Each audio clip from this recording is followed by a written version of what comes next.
What's the worst thing someone tried to correct you about something you're specialized at?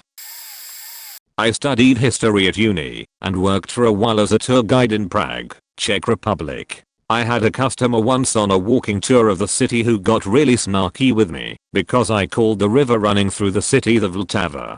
He declared to the whole tour that that wasn't its name. I asked him if he'd heard it referred to as the Moldor, as that was the German name for the river during the Habsburg era when German was the official language, but he said no. And was I stupid? The river was called the Danube. I pointed out to him that the Danube doesn't run through Prague and asked if maybe he was thinking of Brno. No, he had definitely read in a guidebook that it was the Danube, and why the hell was he paying money for this tour if the guide didn't even know what the river was called? At which point another tourist in the group showed him her guidebook where it clearly said Vltava. Then another showed him a map, and another showed him another guidebook, and so on, until the whole group had basically shown him what a twaza he was. He didn't apologize, of course, but at least he shut up for the rest of the tour. A new house gets built next door to mine, and shortly after the owners move in, they knock on my door to complain that my house is built too high. I explain that my house is built on flat ground and their builder has built their house lower and undercut my fence. The guy proceeds to give long-winded spiel about how earthworks are done and my house is too high and I have to fix it. I then explain that I do earthworks for a living and have done the earthworks for 300 plus houses in my suburb alone and around 1200 in the local area. I name his builder, site supervisor, engineer, the exact floor levels in the street, and the law that says that he has to pay to fix my fence. He still hasn't paid, and legal procedures are beginning soon. Edit 1. Earthworks in this case is the removal of topsoil and any mud/clay/organic matter from beneath where the house is going to go and replacing it with clean compacted sand, trimmed dead flat to within 10 millimeters. Edit 2. Because his block was lowered and leveled to suit his engineer, he is responsible for retaining the land around him, which is now higher than his. Edit 3. I was prepared to let it slide because his place being lower now helps my drainage in heavy rain. But when he wanted me to pay for his retaining wall responsibility and would not pay for his half of the fence, I decided that I had enough bluster and bullshit. Time to pay up.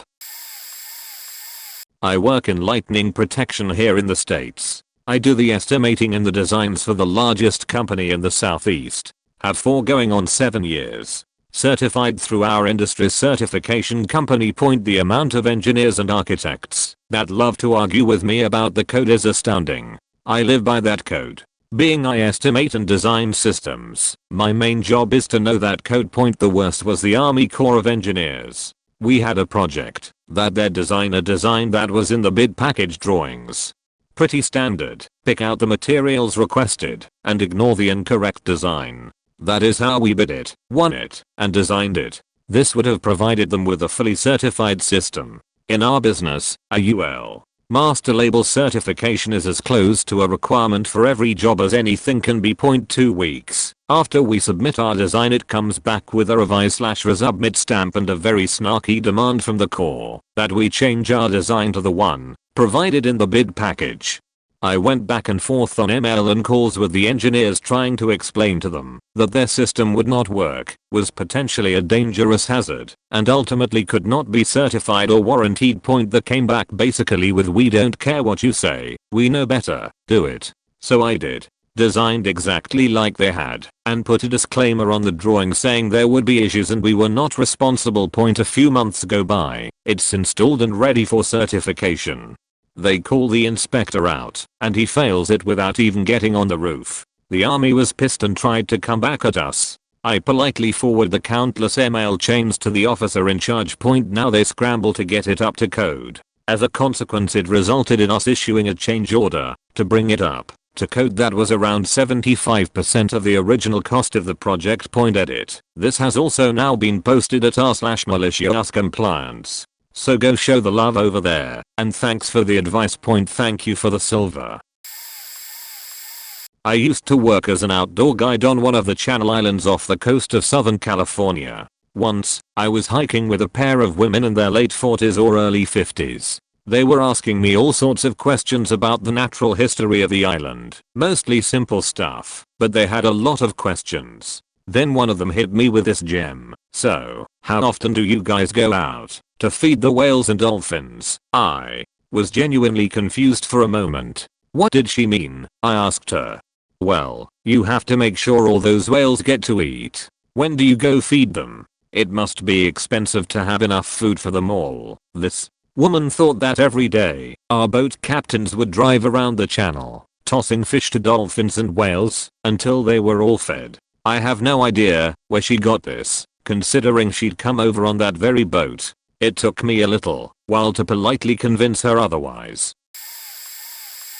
I worked in orthopedics as a medical assistant for over 13 years. In the last practice I worked there was a surgeon who was always right and could never admit to being wrong about anything. He also always had to point out if someone else was wrong. You know the type. Point. I had worked up a patient and took her history regarding her hip issues. If the patient had any prior x-rays or other images we would pull those images up on the computer. This lady had previously had a fluoroscopic hip injection. So I pulled up the images from that procedure and documented it in the office note. After the doctor in question had seen the patient, he was at the computer workstation making more documentation into her record. I was standing there at the desk along with a couple of other medical assistants. The doctor says, "Oh, by the way, that lady has not had a fluoroscopic hip injection." So I took that documentation out of her note. As I said earlier, I had been working in ortho for 13 years and I knew a little bit about it. So me being the hard-headed person, I began to argue with the doctor that yes, indeed this woman had had that procedure. He argued right back. I said I pulled the images up in the exam room. He said sometimes you can confuse a hip injection with an C injection. No. No, you can't. You can literally see the needle going into the hip joint. And it was also labeled. So then he said, "Okay, let's go back and look at those images and I'll show you." So we went back to the exam room and I pulled the images back up and he sat down at the computer to look at them. I stood there and watched him look at those pictures for at least a minute as he realized he was wrong and didn't want to admit it. He finally stood up and said, "You were right. I'll add the documentation back to the note," and he stormed out of the room without another word. I hated that as whole.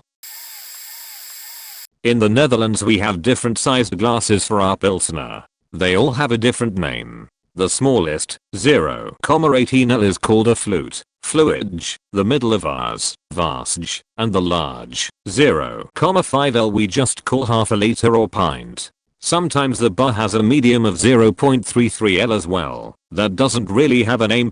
Anyway, most people drink flutes or vases. You'd order a flute, please, or a vase, please, and you'll always be served the house Pilsner. The most well-known one is Heineken, of course, in the size you ordered.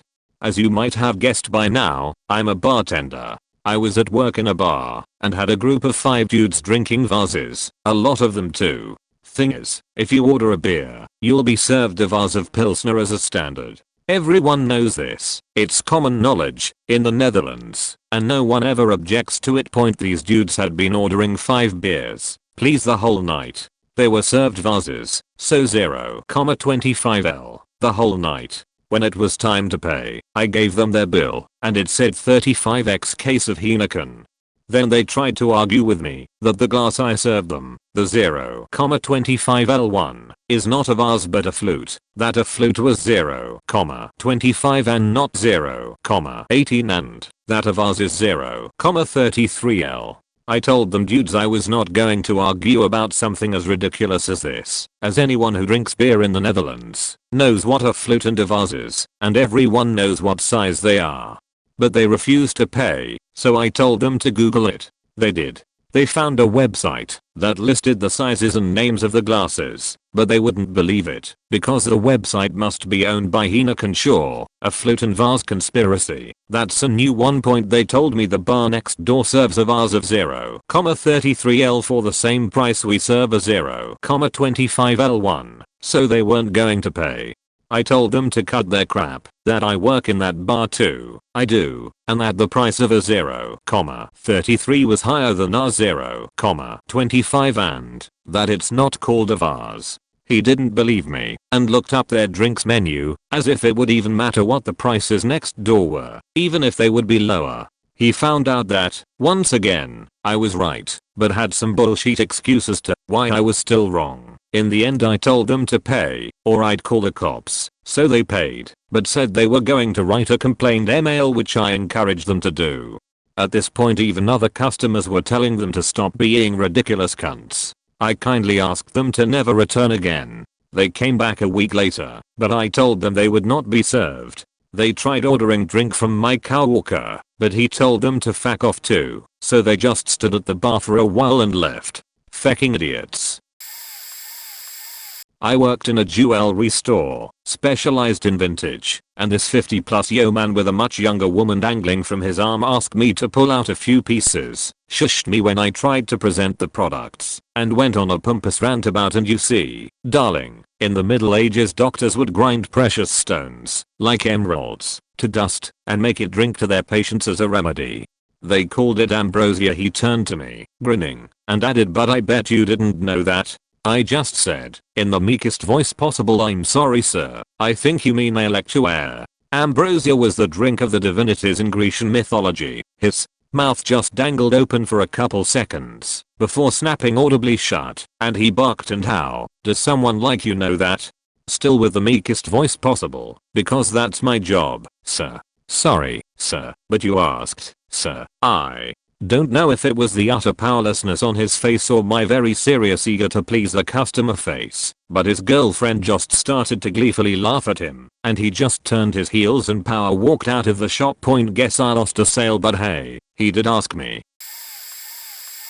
Not 100% the question, but I was training a coworker the other day. I work at a gas station with an app where you can pay without a card or coming inside. It doesn't always work great, so the customer came in to pay inside, and my other coworker was dealing with them, until she said, hey virtual suit, the register is giving me this error. While I'm trying to pay this lady, I look over there, and see that the pump had been authorized via the app.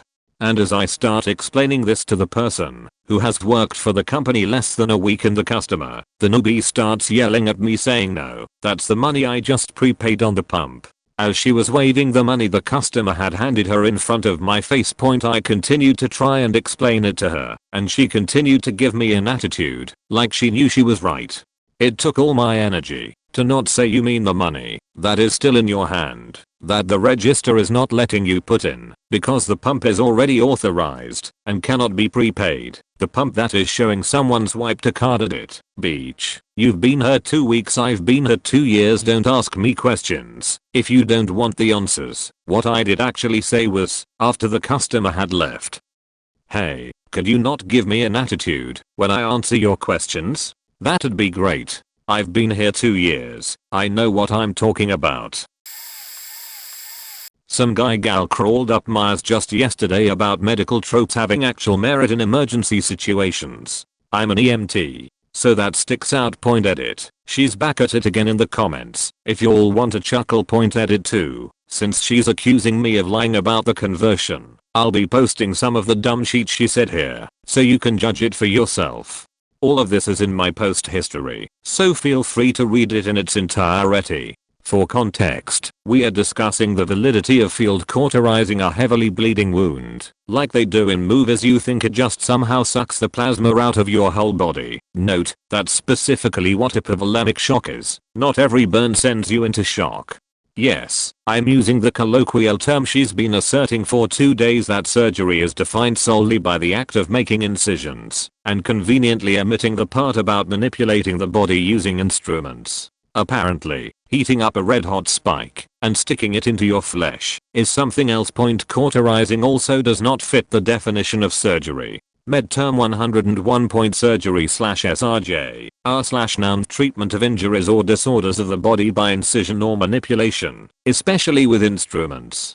Did you say incision? Putting a hot metal object on the outside of your faking body isn't incising anything. If someone is already losing mass amounts of blood and can't move because the bleeding doesn't stop, it really doesn't faking matter if cauterizing can cause other issue. Every post since has been her deflecting any attempts to get her to properly define even a single one of the terms she herself used.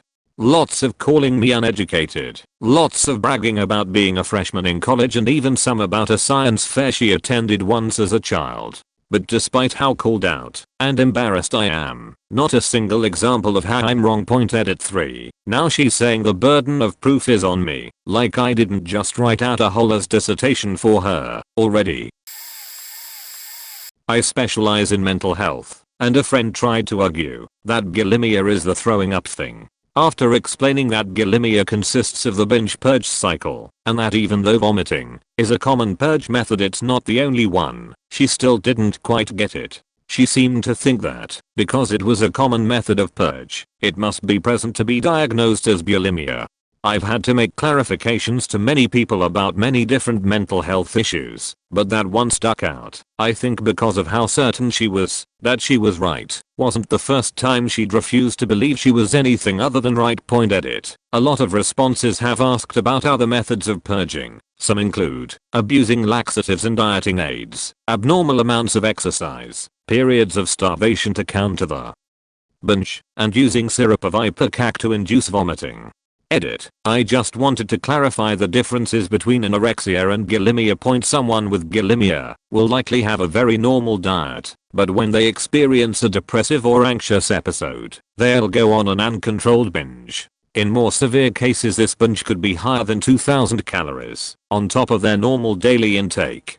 Following a binge, the individual will feel enormous amounts of regret, anger, and/or fear about the binge, and they'll begin trying to purge it from their body in whatever way they choose. With anorexia, the individual will likely have reduced their daily caloric intake to below 1000 calories. They may engage in compulsively checking the calorie content of their food, and perhaps weighing foods that otherwise don't need to be weighed out. Additionally, an individual with anorexia may also purge as an aid to their weight loss intentions. I give planetarium shows, and at the end I hang around so that people can come talk to me / ask questions. Usually it's small children that want to tell me about their favorite planet or something equally cute, but there are always old dudes that wait around so they can tell me something wrong they noticed in the show. They are never correct.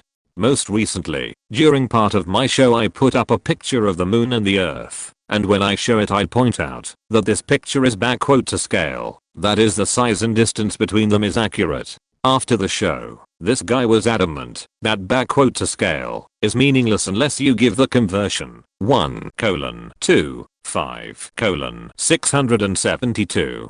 I tried to make a joke a couple times to defuse the situation, but he wouldn't leave. It was so hard not to tell him he was wrong. Edit. Since I forgot to say this the first time around, the weirdest part of this interaction was that this was something I said exactly one time around 7 minutes into an hour-long show, and after all that time he still thought it was important enough to spend like 5 minutes correcting me on it. I firmly believe that there are amateur astronomers who go to planetarium shows just because they want to correct people on things. It's weird. Wrote software for a large interactive art piece. It was presented in such a way that it encouraged self-discovery of how it was used, but it wasn't difficult and most people picked up on the main operation of it very quickly, as it should have been. There were 3 stations that interacted together, but separated by some distance. I see some guy very flamboyantly operating the device. It created music, lights, and fire, and explaining how it works to a small crowd around him. I'm intrigued, so I walk over to hear him. He's figured it all out and basking in the adulation of those around him. But he's wrong. Like, way off. So, after listening a bit, I gently and politely point out how it differs from what he is saying. He looks around at his crowd and tells me I'm way off and don't get it, that I just don't understand. This is more perplexing because simple operation and observation contradicted what he was stating. Anyway, I again, politely, explained a bit more to further illustrate where he was wrong. He told me I just didn't know what I was talking about. I hesitated and considered just thanking him and walking away, but then thought better of it. I looked at him and told him I wrote the software for what he was doing and had been writing and running it on my laptop at home every night for the last 6 months. The crowd's attitude changed. People thank me, and I wandered off. It was weird how invested that guy was in being right and the center of attention. At least he was polite at the end. Literally every time I get in a debate with a young earth creationist point yes, evolution is a theory, but that doesn't mean what you think it means no. Entropy does not preclude evolution point no. We did not come from monkeys, but even if we did, that wouldn't mean monkeys would no longer exist point no. The eye is not irreducibly complex point yes. It's true that we do not know exactly how life first started, but we don't need to know that in order to know evolution is true. Yes. Piltdown Man was a hoax, but that doesn't mean evolution isn't real. Just like some religious artifact turning out to be a hoax wouldn't mean Jesus wasn't real point no. Darwin did not refute evolution on his deathbed, but even if he did, we still know evolution is true regardless of what he did or didn't say on his deathbed or any other time in his life. Yes, it is true that we have not witnessed something like a fish species becoming a bird species, because something like that would take hundreds of millions of years. So if we witnessed it in a lifetime then something other than evolution would be going on point saying macroevolution is real, but macroevolution isn't is like saying minutes are real but centuries aren't, or you can walk across the room, but you can't walk across town. It's the exact same mechanism, just happening over a longer period of time point those cover about 90% of any conversation I've ever had with a yak. I'm a computer science student, so technically not specified yet, but still. A friend of mine asked me to help pick up a phone, so I told her I'd meet her at the store. When I get there, I see she's taking to a sales rep for a local band, a shitty local brand, so I walk up to them, say hi, and just start inspecting the phone he's trying to sell to her. I ask her how much RAM does the phone have, and he just interrupts her asking me can you tell me what RAM is used for, in this very condescending tone. I just looked at him and told him it helps with multitasking and retrieving data faster than from the main memory, then turned around. He shuts up for maybe half a minute, then starts telling me how the processor has 8 cores and whatnot, still with his shitty attitude. So, I pointedly told my friend, cores mean a lot less than speed, especially for a phone. He just gives me a dirty look and keeps talking to my friend. Then, the best one, my friend was taking a trip to Japan in a couple of weeks, and one of the phones she was considering, not the shitty brand one, had NFC, which I thought might be useful. I point this out to her, but that one has NFC, and this one doesn't, and he again interrupts me, and tells me she doesn't need to worry about that, as NFC is practically non-existent where we live. I just look at him for maybe 5 seconds, turn to my friend, and tell her that she can use it to pay for a lot of stuff on her trip. His face when he asked oh, so where are you going, was priceless. Faking prick. I'm a musician with a few classical credits and work as an orchestrator. This means when amateur snobs find out I'm a composer/musician they always want to trash some pop music or hip hop and have me back up their opinions. Thing is, I'm not a classical musician. I specialize in popular and commercial music, theater music, pop R&B, etc. And I've literally traveled the world teaching pop singing songwriting. So when some motherfucker likes to tell me why so and so has bad vocal technique, amplified technique equals unamplified technique, or why some pop musician is totally unknowledgeable/unskilled, I enjoy beach slapping them. Point the worst is old white dudes who love the blues but hate hip hop because any idiot can do it. There's no skill. Dude, your favorite genre is playable by any 15-year-old with a guitar and a few weeks free to practice. You're really gonna pretend to be too sophisticated for rap right now? A long time ago in a kitchen far away I was an aspiring chef who worked as the grill cook in a high-end restaurant. Point back in the day my claim to fame was personally sending out more than $21,000 of beef, chicken, pork and seafood without a single dish being returned to the kitchen one particularly busy week during tourist season. Aside, I blew that streak with a salmon being sent back overcooked and another salmon being sent back undercooked in a 20-minute time span. Guess I wasn't in the zone that day. I was never Michelin star material. Safe to say I know how to grill a piece of meat. I'd go so far to say I fear no backyard BBQ, nor any grill short of a professional grade 1 on the line on a Saturday night. If I had $2 plus interest for every unsolicited tip I've gotten running the grill at Backyard BBQ, since leaving the food industry it would probably add up to more than I ever made as a line cook. No disrespect to YouTube food channels and people new to cooking gaining a love for it, but it winds me up something fierce when somebody who hasn't set foot in a restaurant kitchen enlightens me with the secrets to grilling.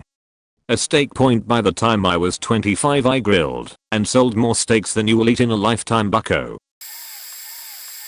I lived in Hawaii for 4 years and the sheer number of times I've heard people who have never even been to the islands before try to lecture me about Hawaii politics and culture is insane. Probably the worst case was a guy who was trying to argue that the worst crime the American government had ever committed was colonizing Hawaii, which he insisted was worse even than slavery or Native American genocide. I told him that most people in Hawaii wouldn't agree with that sentiment and that if he actually bothered to go out there and talk to people he would realize how insane his argument was. He then told me that as a white man it would be an insult to the Hawaiian people for him to even go out there, and he told me this knowing full well that I, also a white man, had lived out there.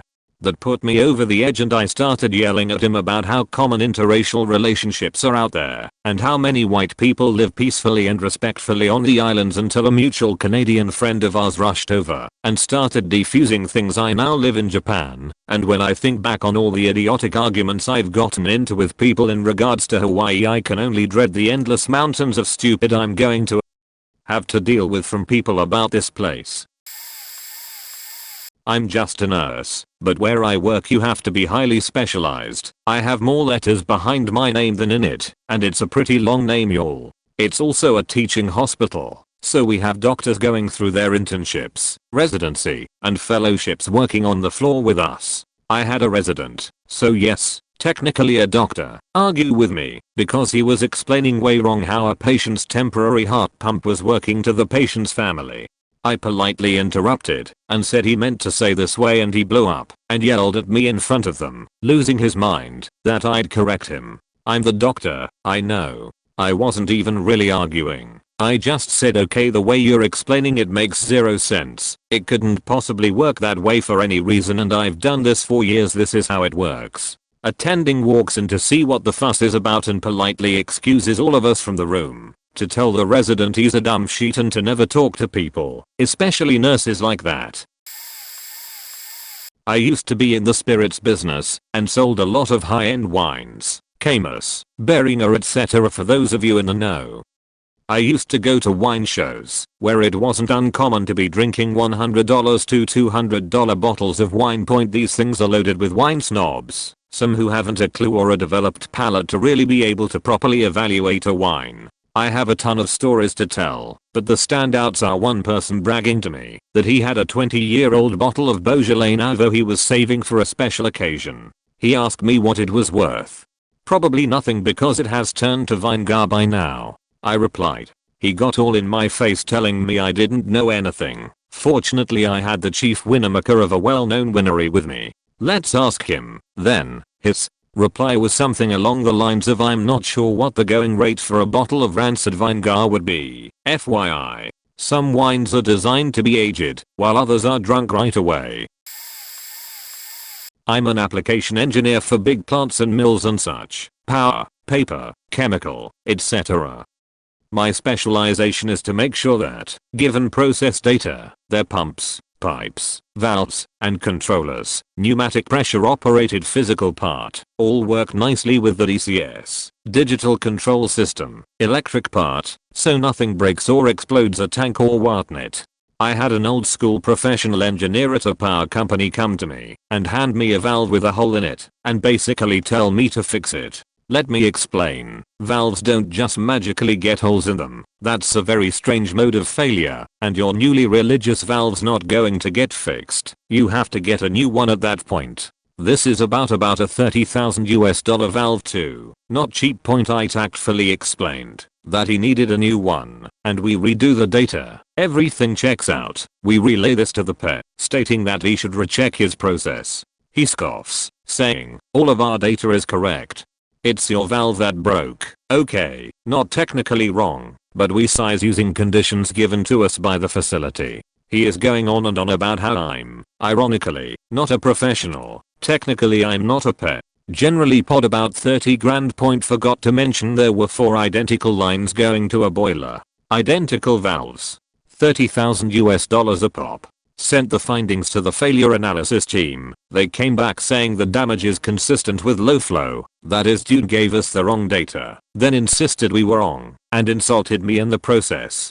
MFW, it's their fault and they're paying $120k for replacements. It gets better. High and Mighty doesn't want to buy new, then buys from a reseller. Fine and cheaper if it works. Resellers don't size, they just try to match and sell, and this is a very particular application. Using my work, he sends the bad data to the reseller, got refurbished valves for cheaper, installed them, destroyed his multi-million-dollar boiler in 2 months. Never felt bad for the guy.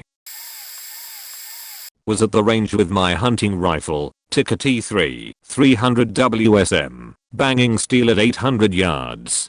Dude walks up to me in a 5.11 tuxedo with a completely tapped out oversized black rifle sporting an absolutely gigantic Night Force scope. Pure stereotype.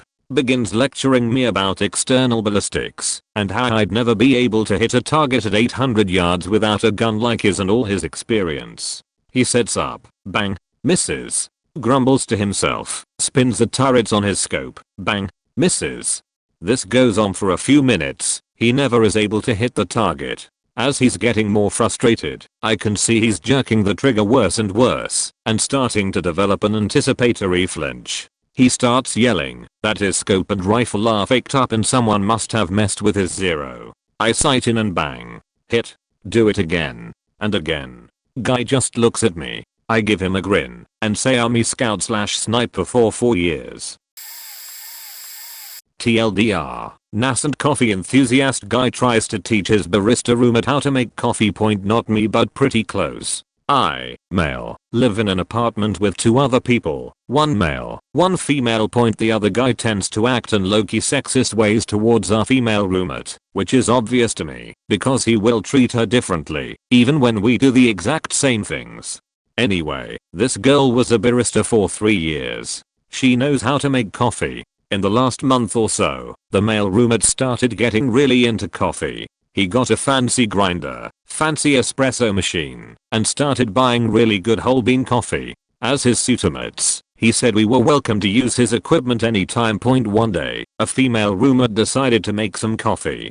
Male roommate immediately starts hovering, looking nervous, and trying to correct her when she had done nothing wrong. B. He knows she was a barista. C. His coffee making experience was limited to the last few weeks at best. And D. She reminded him of these facts. He gets defensive, talking about how I don't want you to break it, and it's pretty complicated. I don't know if you know what you're doing. Of course, he has never said any of this to me, despite the fact that I've never used anything more complicated than a French press. Guess who I asked for help when I needed it? Another one, but my son, not me. Took my 7-year-old son to see a mummy, cause how cool is that to see a real one? It's a small museum, but they have a real mummy or 3, so we head over. Needless to say, my son was into mummies at the time and had been reading about them. So, we are looking at the main mummy and the docent, older woman, comes up and tells us some things, and my son asks some things. Then, she makes some statement, don't recall, and my son tells her that wasn't the case and instead it went down a different way. I think it had to do with when Egyptian mummies were made or something like that. She firmly tells this little 7-year-old boy that he is mistaken and wrong, not nicely at all. But, he only gets firmer in his resolve. After another statement or 2 between them, not especially nice, I tell him that we should get out. There was no cell reception where we were, but we walked a bit, and I told him, I think you're right, let's look it up. It only took a click or 2 to completely validate what my son asserted, and the rude museum docent was in error. F her, she was rude to an interested 7-year-old. I don't know if this really counts, but in 8th grade I had this Taiwanese classmate suddenly speak to me in random Mandarin. Point being, Korean American, I had no clue what this guy was trying to say, so I told him that I didn't understand anything he was saying. Point he started teasing me and calling me a disgrace for being a Chinese person who didn't know any Mandarin, at which point I told him I was Korean. For whatever reason this blew his mind, and so for the next 10 minutes this Taiwanese guy who only understood like 5 Korean words due to pop tried to quiz me, a bilingual Korean American, on Korean. I ended up speaking Korean to him for the rest of the class, and I finally convinced him that I was Korean, not Chinese. Point later I learned that he thought I was Chinese because, get this, he overheard me on the phone calling my mom ma. Literally every language in the world refers to their mom in some variation of ma. Not me, but the exam board, who would be marking the entire year's papers. Okay, so back when I did my A-levels, UK, I was dead set on passing business as I needed this for university. I would spend 14+ hours a week outside of school studying. I watched a lot of videos made by the examiners themselves and ex-examiners on how to answer business questions, so I had it down to an art. During this time my teacher was lazy and actually missed half the content, whilst even worse teaching us the wrong way to answer questions. She would expect us to write double what we needed in order to get the marks for 12 over 24 markers. I put in place a test. I copy and pasted an example answer certified by the exam board, submitted it to her as my own. She gave me, from what I remember, 9 over 15, perhaps lower. I then proceeded to try and prove she was using the wrong kind of structure, only to be shot down and made to write a written apology. In the end I didn't fight back anymore, otherwise I would have been kicked from the class. But I did pass the year with flying colors, while everyone else who followed her method of writing a 12 maker like a 24 maker failed miserably. TLDR teacher believed you needed to write 2x as much to get full marks. Printed off exam board's answer, teacher still marked it as not full marks. Past year because I stuck to what the exam board taught me. I'm in marketing. I write a ton of copy and create ads of various sorts. I'm a native speaker of English. I had a co-worker Din whose native language was not English ask me to proofread something for him before he sent it to the printer. I was happy to help. There was a grammatical error in one of the sentences, one that wouldn't be immediately evident to a non-native speaker. I marked the change and gave it back to him. This was on a Friday at the end of the day, so I left after giving it to him and thought any more of it. Well, fast forward to Monday afternoon. It ends up with the printer printing the piece over the weekend with the error. Dan's boss Ali was in his office, and she was livid because it would need to be reprinted to the tune of several $1,000s. She asked him if he had it proofed, and he had the nerve to say yes. Lena proved it before I sent it. Oh, no. I went in at that point and said, hey, Ali, I did proof it, but Dan opted to print it without making the change I noted. Ali said, Dan, is this true? Well, knowing he was called out, he said yes, Lena did mark the change, but it just didn't sound right to me. What? The fact, Dan? Anyway, Ali turned on her heel and walked out at that point. As she was walking out she said, Dan, have that change made now and see how quickly you can get the piece back on press. Going forward, you pass any printer proofs by me before going to press. Needless to say, I never ever proved anything for Dan again. I sent him elsewhere because I refused to be thrown under the bus again.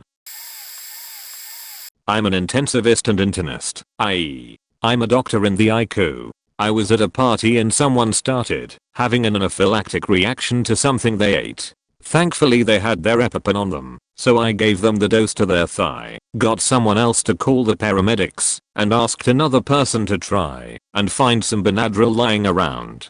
They started having some more wheeze a minute after the EP, so I got them on the floor and gave them a jaw thrust to help suboptimally manage their already edematous, swollen airway until the paramedics came with more meds/Nambu bag in case a random buddy comes by and says what I'm doing goes against first aid principles and asks me where I got my first aid training. I said I'm a physician and they asked what type of doctor and that they should be in the recovery position. I get it. Community first aid courses teach you an approach that can be applied to everyone. but I think I know my way around monitoring an airway point. Everything ended up okay though. IMS got them to the ED, and they gave another dose of EP, and discharged them after a few hours. I'm a doctor of clinical psychology, PhD, and my areas of specialization are PTSD, depression, anxiety, and narcissism, both narcissists and survivors of narcissistic abuse. I treat patients all day long. I was in casual clothes on my day off, and hanging at a friend's house with 4 other moms for a kid's playdate. Someone mentioned having a troubled sibling, and red flags were going off. I asked if the sibling had ever been evaluated for post-traumatic stress disorder, PTSD. I was promptly informed that PTSD isn't even a real thing, it's all for attention, and the sibling just needs to get his sheet together. I remember thinking sarcastically, wow, thanks for the correction as whole, and this is where the severe stigma around therapy and mental health comes from. I'll let her know she was wrong, and that I was a doctor and an expert in PTSD. She turned bright red. I welcomed the sibling, a combat veteran by the way, to come in for a free consultation, gave her my card, grabbed my kid and left. Not specialized as such, but knew more than they did. It was about first aid. Student was absent in class. Teacher started laying into her, but she didn't react, and when the teacher reached her crescendo, the student went from absent to a full-blown seizure. Someone runs into the room I'm in, mid-session, and says someone is having a seizure and needs my help. I run in, I'm a student, and find the teacher still laying into her, presumably thinking this is an act. I walk in, and tell her to shut up, and ask for everyone to move to the side/back of the room. I go to start moving tables out of the way, so this girl can seize to completion, when the teacher says nope. No one is moving. She's fine. This girl is foaming at the mouth with blood running down her face from her mouth, and writhing in her chair, and has been for a minute or two at least. My response was basically sod off. I know a seizure when I see one. That's a seizure. Then I ask for help moving tables, chairs out of the way, and this lady says no, you leave her be. Don't go near her. I'm first aid certified, and I know full well that she needs to be in open space, otherwise she could seriously hurt herself. I completely ignore her and get help moving stuff, and someone fetches a pillow for her head. At this point, she is seizing on the floor, in open space with a pillow under her head. I then ask for someone to go and get the nurse and to bring her medical records. It's important to know if this is the first time or it's known, while I start asking people who know her what, if anything, they know. This woman then tries to lecture me on confidentiality and how I can't ask those sorts of things, when 5 minutes ago she was screaming at a seizing student. Turns out, it was her first seizure. I called an ambulance, handed her over, and she went to hospital. Last I heard she was fine. She bit her tongue quite badly during the seizure and banged her head and limbs a bit while she was getting screamed at, but other than that I never heard of another seizure, so that's a plus. TLDR. Some people are faking idiots who would rather risk someone's life than be shown up and admit they were wrong. Oh my god. So there's this one method of rubber modification that's used pretty universally in asphalt pavements since the 80s. My master's advisor was part of the team that invented this process around the time I was born, and I've published peer-reviewed research in the finer points of its most current application in recent years. My master's thesis and my dissertation, PhD, are related to molecular level analysis of the aging process of asphalt when various methods of this type of modification are used. You get the point. This type of modification exists. Once I was having a conversation about this at a party. I was a PhD candidate at the time, having completed my master's in this exact thing roughly a year prior. Some belligerently drunk guy interrupts me and says, "No, that will never happen. People would not go for that, and you people need to stop trying to make people accept shit like this." I let him finish, and then said, "I think you're misinformed. You are roughly my age. Therefore, you've probably never driven on an asphalt road that didn't use at least some of these methods in its mixed design." He was all, "What makes you think you know more about this than I do?" That's when I got to tell him this was literally my job, that I have a master's degree in this exact thing, and was working on a PhD in it at that moment. He said some other things, but I forgot what they were. It was really funny. I've been an optician for over a decade and earned my national board certification 5 years ago, but recently did a stint in manufacturing quality control when I needed a change. Had a know-it-all at work, always had to one-up every conversation with his own experiences. Everybody hates him for this, and several other reasons. Try to get into it with me about how different light colors affect vision. I know more than he does, despite his beliefs. I refused to get into it with him though, because I knew he'd ignore me and just piss me off. Point at it. I wasn't corrected, but just this week I had a guy explain all about this particular design of eyeglasses and how they work and how they can be customized, etc. We carry the line and I've worked with it for years. I was even taught how to work on them from our company rep himself. I was telling him as he was rambling that I'm incredibly familiar with how they work, but the guy either loved to hear himself talk or he was mansplaining. I'm super late on this one, but I've had arguments with pro-child coffin industry people, more commonly known as anti-vaxxers, where they have looked me in the eye and told me that I just wouldn't understand their viewpoint because I've never had to look into my autistic child's eye and seen there was nothing there. Again, I must point out multiple anti-vaxxers have told me this while pointedly looking me in the eye. My first cousin is diagnosed severely autistic, my second cousin has diagnosed severe Asperger's, my grandfather has autism, my aunt has autism, and I was diagnosed with severe Asperger's syndrome when I was 13. After 27 years of therapy I'm pretty passable for normal with some quirks now. When I tell them this, they either accuse me of lying or being misdiagnosed. Either way they generally don't believe me because I'm so normal. Get your faking child vaccinated, and, if they have autism, get them as much treatment as you can as early as you can. Properly treated from a young age. Even severe autism can be managed by adulthood, but not if they don't get treatment until adulthood because their parents think it's some sort of death sentence.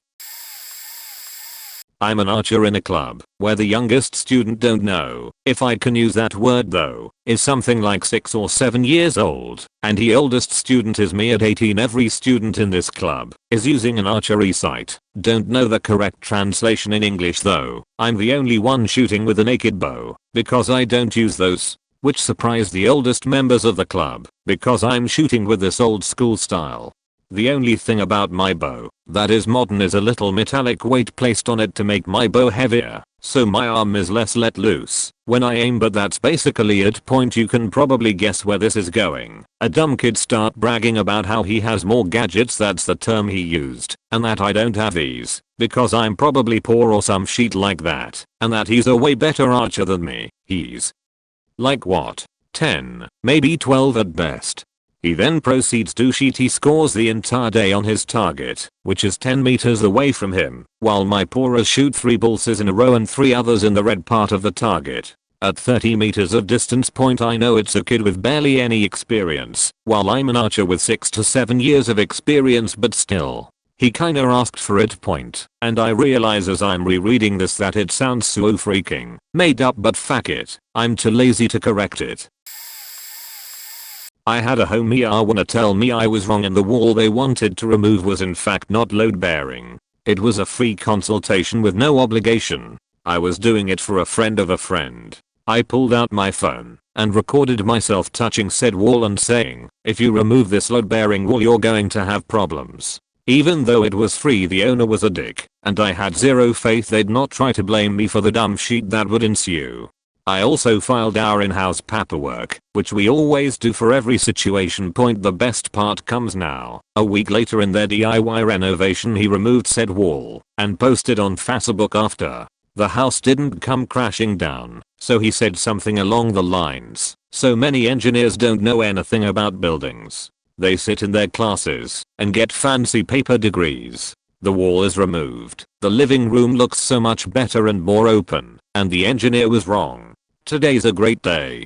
2 days later a gas guy adding a line from the fireplace to the attic looked up and noticed some bowing in the ceiling. I've worked with the guy before, so I trust his version of this event. He makes some excuse about a work emergency, and he has to leave immediately, and he's terribly sorry. Owner was apparently livid, but accepted the story and the guy left. He went to the city building inspector's office and let them know there was a major situation going on. Now, he's technically in the deep sheet because he's accepting work without a permit, but he still makes the right call. They look up the address, and there's no permit on file for the home renovations. This is very bad. Building inspector tightens his suspenders, and they roll out to the house. When they show up, the building inspector knocks on the door and the man answers. After he says he's a building inspector, the gas buddy says the owner's face went ghostly white. After entering, it's easy to see which ceiling area is the problem. The inspector asks, "You have no permit for renovation on file. Did you bother getting an engineer to see if you could even remove this wall because of its load bearing?" The man had the audacity to faking straight lie to the inspector and said, "I said it was fine." Inspector goes, "Okay, where's your paperwork?" Then he blamed me for not providing paperwork. Needless to say, I get a call inquiring about said job and paperwork. We lived in a pretty small area, so if there's an inspector making calls on site, it's best to just go by and find out what the fuck is the problem. I ask for the address and immediately recognize it saying I'll be right there. I grabbed my paperwork I filled out for our in-house record keeping, which is time/date stamped, and checked my phone for the video, still there. After I got there, I told the inspector I was there. I gave a free preliminary screening and said the wall was unfit for removal due to load bearing unless they wanted to place a beam. Man immediately says, "That's not what you said. You said we could remove it." Knowing it's turning into he said, she said, I pulled out the paperwork and my phone, which shows the inspector exactly me saying, "Don't faking remove the wall." Inspector looks at me, then the owner, then me. How bad is it? If they don't brace this and begin immediately salvaging this problem, the second story could collapse and essentially destroy the entire home. What's next? They need to hire someone to get in here and emergency support the floor above. Even then it might not be enough. The house may be unlivable. We'd have to condemn the property then. Yes, it's not great. This whole conversation is happening between me and the inspector. Although he knows all this, he's just informally informing the owner how serious this problem is. Owner goes, "Can't you fix it?" Without hesitating, I reply, "I believe my firm would be unwilling to take on a project where there's no trust in the building owner and an already harsh feeling regarding not taking our safety recommendations seriously. You can call and ask the office, but if they ask my opinion, I will be firm on the topic." He calls, our CEO says no. Pretty sure he did so cause I was on site and didn't ask myself to take the project, so obviously I didn't want it for, and that was good enough for him. He was a great boss, honestly. Owner feels a ton of panic and the building inspector gives him some numbers to call. Finally someone is willing to come out and look. Guy sees me there, remember small areas so small circles, and is giving me the casual "what the fuck am I here for" eyes. I look up to the problem and smile and he's like, "Oh fuck face." They had to remove the family, brace, and support, replace several ceiling joists that showed damage, place a massive beam and several things. No one was hurt, but the owner's pride thankfully TLDR. Man removed load bearing wall when told not to, spent tens of thousands fixing his mistake. Edit. Holy shit, I got gold for this comment and just noticed. First time. Worked as a counselor at an afternoon childcare center at a school. Job was pretty great. Didn't mind the kids and all their stupid kid bullshit. Gave me lots of stories to tell. But the parents sometimes would just astound us with their demands and special care instructions for their child. The worst of it was a father who wanted us, the $7 an hour counselors, to spend more time organizing soccer related activities. He sat down with the program director with lots of printed off materials, very proud that he'd organized this massive presentation to turn our simple no frills babysitters club into a prestigious soccer academy. We were to set up cones and balls and goals and posts for various drills in handling and passing. The counselors were supposed to be coaches, and we would referee the scrimmage soccer matches his son played in. He had the whole thing planned out. The pockets of papers he brought were stuffed with diagrams and plays, as well as numerous exercises to improve their game. Dad just wanted to help his son become a superstar soccer player and ensure he could get in every hour of quality practice. My boss responded by recommending he send his son to an actual soccer club and make the effort driving him there and back. Dad countered with, "Well, I'm not gonna pay $2 grand a month and leave work early to send him there." We were explicitly instructed by our boss to decline if his son asked us to referee any soccer matches he started. Our job was to hang back and keep an eye on all kids under our watch, not get distracted by getting deeply involved in their activities. We'll intervene if you little nose pickers start throwing fists, but not if the ball goes out of bounds. I'm a woman, a musician, and I play low brass. This happens frequently with people trying to explain to me how to play trombone, or how music works, or how to transpose, etc. It's exhausting point in a different arena though. When I worked at Starbucks I had a lady who wanted her latte heated to precisely 185 degrees and the barista taking the order misheard and wrote down 180. I made the drink, it ended up heated to 183. The steam wand isn't super precise, and gave it to her. She saw 180 written on the cup, insisted on 185, even after I told her it was actually 183, and told me to stick it back on to heat the last 2 degrees. Saying you don't even need to pour it out of the cup into the pitcher, just stick it on there. No amount of explaining that the one steams the milk alone and that one's espresso and milk are combined. The drink can't just be stuck back on the wand would sway her. She was livid that I had to remake her drink and berated me endlessly about being bad at my job and you can just heat it up. Why won't you just heat it up? That's ridiculous. How are you so stupid you don't know how to just heat up a drink? I'm in a hurry. This is wasting time. Your supervisor will hear about this. Sure, January. Go right ahead. I've a degree in multimedia. That has a lot of stuff in it, but I was doing video/animation work for a company whose content director was not qualified for that job at all. Sales and making connections, brilliant.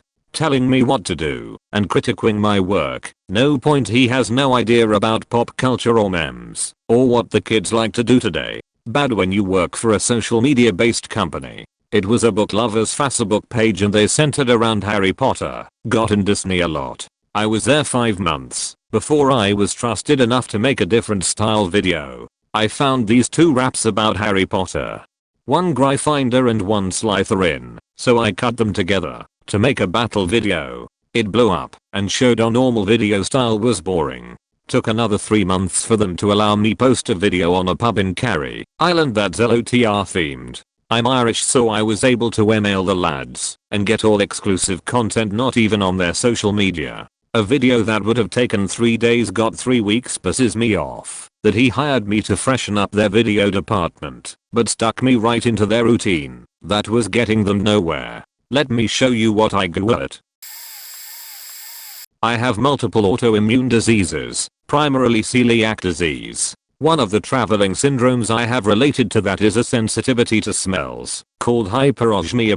It's very inconvenient, but I have to strictly stay away from all sorts of chemicals like fragrances, because they make me sick. It's not anything that's logical to other people. A lot of people went to debate it with me. For some reason. I had a girlfriend become extremely angry, and we broke up over a fight where she wanted me to use some scented cleaner that I was pretty sure was going to make me sick, and she pointed to how I use a hand soap that is lightly scented.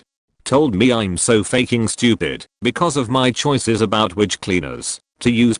I have similar issues with celiac, which is a near crippling, delayed sensitivity to gluten, which means wheat, barley and rye. People tell me all sorts of things, like I can eat a little, it's caused by something I did, it's caused by fertilizers, I can get away with a bit, or it's not as a big a deal as I make it out to be. I'm a cinematographer of 16 years. I've shot on more cameras and lenses than I can count. People talk about how sensor size changes depth of field. It does not. The laws of physics do not change based on what is behind the lens. A lens transmits the same light and image, no matter what is behind it, be it film, sensor, or even a sheet of paper. What does change with sensor size, but same focal length such as 50mm, is field or angle of view. With a narrower or wider FOV, one might then change the position of the camera to adjust the composition of the shot, and therefore change the focal distance that changes depth of field.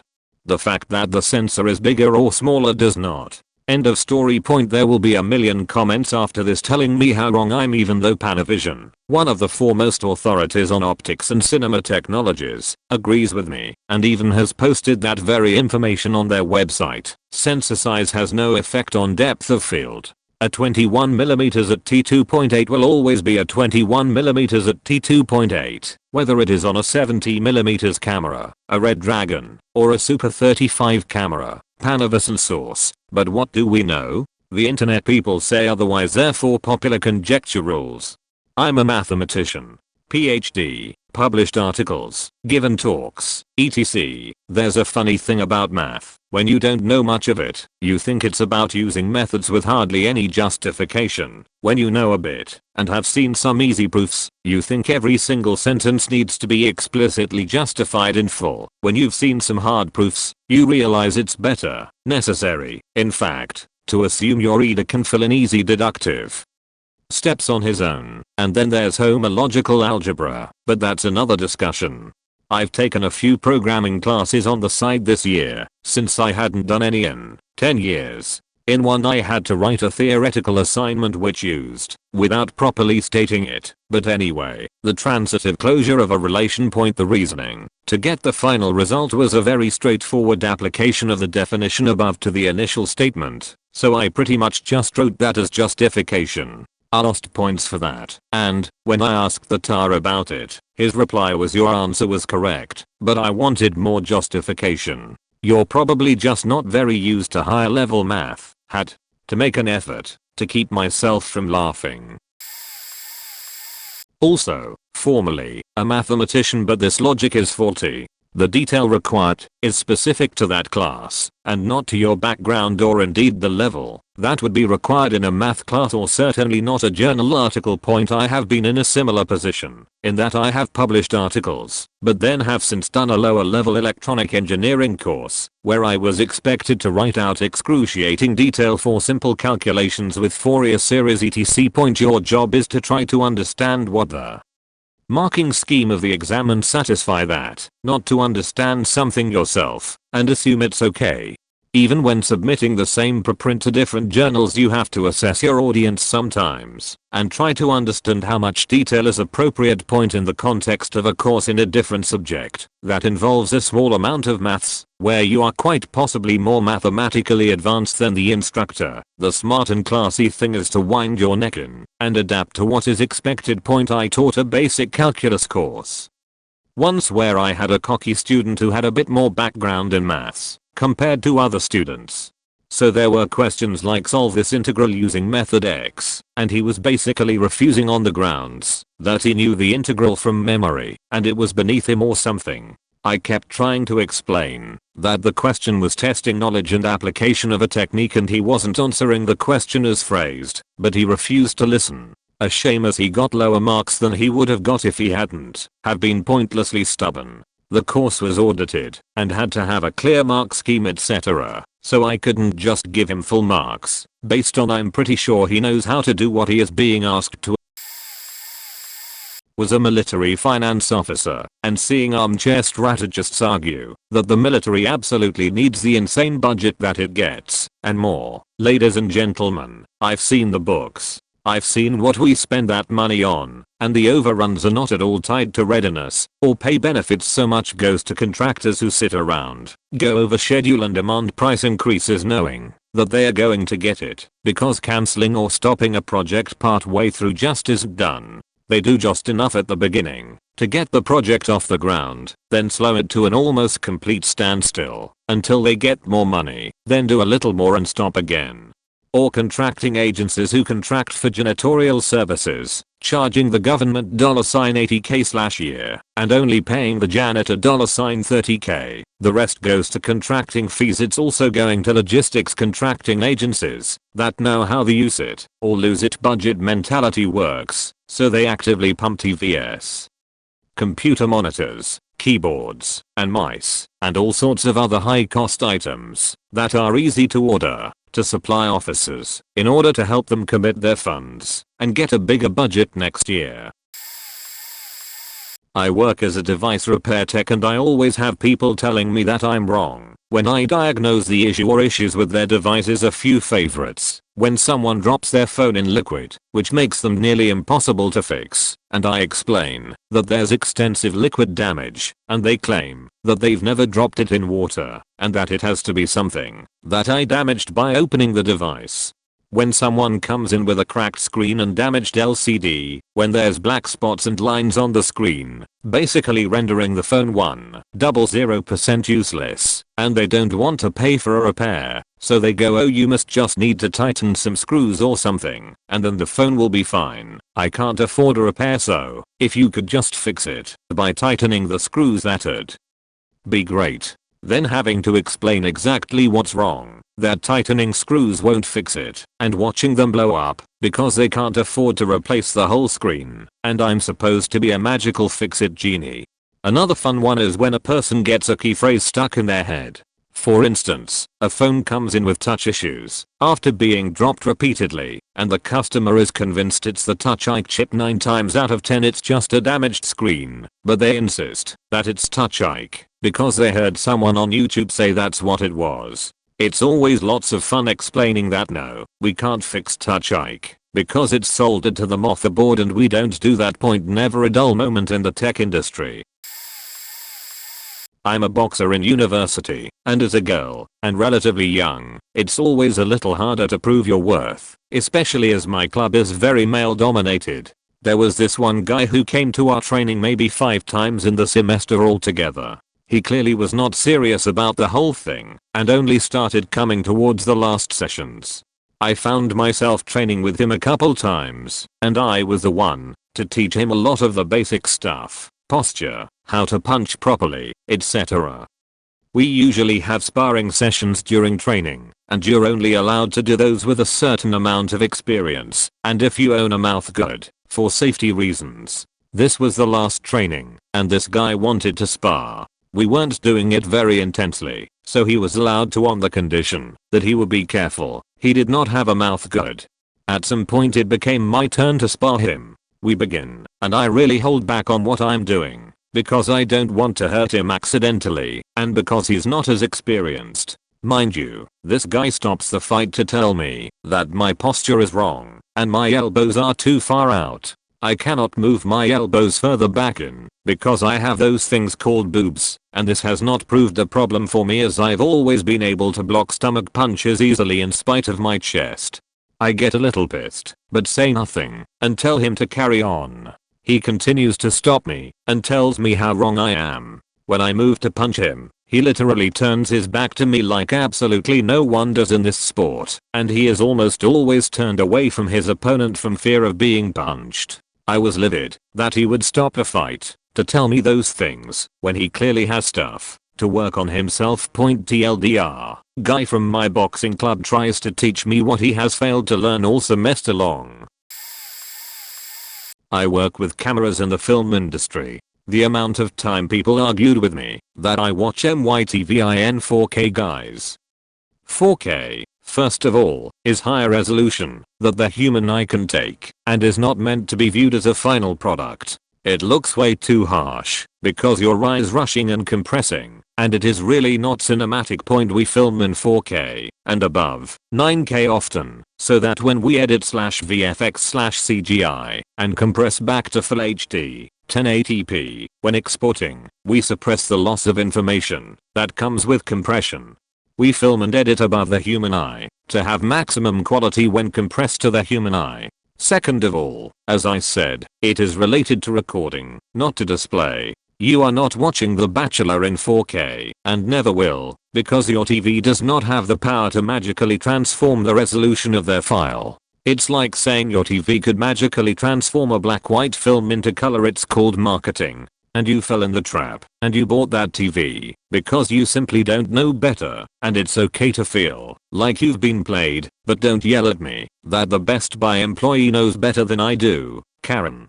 Although it is true to say that 4K TVs support a 4K signal, but unless you are plugging a 4K camera straight into your TV and watching the raw footage off of it, I'm sorry, but you never watched anything in 4K on that TV. Thanks for coming to my TED Talk. Note, on the other hand, OLED screens are wonderful. Get an OLED TV. OLED is a display technology. See. I play a lot of video games in my free time and tend to focus and specialize on strategy and card games these days. 10 to 15 years ago I was competing in the FPS MLG circuits and practicing my APM for StarCraft Brood War, but now I mostly work and play to keep my brain active. Despite that I'm consistently global best or top 10 hundredths for most of the strategy games I regularly sit down for. Hearthstone would be the one that most people would recognize, and I've also done rank 1 challenger for the 3v3 bracket of League of Legends, but I also have some 300 plus hours wrapped up in a little game called Cards and Castles. At one point I was sitting at the global rank 1 position by a landslide. No close second. My original decks were defining the beta and the game's staff themselves had awarded me badges for both of these things, which I still have. One thing that is interesting to note about this particular game is that it automatically records the matches of games at the highest elos and stores them to be watched by the player base to see how the best players play. It's called Cards TV, and on this particular season every single game I played was automatically uploaded and featured for viewing. Because of the elo difference between rank 1 and 2 as a result, my replays made up between 90% to 100% of all viewable games at the time. Another piece of background for me is that at one point I was a game theory professor. I used to hang out on the game Discord chat channels, where I would chat with people on strategies and give advice on improving. The staff would sit in there and talk to me about balance or gamma play. It was a good time. After providing some feedback on a particular card that someone asked me about, someone else in the channel was like, "You don't know what you're talking about." And I was like, how do you mean? They started explaining how all of my points were just speculative and that the decks I was talking about wouldn't work. The card counters could simply be shut down by X, Y, and Z. And I'm totally cool with constructive criticism and feedback, but the guy was being a serious dick. Really condescending point. And I was like, man, I'm not trying to be rude, but I'm literally the highest rated player in the world by a landslide playing these decks. So which do you think is more likely? That all of the rest of the world has been oblivious to these obvious counters you've suggested, or that maybe your maths is a little off? Like, I don't think there is another player in this game who is literally more qualified at the moment to voice this position. He said, well, I highly doubt that you're the top player. Other people laughed. Someone else said, dude, the tags rank 1 and Deckmaster are right next to his name. You could tell this shook him a bit, and he said, well, I saw on Cards TV, to which I interrupted and said, I am the TV. Everyone laughed. Even him. And that earned me the nickname of the TV in that Discord channel. Good times. This happened to me just this week. I'm a veterinarian, so long hours of study and hard work to learn about animals.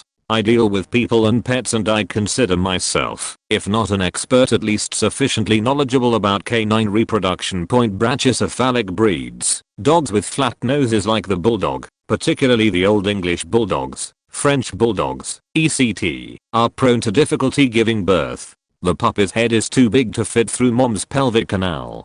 All this means is that 85-90% of pregnancies for these breeds will require a C-section. A woman phoned my clinic because her Old English bulldog has been in labor for the last 8 hours without delivering a pup. She is calling because she needs help.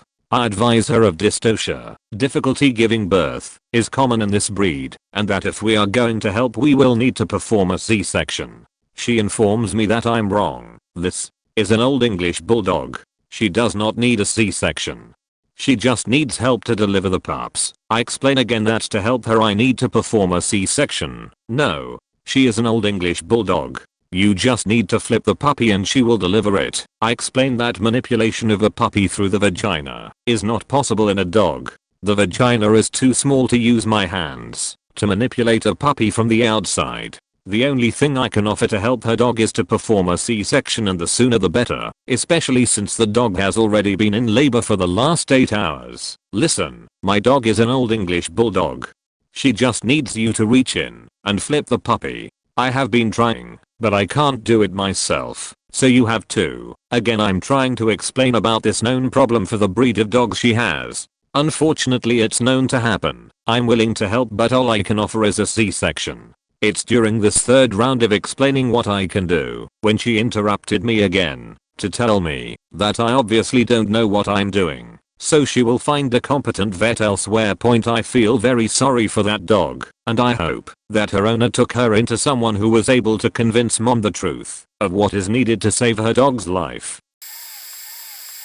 I work in information security. We had a customer who was deploying a whole new network security infrastructure. I was there to support one of the appliances specifically, as the company couldn't find anyone internally and didn't want to spend the money training someone. This is normal, happens a lot. That's basically my company's bread and butter, being external short to medium term resident Smiths. So here I am, about a month into this project, being told that the director of its security was not happy with what I had been delivering and claimed that I had lied to the company about key features of the product I was supporting.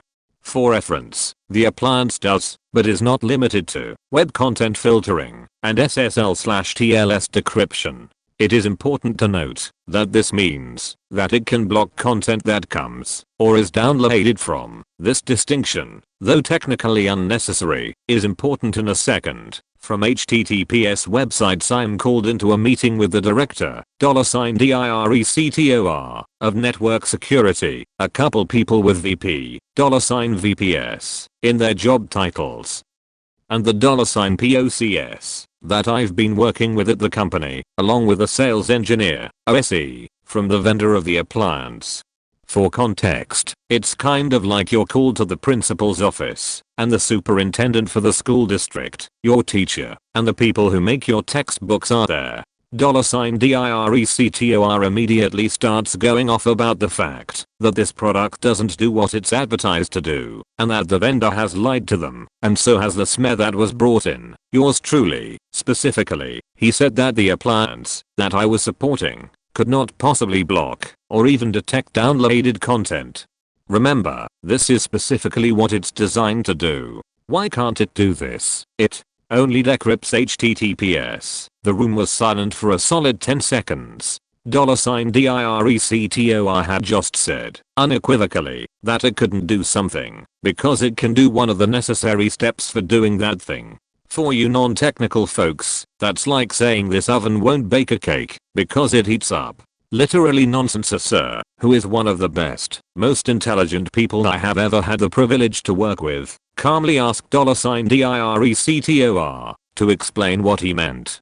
$DIRECTOR responded with the words, "Are you faking stupid?" I went off. Okay, no, I didn't yell and scream and do everything that everyone fantasizes about. But I asked, in probably the most professional but least friendly way possible, if $DIRECTOR could explain to us exactly how he thinks the process of web filtering happens within the context of encrypted traffic.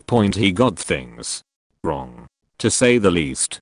But it all culminated in his saying, and then the browser uses FTP to download the content from the website, and the appliance doesn't scan FTP. Not only is that statement wrong, you download things from websites using HTTP, whether or not it is encrypted. This is why URLs on the web invariably start with HTTP1. He's also incorrect. The appliance can actually apply policy, scan, and block FTP traffic. Again, for the non-technical of you, he essentially said this oven won't bake a cake because it can only bake cookies. Now, it was my turn to be as professional as I possibly could. I explained that that was not how the process worked at all, and that, although irrelevant to the conversation, since you don't use FTP at all, the appliance did actually have that capability. When $DIRECTOR smugly, emphasis for just how damned smug he seemed, turned to $POCS and $VPS, all but saying "see, all lies," the main $POC spoke up and said, "Yeah. That's how we have things designed, and why we bought this specific appliance. Then one of the $VPS decided to end the meeting at it or doesn't work for that company anymore. I'm not sure if it was how poorly he handled being lied to, even if we had been lying his behavior was atrocious, or if it was due to having no technical understanding, even at a basic level, of the systems he was supposed to be, well, directing one. For those technical people out there, yes, I know you can have URLs for other protocols. I think it was already a bit too long to start inlining further in-depth explanations. I was an intern at a small company that produced industrial equipment a few years back. At the time I was studying electrical engineering at university. One customer was emailing about some products we sold him. He was upset because they weren't working properly and wanted a refund. We told him, when we sold him the product, that the fuse he was using to run the product was too small. He then demanded that we send him our measurements for the product running. I don't remember exactly how the email chain led to that, but it did. Me, being the young intern, who was full of energy and ready to help, went and got several of the things off the shelf and connected them together as requested to measure their overall load. After sending the numbers to the customer, we got this angry reply from some guy who said he was brought in by the customer and said some shit about bringing an AV seal or something. He went on to accuse us of lying about our numbers and being frauds because our numbers didn't match Ohm's law, which he was familiar with from the military. He demanded that we fully refund or else blah blah blah. I simply responded that Ohm's law holds for DC current, but this was AC that we were dealing with, and when measuring AC power and current, you measure averages over time. Because of this, something called power factor comes into play, which means our numbers were spot on. Our company decided to drop the client after all the fuss. TLDR. Some guy rudely claims our electrical measurements are fabrications. He is wrong. I'm a programmer first, it's certified tech second, and video editor third. I think it's safe to say I know my way around a computer. I've been using them literally as soon as I had the capacity to, not counting the number of people that have tried to correct me about programming, or that's not programming. Where's the black screen with all the green text? The one incident I remember was when I took a Mint boot USB to school, along with my personal Surface, to show a friend what Linux looked like. Teacher saw me and confiscated the device for hacking school property. I looked her in the eye and stated that 1. It's not the school's property, it's mine, especially given that it lacks a property if badge on it, and that it has a very identifying sticker on it for those that know me well enough. You're still hacking, and that's illegal. No, miss, it's called using a computer. I've been doing it for about 16 years. Just because you learned how to open Word for the first time by yourself does not make you an expert on the subject, and before you start poking around in other people's business, maybe make sure you aren't going to make a total ass of yourself first. This is a perfectly legal, no destructive, and sometimes encouraged thing to do, so if you will please give me back my sheet, I'd be happy. I got a suspension for it, sure. The look on her face when she realized she walked into the fundamentals class and told the top student that what he was doing was completely illegal in front of 5 others that knew exactly what he was doing was purely priceless. I've got plenty of other stories in the same vein, but this is already getting long as it is. Tattoo artist here. Had a client come in with his daughter while she was getting a tattoo on her upper arm. He insists that I'm not going deep enough because she isn't bleeding. Side note, the blood that you see while getting tattooed isn't really blood, it's plasma mixed with whatever ink you're using. The darker the pigment, the darker the plasma. Says I need to go deeper if I'm gonna penetrate all 17 layers of skin. He goes on to say she should be bleeding dark red. I corrected him saying that the needle needed to only hit the second layer of skin, the dermis, and that there were only 3 layers total. He tells me I'm wrong, and that he should know because he had a partial tattoo apprenticeship in the late 80s. He then told his daughter that she should clean her tattoo with rubbing alcohol. At that point I lost it and told him I'd punch him square in the nose if he went anywhere near that tattoo with alcohol. His poor daughter was mortified and embarrassed, but followed my guideline for aftercare and she healed up fine. Man, I feel sorry for that chick. Female engineer, lol. So many. One of my favorite stories. This is shortly into my second job. I had moved from being a failure analyst who pretty much slept behind a SEM to taking the xi coordinates and inclinometer on a moving part of a tool, was spitting out and correlating it to the tool native clock/magnitude output. The idea was to match clock/mag between different tools, and over time the little rubber parts involved in the movement would degrade over time. It was cool, but also entirely new, and the guy I was pseudo-reporting to was less than pleased at my speed point. Finally, lots of pain and data later, I figure out a conversion calculation. Offset the tool in any direction. I can see from the inclinometer what you set it to. I show this guy the software patch I want to get built, obviously pretty impressed with myself, not just a SEM monkey anymore. He says, and I quote, "Do you even understand trigonometry?" The conversion calculation I had looked nothing like what he was expecting. He was also an a-hole, if I didn't mention that previously. FTR, I took 2 solid years of upper div math and quantum mechanics, not the fun version, so I'm a little incensed. Punch my inclinometer data into his correct calculation, show him the deviation from the actual tool output, and say, if you'd like I can show you where your equation is wrong. He said in a very small voice that he did not. Grumbled about how I should have mentioned it was data derived. Jerk. TLDR. Dude exercised his mouth instead of his brain and got told. I was in the pub early waiting to meet a friend. The place was empty apart from me and a guy in a suit sitting at a table working on a laptop. I ordered a pint. The barman gave it to me and I took a sip. It was off and tasted horrible. I told the barman it was off. He said it was a brand new barrel, tasted it and said it was fine, and back quote, "That was how it was supposed to taste," implying I was some sort of Philistine who didn't know what a good beer was meant to taste like. I insisted that it wasn't right and there was definitely something wrong with it. He insisted it was fine and said that he wouldn't give me a replacement or give me money back. At this point the guy who was sitting at the table had overheard the exchange. He came to the bar and asked me if he could taste it. He sipped it, grimaced and said back quote, "That's definitely not right. Either the beer has gone off or the pipes have some cleaning fluid in them." The barman said back quote, "Oh yeah. Well, I've worked here for 2 years and I can guarantee you that is how it's supposed to taste." The guy placed his business card on the bar and said back quote, "Well, I've worked for 20th Brewery, the one who made the beer in question, for 20 years. I started as an apprentice brewer, then became head brewer, and am now national sales director. I can guarantee you that is not how it is supposed to taste. If you think it is, then I can always call 30, the pub chain owner, and tell him that we'll refuse to sell our beers to his publies if his staff don't have a clue about how to serve our beers and misrepresent them to their customers. If you want."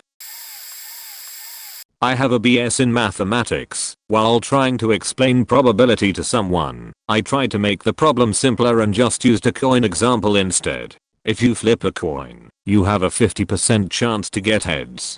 Flipping 2 coins doesn't mean you have a 50% plus 50% equals 100% chance of getting at least 1 heads. It's pretty trivial to see that it's possible to get tails twice, meaning that it can't be a 100% chance. In fact, you can easily enumerate all the possible outcomes to see how it really works. Heads, tails, heads, heads, tails, heads, tails, tails. So, you have a 75% chance of getting at least 1 heads. I tried to make the point that you can't just add the chances of each individual flip together by saying that flipping a coin 3 times doesn't mean that there's a 150% chance of getting at least 1 heads. That just doesn't make sense. Someone argued with me that the number is correct and I'm wrong. After 3 flips, there's a 150% chance. That doesn't actually work. 0% means it will never happen. 100% means it will always happen.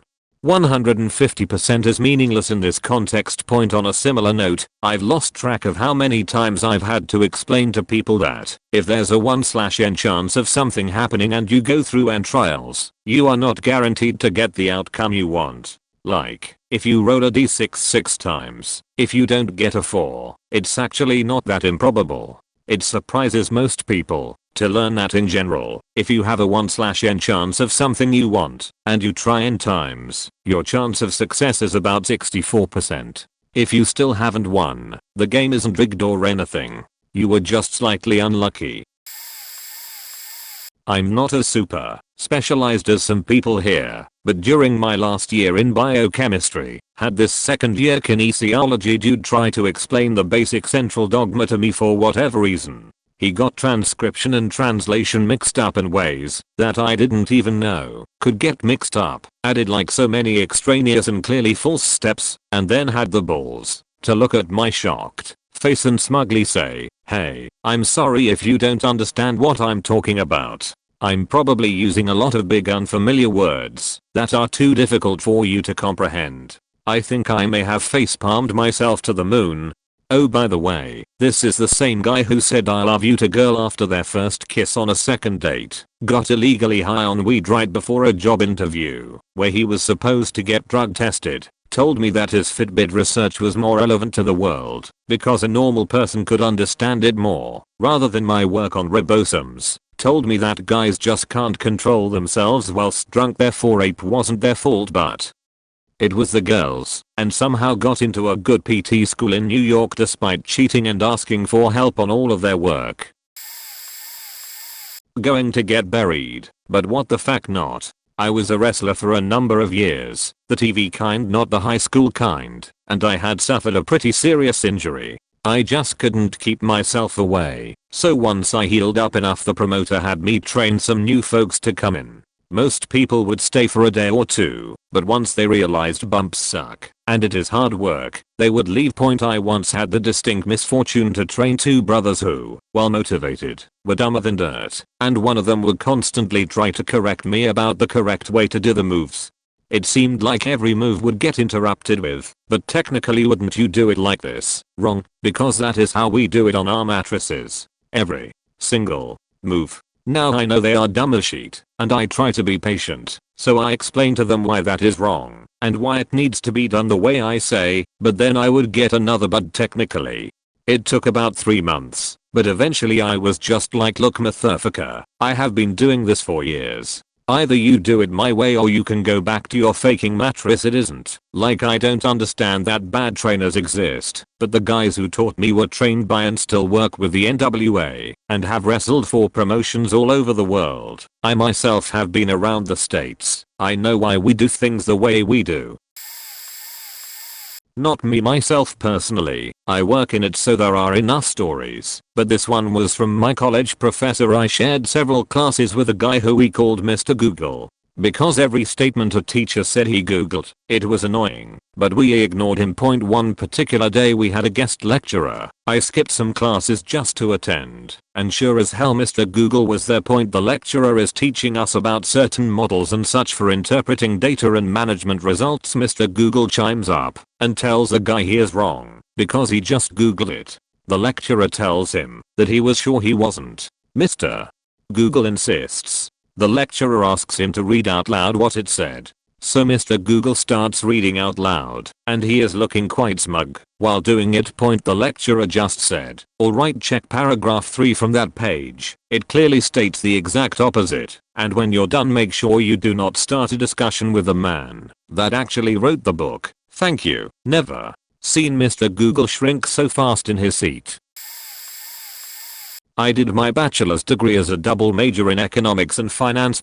I've also earned the designation of CFA, Chartered Financial Analyst. Here's some of the concepts people seem to have no idea about, but are absolutely confident they do. What the Federal Reserve does and doesn't do, how interest rates work, how small average Joe investors can beat the stock market. Spoiler, they can't reliably over any meaningful period of time. Derivatives. A swap with a notional value of $100 million is not a security that's worth $100 million. Whether you can predict recessions, kind of, but not in any way that's reliably useful for making investment decisions. Timing the market. No one can do it. Period. What things economically the president does and doesn't control. Hint. He/she doesn't control nearly as much as people assume. What the term free market even means. Way too often used as a hand wave term. The free market will take care of it. In what ways? Wall Street is and isn't evil. They do faked up shit, but the things people get most angry about aren't the worst things. Dividends aren't free. Faking money. What is and isn't investing. The economic truth behind every major political issue is never black and white. Immigration, welfare, tax rates, education funding, healthcare spending, insurance, etc. None of these are simple. Often heard as they could just fix X. If they did, why point how to pick individual stocks? Real estate investment is the best way to get rich. It's not appropriate for most people outside their primary residence, but can be very lucrative for people able and willing to be a landlord. Yes, working in the financial industry. I sometimes get information about companies that are non-public, and if you knew this information could make a crap ton of money trading that stock. No, I cannot and will not share material non-public information about publicly traded companies with you. That's called insider trading, and I would lose my CFA designation, my job, and probably go to prison. I used to be a slot tech, and one game we had a 3 real $1 progressive had an accumulated top prize of $125,000. It cost $1 per bet and you could bet $1, $2 or $3 per spin. The prize won was determined by your bet. One person I saw playing it for a while had been changing their bet randomly. For instance, bet 1 then bet 3 then bet 2, cycled that way. I'll let them know they could only win the top prize if they were betting 3. If they chose to not bet 3, the maximum they could win would be $1,200 if the 3 symbols appeared on the center line, as clearly shown on the paintable glass right in front of their face, plus me telling them. Of course they argued the usual spiel, they had a method, where have the machines rigged, etc. I walked away to help others who needed my help. Wouldn't you know it, the top 3 symbols appeared on the reels for the top prize, but their crazy cycling method had them at a bet of 2. They won $1,200, but if they had been betting just $1 more they would have won $125,000. I calculated the time they played. If $3 spin and 1 spin 5 seconds is $36 a minute per $2,160 hour, and they were there for hours actually trying to win the top prize. They probably spent at least $20,000 only to be stubborn and lose it all. I fix musical instruments for a living. I'm female. Just by the nature of being female in a trade and a male-dominated industry, I get a lot of dads who think they know more than I do. No, sir, superglue will not be an acceptable substitute for solder. That's a high-tension area. The post is a double, and superglue won't be strong enough. If you superglue it and come back to me, I'm afraid I'll have to charge labor for removal of the adhesive. Well, I didn't ask for the opinion of an apprentice. I just wanted you to change this pad. I'm not an apprentice. I'm the primary woodwind technician. Sorry, we cannot perform the repair until the corrective action the horn actually needs is done. Then we can warranty the work and ensure the horn is playable. I can't seat a new pad on that key if the key can't be put on the body. Right. Goodbye. Comes back a week later. He superglued the double post on a sax, ended up gluing the pivot screws, the keys were frozen, and somehow got it on the palm keys, too. Can you fix this? Yes. But now the estimate will be higher. You could have saved a lot of money had you taken me seriously to begin with. No retort from dad. I fixed it, and he paid. Surprisingly, he's come back and doesn't argue with me anymore. I wouldn't call myself an expert, but I run a club at my university that teaches kids about financial derivatives. Things like swaps, options, futures, etc. Anyway, there was a day when a freshman came into the club and started blabbing his mouth off about crude oil futures. He probably wanted to sound smart in front of all the other new business school freshmen. He is telling the group like he's an expert. Unbeknownst to him, crude oil is the one thing I specialize in. I traded crude oil futures, options, and equities for a few years during high school. I had a nice understanding of the fundamentals. The kid starts telling everyone that the price of crude oil that is always referred to in the news is the average price of crude oil around the world, which doesn't really make any sense. I stopped him right there, because this is one of the most incorrect things I have ever heard. The crude oil prices that is constantly quoted in the news is WTI, West Texas Intermediate. I went on to describe WTI in more detail, thus showing him my knowledge of the topic. He promptly shut up, and his face turned bright red as other kids started chuckling. Martial arts. I'd trained since I was 12, assisted in classes since 15, taught my own since 18, got to first dan at 20. I was discussing a public self-defense seminar a friend, and I had just assisted a senior instructor with over dinner with my mum and stepdad later. That month. Got onto describing what we had taught. If an attacker had a knife and our sensei had an awesome demonstration for why even trained people should run from an assailant with a knife. If the option is there, of course. We covered what to do worst case scenario. If you're backed into a corner, but ideally don't be there, right? This is an open seminar for like 2 days. Keep it simple, stupid. He would put however many instructors he had with him in pairs, while the public watched. Had one of the pairs a red marker, and explained to everyone this was meant to symbolize a knife. Then with the instructors lined up opposite their partner, he would instruct us to fight. We are all wearing white GIs. A room full of soon to be or full-fledged black belts going at each other could be quite a spectacle if you had the right team that day. At the end, he would line us up and point out every red dot or line the attacker had managed to land, and then said, now imagine that was a knife. Even just a dot is enough. And sure enough, no matter how good we were, we all had several marks all over us. I thought this was an awesomely humbling way to explain the importance of picking your fight. Stepdad however proceeds to tell me over a pint of Stella exactly how he'd disarm the assailant. Multiple assailants in fact. TLDR. Who's more well equipped to deal with a knife attack? A room full of black belts, be a 59-year-old man 6 beers deep. I work as a chemical tester at a local pool company. On a normal day a pool can be relatively easy to take care of, as long as you follow the instructions and do weekly maintenance. We test the water using a spin lab that gives the readouts to a computer for us to print, and like all technology, this machine has tolerances. To preface the customer, the machine has a limiter at a pH of 6.6 and won't read lower. Now my favorite was a brand new customer coming in claiming they had a crystal clear pool that nothing was wrong with. Quick possible to do if you are good at what you do, or listen to the pool guy. His pool tested with a pH of 6.6, the minimum that is possible. Chemically, an acidic pool like this will be crystal clear because the water will eat everything in it. He proceeds to blow up on me that I, a 18-year-old, am wrong and that his years of wisdom are correct. He leaves in a huff without getting anything and nearly tells me to off myself for telling him what to do. Following him leaving, I manually tested the water using the old school drops. His water was so acidic that it was off the scale for the color. The minimum for the color was about 6. This was more acidic. My estimation was that his water had a pH of about 3. This eats away at anything it is in contact with. Not 2 weeks later the customer is back saying his heater isn't working. We go through the song and dance of what's wrong, and he says water is leaking from the bottom of the heater. Not good.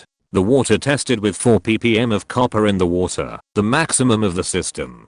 This is a sight that the water ate through the heat exchange coil in the heater. This fix on his new pool is nearly a $3,000 fix. The customer has to front this cost as it's out of warranty because we have proof that he was negligent to the water. Sweet revenge. TLDR. Customer tells me off for a $50 chemical fix for his low pH because he doesn't trust me or the machine. 2 weeks later is facing a $3,000 fix for the heater he destroyed due to negligence. Not something that one person does, but rather what the collective does that really gets me, and I'm sure anyone else in my field understands, is the lack of common knowledge which people have about philosophy. I'm currently finishing my master's in the philosophy of sciences. Physics, biology, psychology, medicine. All the time I have people say the same things. Common misconceptions. Philosophy is largely concerned with ethics, right? Philosophy is spirituality and it's about Zen and learning from the world to reach enlightenment. Philosophy is just all opinions anyway, throwing around the word illogical or rational like it is a buzzword. Philosophy is pointless as there is science. If you literally understood or read the field, it's not religious studies, it's not just ethics. It's not just opinions. Philosophy is a rigorous understanding into systems of knowledge about areas which are up for debate. For example, is the Copenhagen interpretation of quantum mechanics incomplete? Do we accept non-locality? Is there a hidden variable? Can the measurement problem be solved? Can we have an empirically realized reality without appealing to beliefs our brains modular or plastic? Is mental illness defined biologically or sociologically? Do current scientific theories across the natural sciences accurately define the object in question? Or is the methodology leading to problems such as confirmation bias, unfalsifiability, or giving a metaphorical/epistemological belief about the world? Does statistical data capture enough information to draw scientific theories upon or to make inferences based on that zeitgeist? We're not sitting around worrying about the trolley problem or giving crafty slogans for your shampoo bottle. We are trying damn hard to keep up with the latest scientific journals and offer theoretical explanations and try and assist with current affairs. Had an older broadband connection. Advertised up to 45 Mbps. Normally got around 10 Mbps, which was acceptable point. Then one day it fell to below 1.0 Mbps. And I had to continue calling for support. Everything looks fine on our end. Pay us more money to upgrade to higher speed. Finally sent a technician out who used his 3G iPad to connect to the hub and show me that it's receiving a signal, so it's not their problem. He then proceeds to tell me how I have half a dozen devices connected to my network, 2 computers, 2 security cameras, Roku, etc. Then he starts rambling off, well, your Roku is 12 Mbps, and then your cameras are 10 Mbps per camera, so that's already 32 Mbps right there. And then these 3D printers use a lot of bandwidth, as he proceeds to point at my wall of 4 3D printers. Now, I went to college for a decade studying COM/IT. And when I say multiple network speed tests are reporting 1.0 Mbps, something's wrong. And yet the man still refused to test a single cable for me. I didn't even have it in me to argue about the fact that all of my 3D printers don't contain any sort of networking adapters and rely on SD cards for data. Later on I discovered the original tech who installed my broadband used a loose wire, which resulted in a poor connection. After a year dealing with that's terrible customer service, I switched to the only other ISP in my region. I'm paying $10 less and getting significantly faster speeds. Can I do a not me? But in college I took a class called English Grammar, which ended up being a huge waste of time because it was basically intro to linguistics for English majors, and I'd already taken intro to linguistics. Ironically, the class was taught by a Chinese grad student who spoke English with an accent. I'd already learned most of the material from that other class, but the rest of the students were, as should be expected, complete novices. But because they spoke English natively and were dicks, they constantly tried to correct the teacher and throw up oddball possible exceptions to the concepts he was explaining. It was really annoying and painful to listen to, because he knew his stuff and always patiently explained everything to them after they asked their silly questions. But sometimes I would look at their faces and I saw them smirking so smugly. They didn't believe him when he explained, because he said it with a Chinese accent. So one day he was talking about compounds, and he brought up the difference between the phrase blackbird and the compound blackbird. They have different intonations. One is a description, the other refers to a specific kind of bird. Cool. But no, not cool. Because this one girl in the front pipes up with but aren't they really the same? Because all blackbirds are black. So he does his usual, patiently explaining that the detail doesn't bear on the substance of the concept. He gives other examples. He writes things on the board, but she won't give it up. But blackbirds are only called that because they are blackbirds. He explains a different way one more time. Then the girl turns around, faces the other students with this real shit-eating grin, and with a half laugh she declares again, but they're all black. At this point I couldn't take it anymore, and I yelled out, what if it's an albino? It's still a blackbird. This doubles as a story about creating a long awkward silence.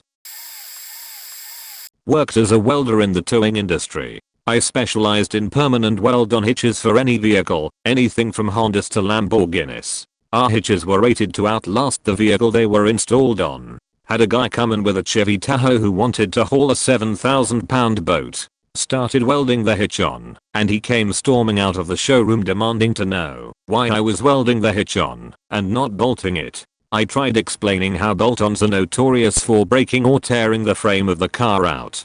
He wasn't having it, so I showed him the pile of old, broken and defective bolt-ons we kept out back. I specifically showed him a broken factory hitch that would have come with the Tahoe if it was ordered/bought that way. He still wasn't having it, so I removed the hitch I had started installing, since I only got one weld done, and told him to go to U-Haul. He came in a month later after the U-Haul hitch broke while he was towing the boat down the highway. He lost the boat.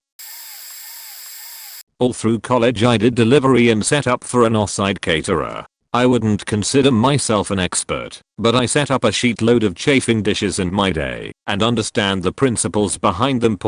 So I show up to this lady's house once, and I can immediately tell that she is going to get on my nerves. She's hovering right behind me the whole time and being really particular about everything, but it's her party, so I'll let it go. I set up the chafing dishes, and I'm about to start bringing in the hot trays when she stops and says it doesn't look like I put in enough water. It's a busy day, and I don't have time to tell her how the cycle of heat transfer within the dish works, so I just tell her that the trays she ordered were deep, and too much water in them will cause them to spill when I drop the trays in, which is also true. So I come back in with the first deep, heavy tray and put it in the dish. Splash. Water all over her very particular table setting. I just stare confusedly for a second, and she says, "Oh no, I put more water in to be safe." It took a lot of effort for me to not laugh in her face. I, female, 20-ish at the time, work for my dad who, amongst other things, sells firewood. The way we do it, I'm assuming that's what most people do, is to cut the wood in 1-meter pieces and sell them as steer. Of course, many people want them cut smaller, so they can just toss the wood into their fireplaces and don't have to cut them themselves. The smaller you want the wood to be, the more you have to pay, because it's more work to cut the 1-meter pieces into fifths and thirds, because each piece of wood needs to be picked up, etc etc. For reference, 1 meter equals 1 meter equals 100 centimeter equals 100 centimeter. Anyways, this lady calls. She wants 3 steer 30 centimeter pieces. I tell her we don't sell 30 centimeter pieces, we sell either 33 centimeter pieces for X/stir or 25 centimeter pieces for Y/stir. She begins arguing with me, claiming she's always had 30 centimeter pieces and she's been buying for years and whatnot. I politely explain again, we don't offer 30 centimeter pieces. She demands to talk to my father. I can only imagine her haircut, and that she was mad he wasn't my manager. I tell her I'll happily get him, but he'll tell her the same. How would you even cut 30 centimeter pieces from a 100 centimeter piece of wood? Like, does she think we measure them with tape and then throw away 10% of every meter? Obviously we only cut thirds and quarters of the 1 meter piece. After she complained to and about me for about 15 minutes, my father offered her 30 centimeter pieces for like 5 times the price of 33 centimeter pieces, explaining that to ensure the 3 centimeter difference, he would need about 5 times longer to cut the pieces. She then declined to buy from us because apparently we had been lying to her for the last couple years. A couple days later, she called again and ordered 33 centimeter pieces after she'd been laughed at by about every other firewood seller in the area. Edit. Spelling. Everyone always tries to correct me in my field, refrigeration. Most of the people in this field are awful, which is the reason I'm one of the best and pretty well paid at only 24. No bragging, just giving a mini background. When I work at bars, there will be ex-contractors, or current, drinking, and they always have to tell me they used to do HVAC. For one, HVAC isn't the same as refrigeration, but anyways, they have no idea what they are saying. Sometimes they will look at the unit for the customer before I get there as a favor, and if the compressor is off, they almost always say it's dead, just because the compressor is off. There's so many reasons this could be: electrical burnout, starting components, thermostat failure or ice up coil causing it to shut off, defrost clock, etc. Some of the smarter ones might see if the condenser fan is on, and if it is, but the compressor isn't, then they assume it's dead. That's at least a little better, but more than likely it's still just starting components. There's also new units now that run the condenser fan all the time. So there's that haha point. I realize I'm probably talking to myself, but I thought I'd share. I farm shellfish for a living, and the oysters I help grow are massively popular, especially in the area I live. Not too long ago, a buddy of mine hosted a pretty big party. I brought along a little over 100 oysters to shuck and serve as a favor. Everyone was very gracious and had interesting questions and compliments. As the party started to fill in more and people got rowdier, one drunk individual seemed to think I was hired help or something. He came over and asked me about the oysters I was shucking, saying he considered himself a bit of an expert. At this point I was excited. I love to talk about marine biology and oyster farming in particular. I told him the oysters' names and he said he was familiar with them. At this point most everyone who I had spoken to had been told by my buddy that I farmed the oysters I brought, and so I assumed he knew. After having a few oysters, he commented on how wild caught oysters, suggesting the oysters I was shucking were so much better, and how he could taste the difference between farmed and wild caught. I tried to kindly tell him they were grown on suspended long lines, and he got pretty snarky with me and told me he knew his oysters and could tell a wild caught from a farmed oyster. At that point I got fed up and pulled up a picture of the oysters I brought from when they were seed sized and told him I'd spent the last 1.5 years growing these at every step of the way. I watched as he pieced things together and realized he was completely full of shit. I'm a native Malayalam speaker, Malayalam being the language of the people in Kerala, India. My manager at work, who's from North India and speaks Hindi, told me that my language evolved from Sanskrit like every other language in India. I tried to convince her that actually Malayalam was a Dravidian language that has no relationship with any Indo-European language, including Sanskrit and Hindi, in its origin, and originated completely independent in the Indian peninsula long before Hindi formed. Nope. She was adamant that every language in India was of Sanskrit origin. Wrong. All Dravidian languages originated independently of Indo-European languages and have only been slightly influenced by Sanskrit later in their evolutions. She googled it after I told her. She read the facts. Then she stuck on the fact that Malayalam, in its classical literary form, was influenced by Sanskrit in its vocabulary and would not budge. I then realized that she was one of those people who read, but didn't understand. They hear, but don't listen. I posted this before but here it is again. So I was at a bar with a friend of mine, and we got to talking with this girl who was there on her 21st birthday. We congratulate her and buy her a round point. Shortly thereafter we get into a conversation about the peopling of South America. She then, incredibly arrogantly, explains that there were people there and that I'm whitewashing history. I explain, again, that I'm not, and that there were no human beings there until they migrated there at a time we are still trying to figure out. No, she insists, these invaders wiped out the indigenous populations. No, I say, that happened thousands of years later. She accuses me of mansplaining. I'm like, at a loss, and I'm like, okay well I'm sorry. She yells at my friend, female, and is like, how are you friends with him? And it's like, God, what do you even do? Like, sell faking stocks. I'm a geographer. I majored in psychology and was a counselor for teens for 3 years. My ex-wife and I have a number of kids, but about a year and a half ago I started noticing our oldest exhibiting symptoms of ADHD inattentive type. At first it was just at home, so I held off saying anything, but over time it was clear by reports from her teachers that this was becoming pervasive and affecting many aspects of her life. One day I texted my wife politely explaining what I and the teachers have been noticing and how it's been hurting her performance at school. Now, keep in mind she majored in biology and wanted to be a pediatrician, but changed her mind after graduating. Part of her schooling was shadowing doctors, and she spent about 2 weeks shadowing an adolescent mental health counselor. After I told her this, and that I'd like for us to get her a mental health evaluation, her response was she doesn't have ADHD. I would know, because I shadowed a counselor. Okay. I literally did this for a living, and was trained in the DSM. I couldn't press the issue at the time, though, in order to not cause unnecessary drama. Luckily, our oldest just squeaked by in school and moved on to the next grade. This year, her mother finally relented and allowed her to see a counselor, and, surprise surprise, she now has a diagnosis of AD/HD inattentive type and is currently medicated and doing much better.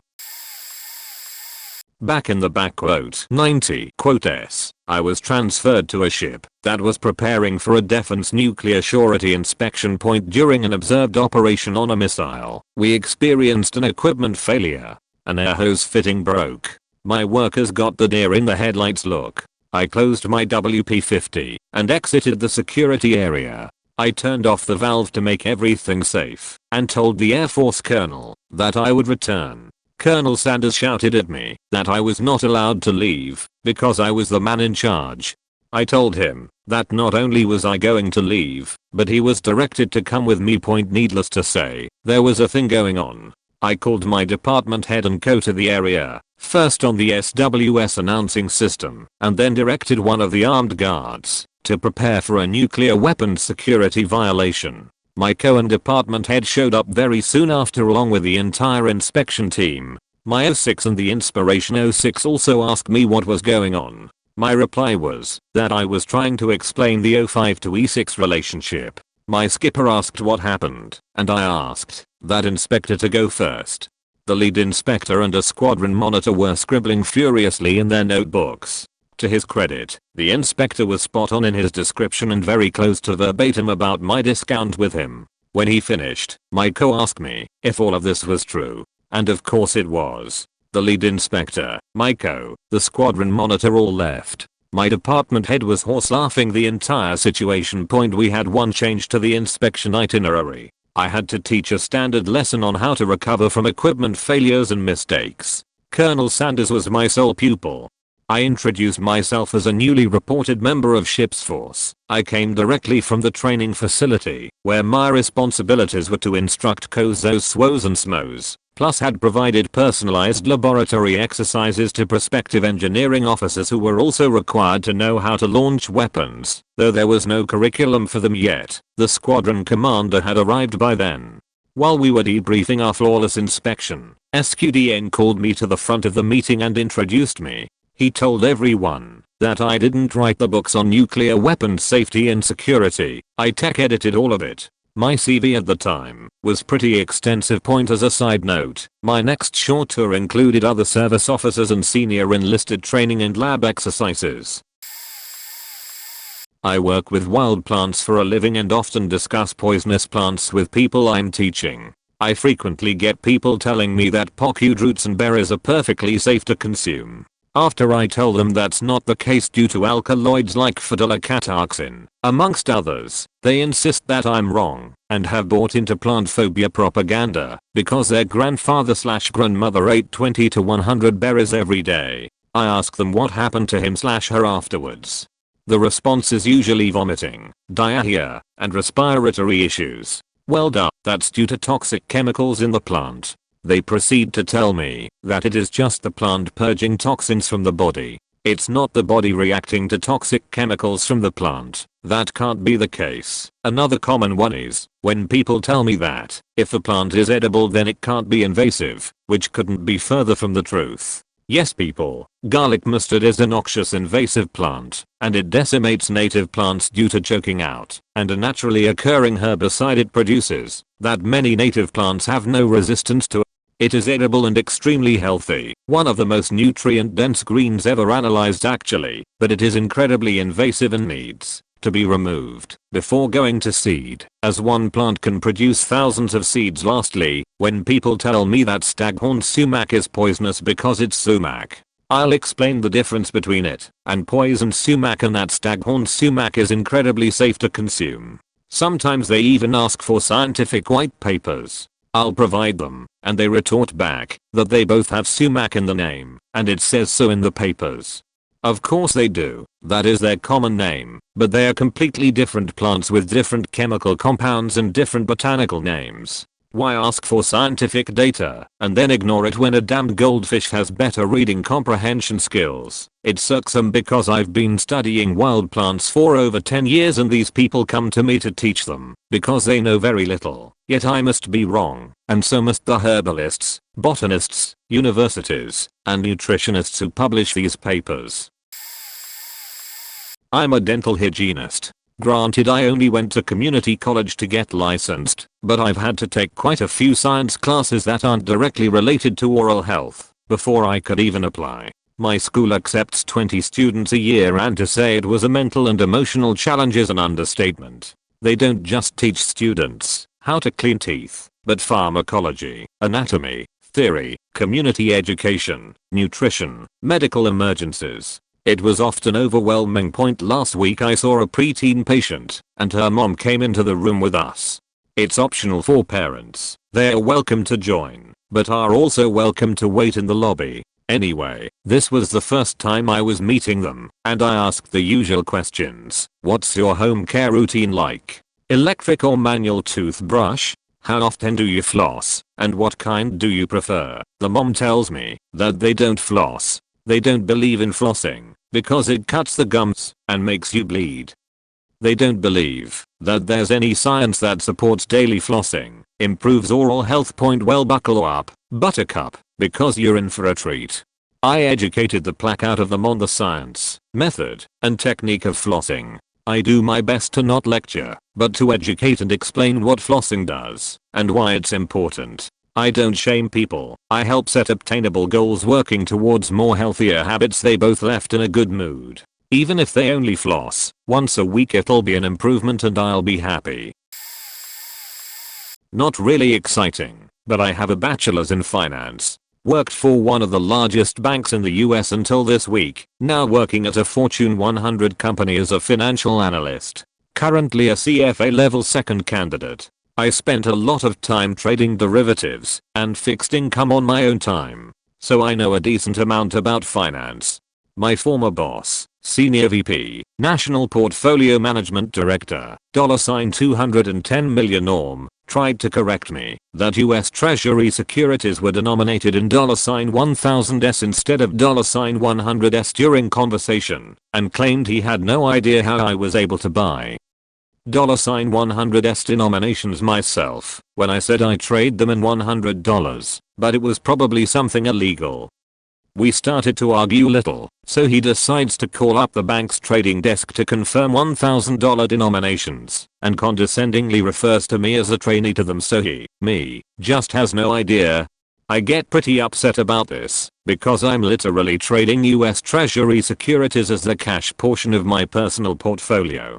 I tell him the bank trading desk is wrong, and it's denominated in $100s. He then starts cursing and yelling at me, saying, "Why do you always have to faking argue?" I called the faking trade desk. I kept my cool and just kept repeating that US Treasury securities are denominated in $100s. He yells, "Then faking Google it and see for yourself." I go to my desk and pull up the US Treasury Department's website and email him the link with the correct information. I look from my desk and watch him just staring at it for 5 minutes. This man literally manages millions for people. No specialized designation. Just someone that convinces others to let him manage their money for 1.5%. Redditors like to correct me about art etiquette all the faking time. Nobody likes to properly source artwork or give decent comments. My latest argument was telling people not to tell an artist their work was vomit-inducing and disturbing. It really wasn't even that bad. It was cute. My most memorable one was on Insinepia Pla Facebook or Choosing Buggers, where someone had reposted a lady's comic on their Facebook page, like a complete new upload, and the lady found the post, which had a couple million views, and asked for proper credit. The poster told her to fuck off. He didn't need to. Basically the whole thread was frothing at the woman who dared to even ask for proper credit. She had a signature included at the bottom of the comic, but I had to explain that that wasn't enough, that you can't repost someone's work and not link back to the source material. If you want to support original content, you have to support the artist. I was basically drowning in downvotes because her signature in the comic was enough that they shouldn't have to put any extra work. I'm a software engineering manager and a director who runs our manufacturing testing with no software training or experience, continues to tell the business how we don't know how to make software. The director has a small group of PHP developers from China that work for him, and a manager that reports to him in a similar capacity with a team of developers. Also without any software experience. The director pulled everyone into a meeting with C-level and directors to show his amazing software his team made and why he should handle software development going forward. I voiced concerns about the legitimacy of the program, issues in the code, security and legal problems, and they finally agreed to let me see the code. A week and 50 to 60 hours later of scanning, I found out his team created a program with 2 million lines of code. Most programs that size have about 10 to 20,000, 14,000, not a typo, bugs, and in violation of about 20 copyleft non-commercial licenses, and lots of basic injection vulnerabilities a first-year CS student is taught about.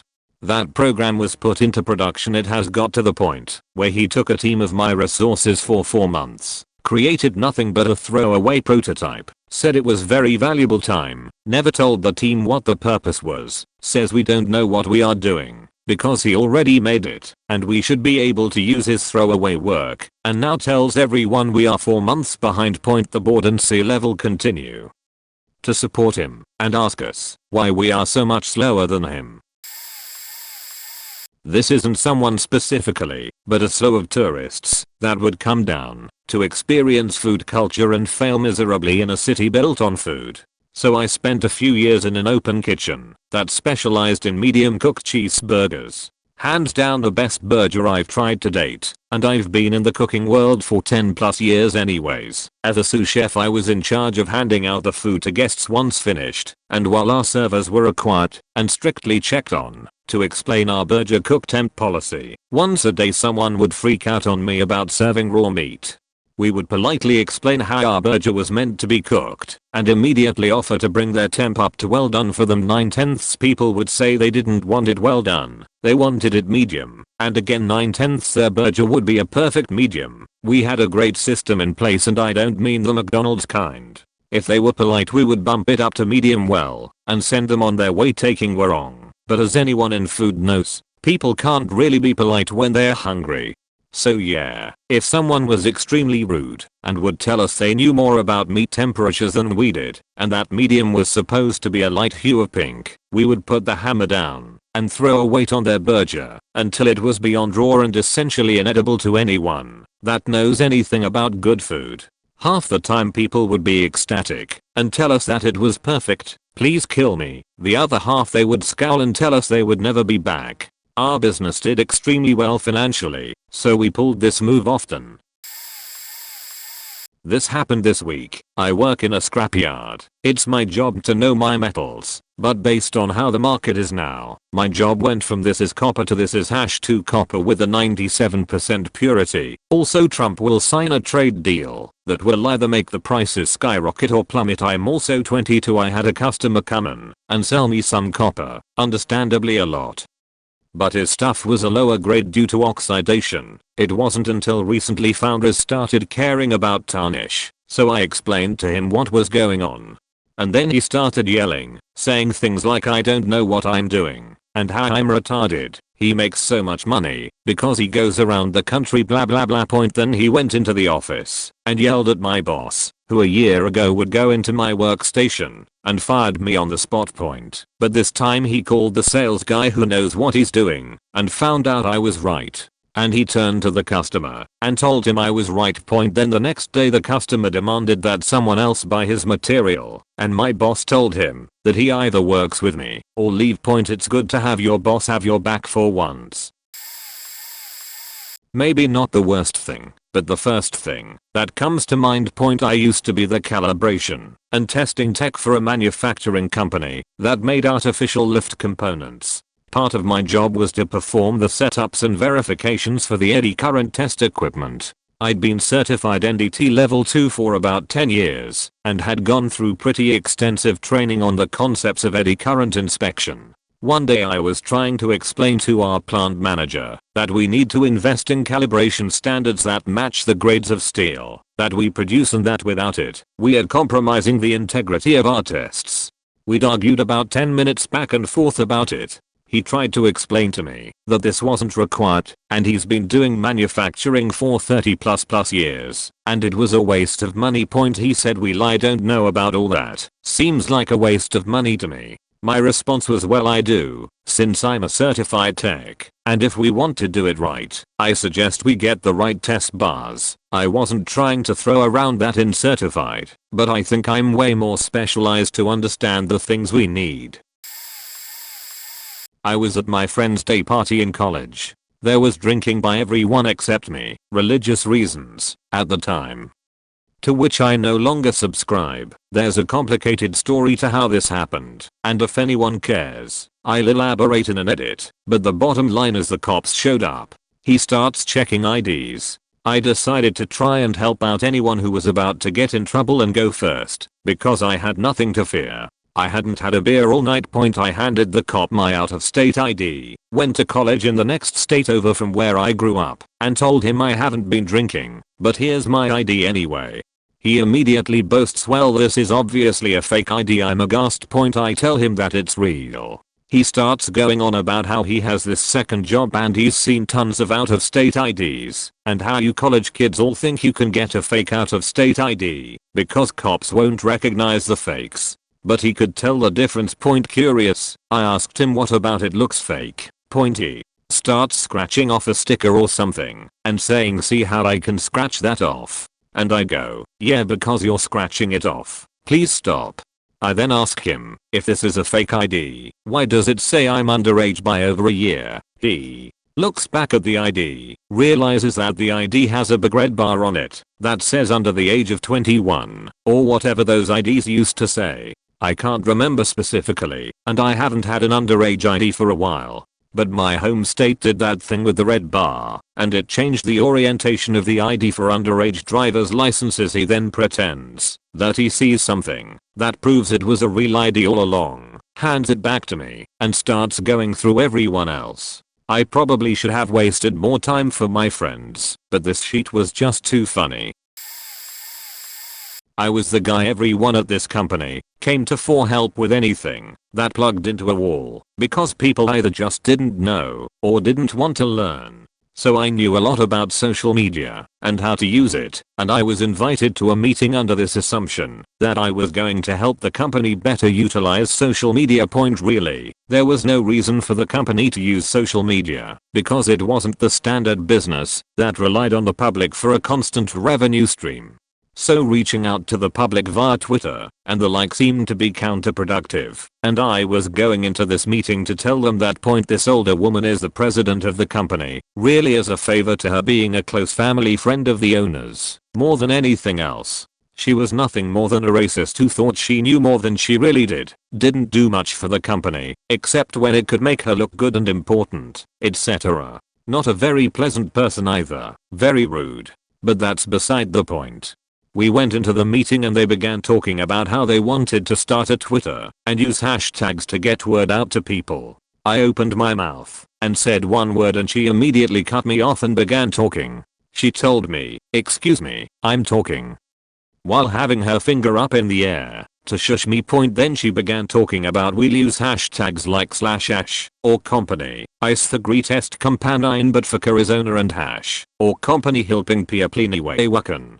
I'll let her finish her stupid rambling, and then when she seemed to be done and had taken a break, I spoke up. She rudely interrupted me again, same sheet as before, excuse me, I'm not done talking, with her finger in the air, and went on to ramble on some more dumb sheet that wouldn't work. She did this to other people in the meeting as well, cutting them off and acting like they were rude, and as if she hadn't just spoken over them. I ended up just getting up and walking out of the meeting without saying anything to anyone. It was obvious no one wanted my input, even though I knew the most of anyone else in the room on this topic. Whenever wrestling comes up, I could puke right on the spot about how wrong most people are. I've been a lifelong fan, and my first wrestling training was with Aleister Black, who's now on SmackDown I think, who at the time Trained the WXW West Side Dojo that day as Tommy End. I didn't hold on to my dreams for long, but every single person feels like they know everything about wrestling. Somehow, and I don't know how, everyone thinks that, just because they know that wrestling isn't real, that they know exactly what kind of maneuver hurts and which doesn't, what's real in the programming and what isn't. The amount of times people think that something fake is real, and believe something that has been a slip up to be fake is a sight to behold. Point. Whenever someone gets hurt in the story at a big match, people look at me with shock and ask if that's real. Point. Yes, the other wrestler really did just break his arm in the middle of a fake programming while the referee tried to pull him off of him. Jesus Christ. I've been a type 1 diabetic since I was 4 years old. Type 1 diabetes is also called insulin-dependent diabetes, meaning that I quite literally rely on injected insulin in order to stay alive. Point. I worked as a pharmacy technician for a short time. One time, the pharmacist I was working with and I were chatting about what it's like to live with my illness. He asked if I take pills, and I gently corrected him and explained that pills only work for type 2 diabetes. He seemed absolutely baffled and tried, repeatedly, to correct me on that, and even had the nerve to say that I was wrong about literally needing insulin to live. He seemed to think that I was silly for only being on insulin and not even trying the pills. Eventually I was able to point out to him that I was the one living with the disease and that just maybe he had no idea what he was going on about. Point. It deeply concerns me that someone who has worked in pharmacy for decades and dispenses these kinds of medications regularly seemed to not even have the slightest clue that not only are there different treatments that work for different people, but that type 1 and 2 diabetes are entirely different diseases. I'm Chinese and my parents have had Chinese takeout at / restaurants. I've worked in them some. Here I was teaching someone to make fried rice in my dorm as a lot of young people can't cook. He was spending too much money on takeout, so I was trying to help him. This other dude was like, you can't make fried rice without a wok. I was using a frying pan as the guy didn't have one. So I divide the rice up and make half with the frying pan and then get my friend to make the other half in a saucepan, imitating what I was doing. I wouldn't say I was specialized at it, but I know how to make fried rice, even though I almost never eat it. Point. Once there was an old white couple that asked to look inside our restaurant kitchen.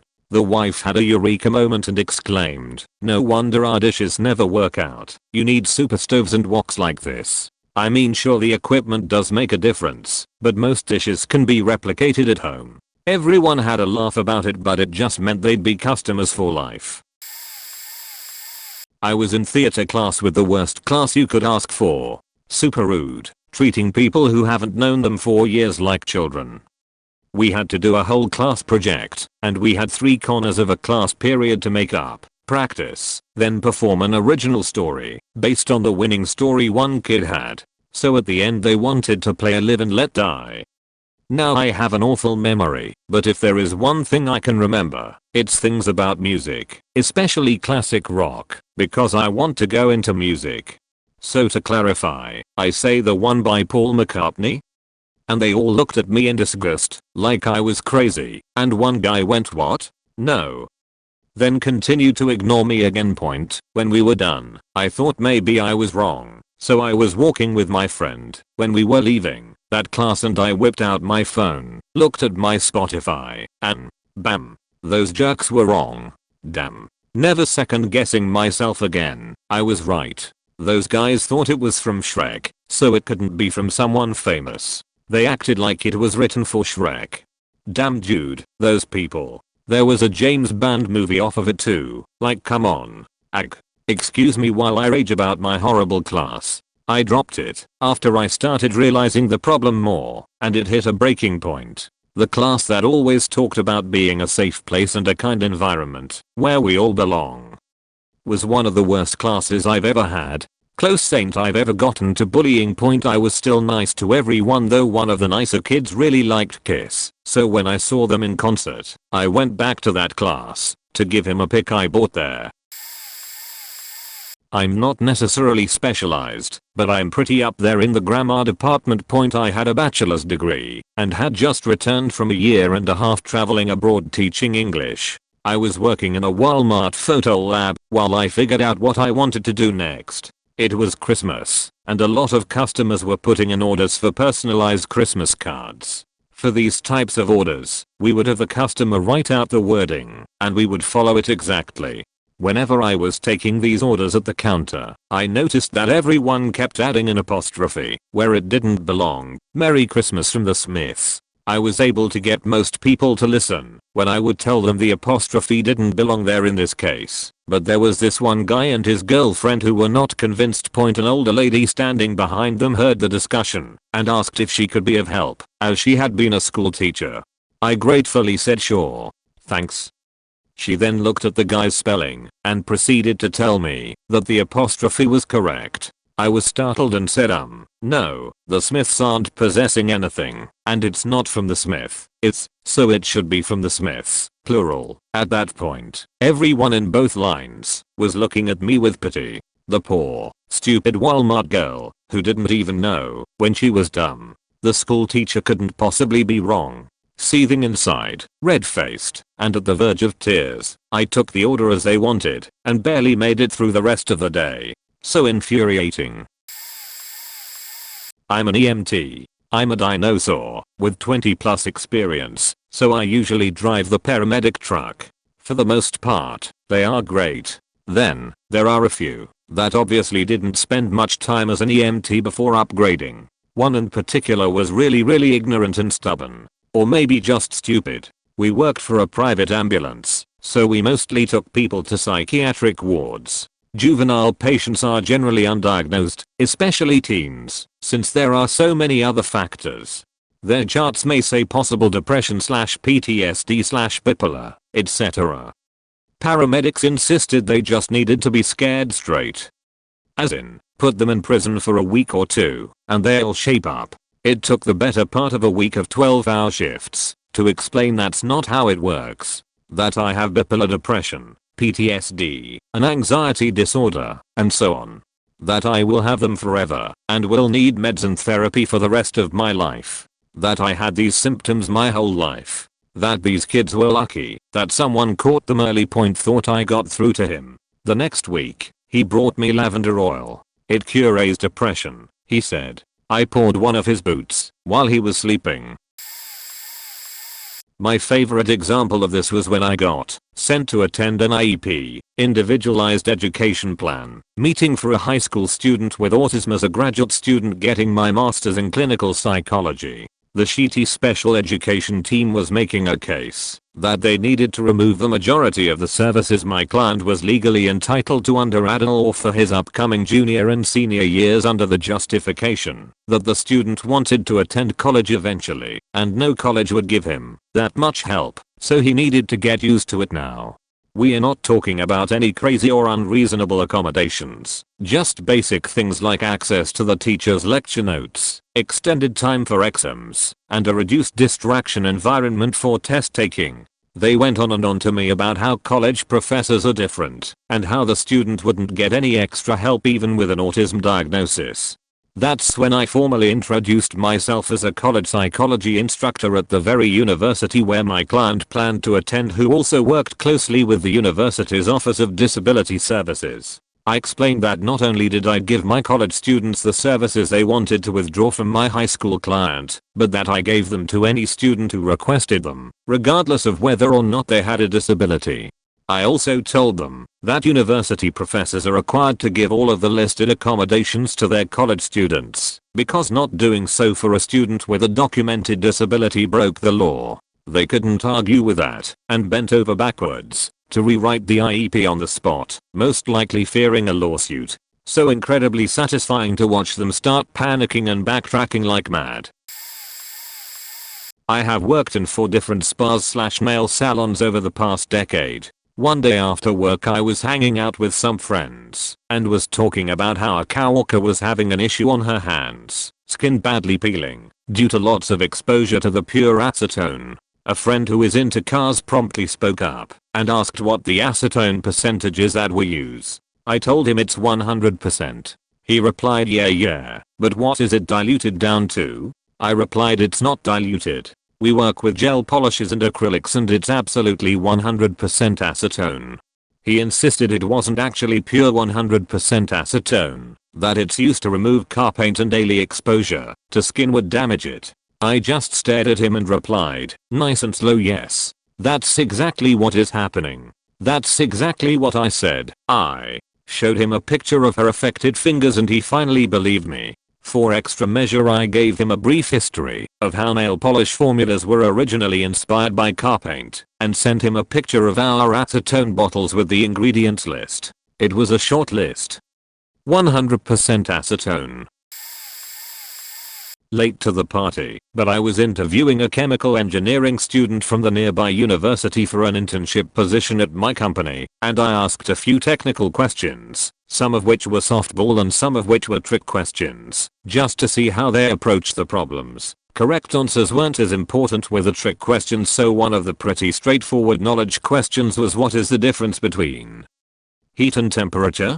She confidently gives me the definition of temperature as the definition of heat and some hand wave nonsense as the definition of temperature.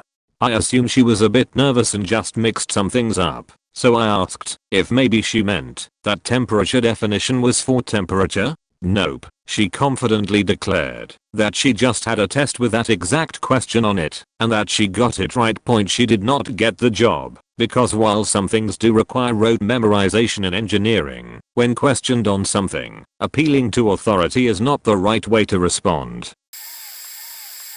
I'm not a specialist, but in college I got to study abroad in Mali one summer. While there, we went out to visit Dogon country for a few days. A few years later, some guy posted a conspiracy theory video on some message board I frequented, in the off-topic section, which was using Dogon culture as proof of the crazy theory. It was something about this isolated African tribe does this ritual about some planet in another system, which is proof that they've contacted extraterrestrials or something dumb like that.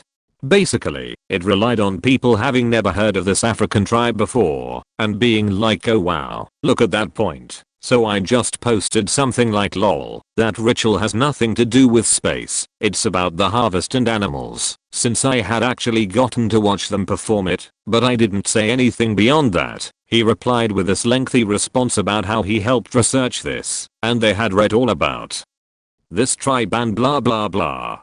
I then replied saying, well, I've actually been there and seen this, and that long mask you're claiming is a planet orbiting a sun is actually just a snake. And then I posted pictures I had taken of it, and debunked a few of his other points with pictures I had taken myself. He never replied back, and eventually a mod deleted his dumb conspiracy post lol. A while ago I went to a car dealership with my mom, because there was a recall on the transmission in her car. It was under warranty, since it's a recall, and the car's still within the mileage. For context, I've been a massive car enthusiast since I was 12, and could tell you pretty much anything related to cars or engines. The mechanic at the dealership tells us that 6th gear is severely worn, which would require a replacement of the transmission that wouldn't be covered by warranty, and that the compression in cylinder 5 is low, which requires an engine rebuild. First of all, no it doesn't. Second of all, that would cost about $10,000. My mom almost agreed to it before I walked over and said to the guy, huh, that's interesting. I'd love for you to explain that, since this car has a CVT and an inline 4. For those of you unfamiliar with car terms, a CVT is a transmission that doesn't have gears, and an inline 4 is an engine with only 4 cylinders. I used to be a health inspector. I went to a small mall food court place one time that was basically only run by teens. Their bucket for sanitizer water only had soap in it, instead of bleach. So I politely asked the girl in charge if she had a separate sanitizer bucket somewhere with the bleach. Added point, she looked at me like I grew a 4th arm or something. I'm pretty sure it only has to be soapy water to clean the counters, she said, very matter of fact, as if she was going to educate the health inspector. Bleach is only for the floors. I reassured her that she did, in fact, need to use sanitizer for the prep surfaces, and that bleach was overkill for the floors. I took my food handler's course, and I'm pretty sure I'm right. This time said with a flavor of confidence only a teen girl can possess. I just lifted up my badge, looked at her kind of confused, and said I'm a health inspector. We write that test, which isn't altogether true, but got the point across. I asked her for the store manager's info after that. I needed someone in charge to know what was going on, so it could be enforced, rather than these teens continue to be confused. While in the military we had to go through safety training on various things. One such training was on a high voltage piece of equipment. You had to have proper grounding and a whole list of things before you work on it. The instructor went through step by step when one sergeant scoffed and said we were teaching it wrong and that he had always done it differently. Not only was the sergeant wrong, I was utterly surprised that he was still alive with the way he was handling the equipment. He started boasting that his way was faster and that's how he was teaching his unit. Things got heated as the whole room tried telling him that he was going to kill someone using his method or at least short out the equipment. I specifically spoke up and said your step by step is very wrong and is probably why your unit is always breaking these things. He got very angry and started yelling at me, "Shut up, Airman, this is way above your pay grade. What would you know? Let the big boys talk." The instructor spoke up. Actually, his unit made this equipment and are the ones that fix it when you break them. In fact, that particular airman wrote the guide and safety procedures for this and that's why he's here to overlook this course. The sergeant was later demoted and was moved out of maintenance. They didn't want him working on things anymore. Edit. Words.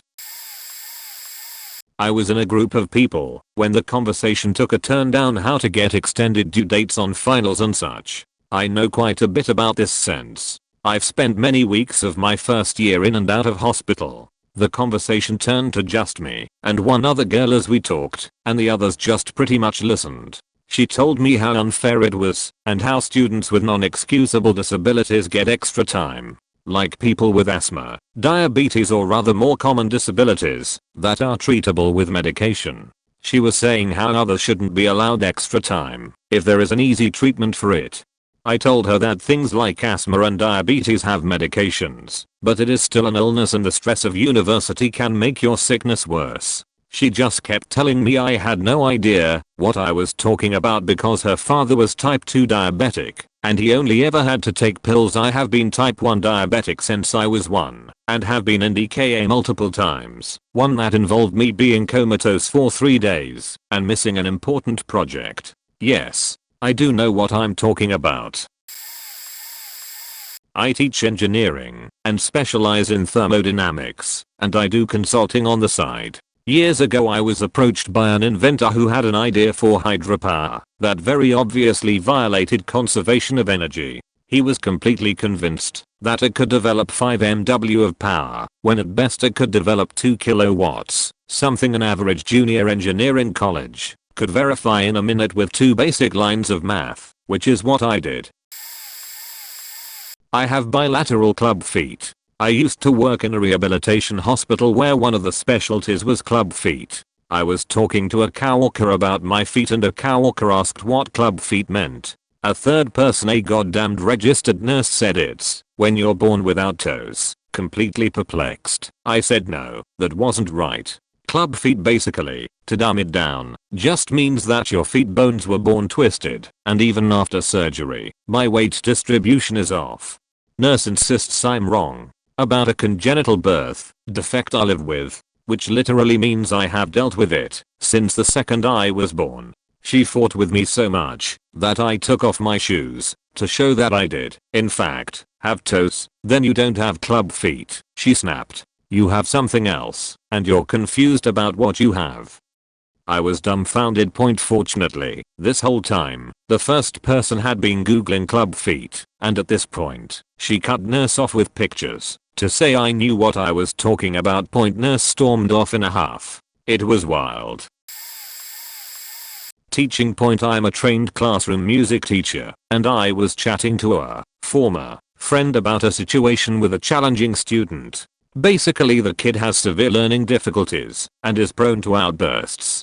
the boy just suddenly completely lost it in my class, and I was telling this person about what happened and how I handled it. I'm not one to pat myself on the back, but the principal had me in his office later to shake my hand and let me know that he couldn't have handled it any better himself.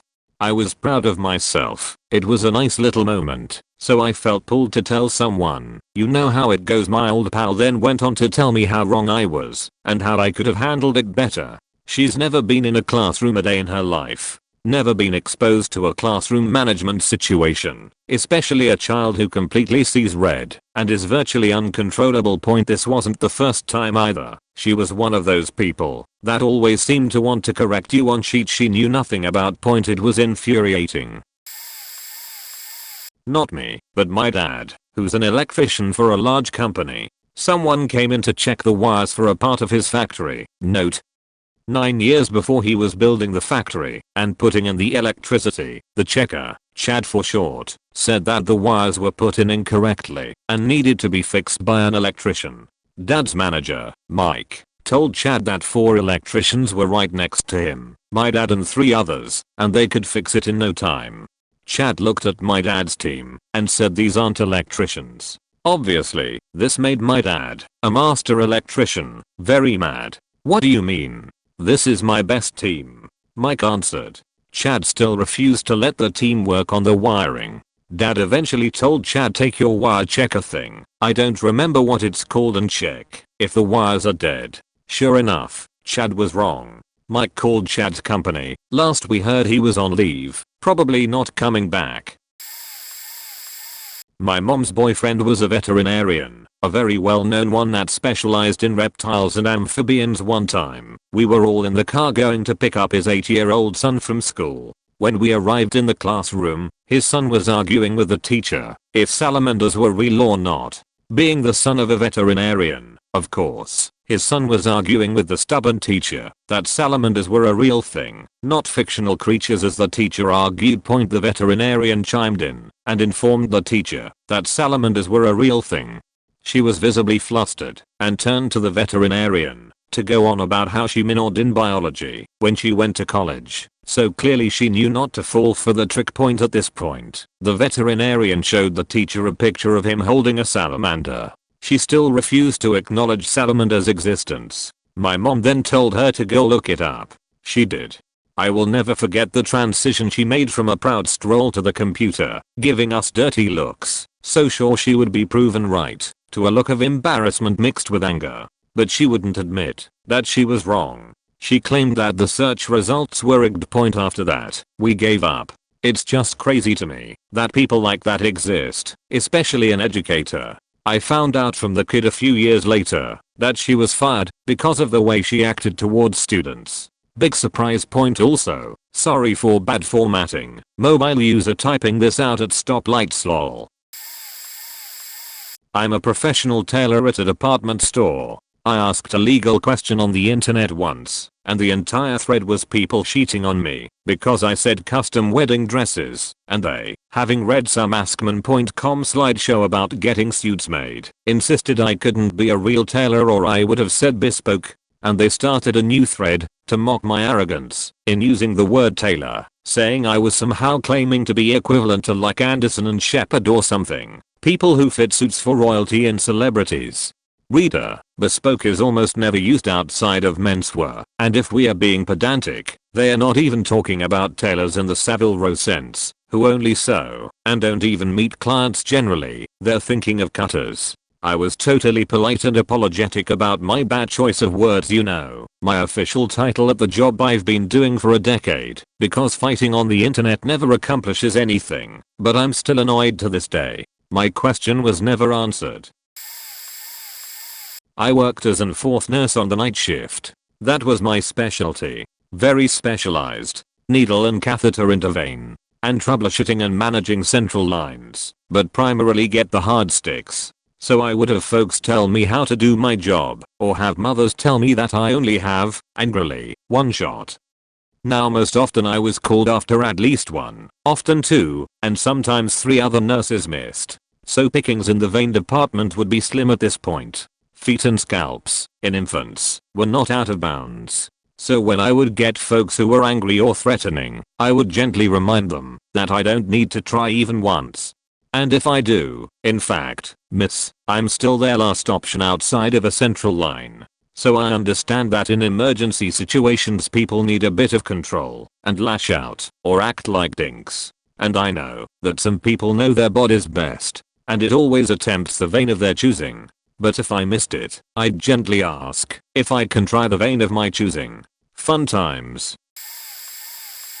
Not exactly a correction, but still faked up. Point was an animator and graphics guy for years. Kept up my Adobe certifications and everything, just to not lose the skills. After I joined the military and was put in the media department, we had a huge base event and they wanted to advertise about my faking former specialty. Point my leadership knew of my background. It was all in my file and they bragged about it to other officers, but never had me use those former skills.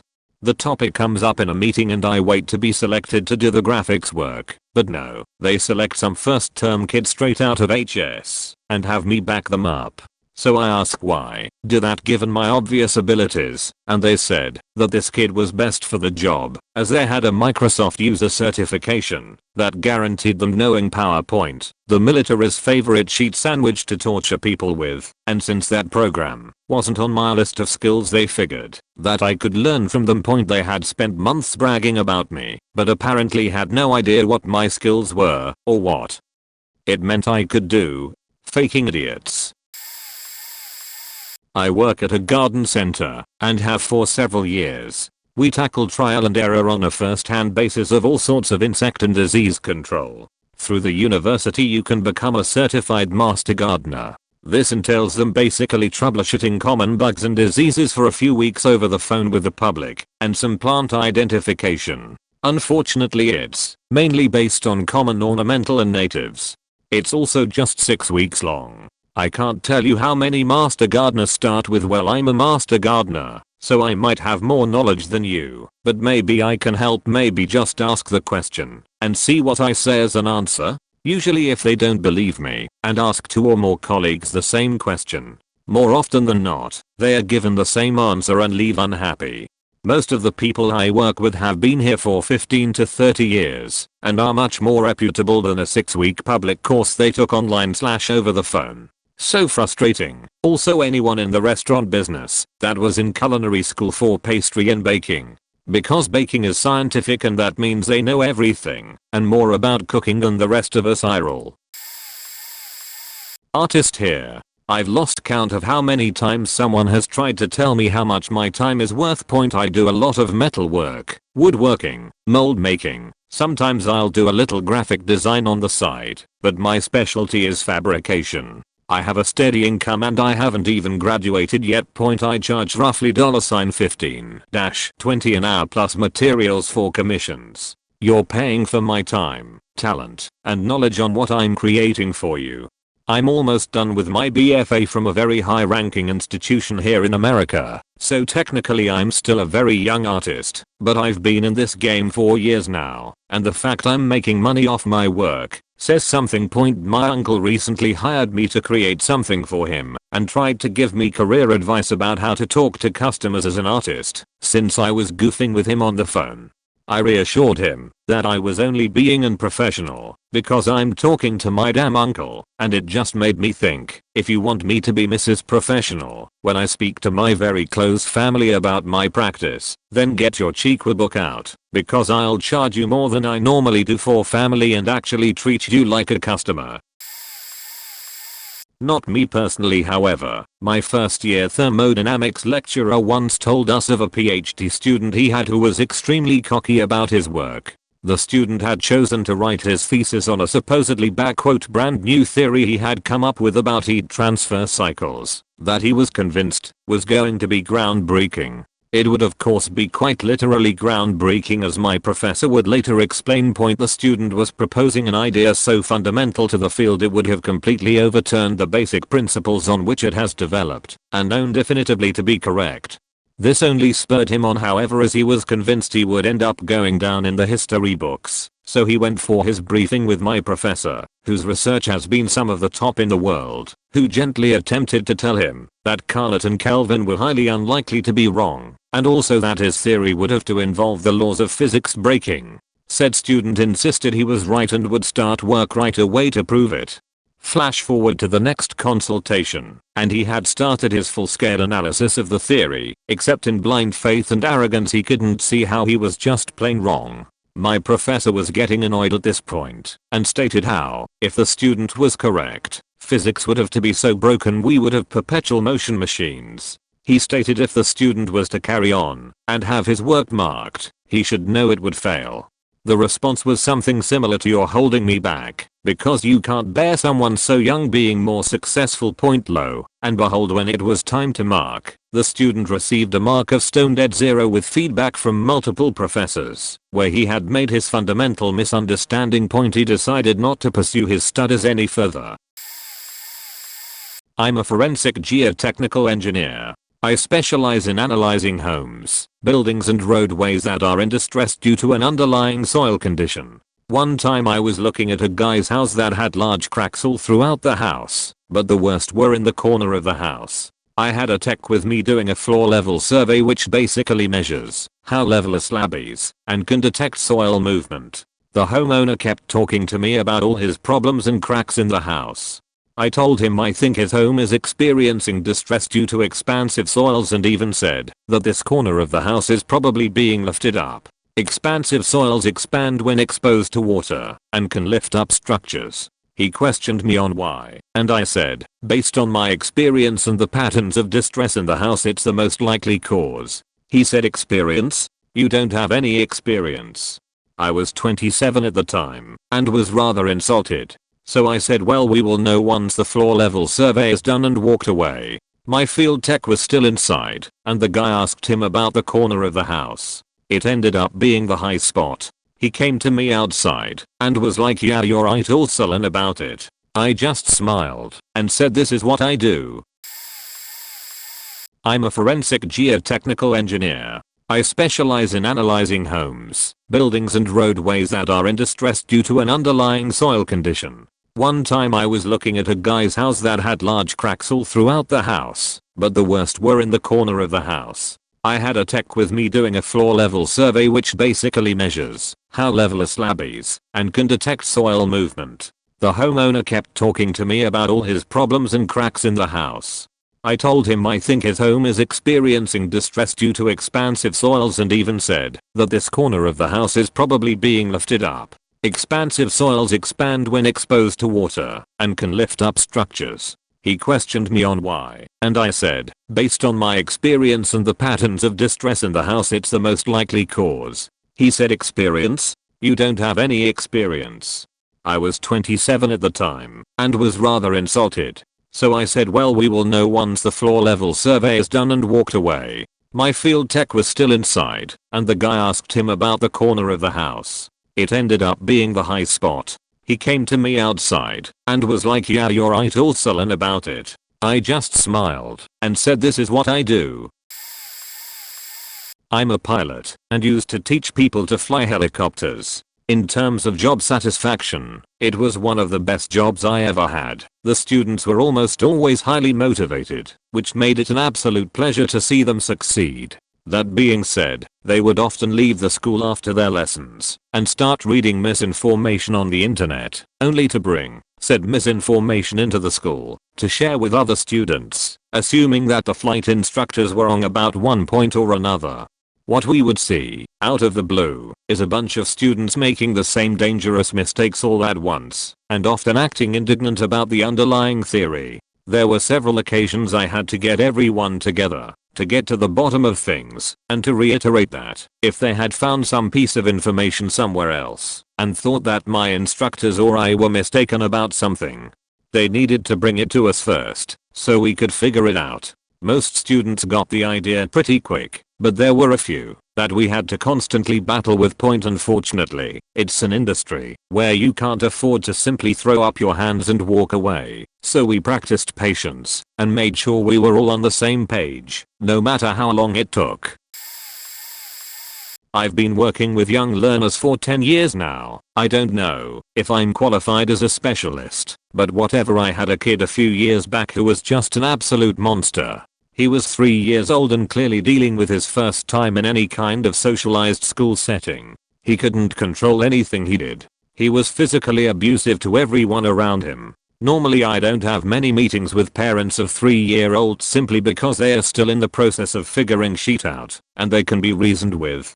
I had a meeting with this kid's mom within the first week of having to deal with him. I calmly explained the situation as I saw it, and asked what kind of structure she gives him at home. Oh, I don't believe in structure for him. He's free to do whatever he likes. Okay. I explained to her what was going to happen if she didn't start giving him structure as soon as she got home. I told her that he'd struggle socially and scholastically to epic proportions if she didn't get this shit under control. I have a goddamn master's degree in ed, and at the time 7 years of experience. Her response to my suggestions: no, I don't need to do that. I've read books. I know how to raise my son. I conceded the point, thanked her for her time, and ended the meeting. Fast forward 2.5 years and many incidents, both inside the program and outside, and she's back in my room 7 months pregnant, afraid for the baby, and crying her eyes out. It took every ounce of willpower I had to not say, "I told you so." Not necessarily specialized in, but I'm a paleontology enthusiast, and I know quite a bit about prehistoric life. I had this classmate once tell me that whales evolved from marine dinosaurs. Now there is a fact wrong with this sentence. Marine dinosaurs weren't actually dinosaurs at all. They were reptiles more closely related to squamates, lizards, snakes and turtles. They weren't even archosaurs, a taxon containing dinosaurs, crocodilomorphs and pterosaurs. Yes, pterosaurs aren't dinosaurs either. Whales are mammals, not descendants of dinosaurs or marine reptiles.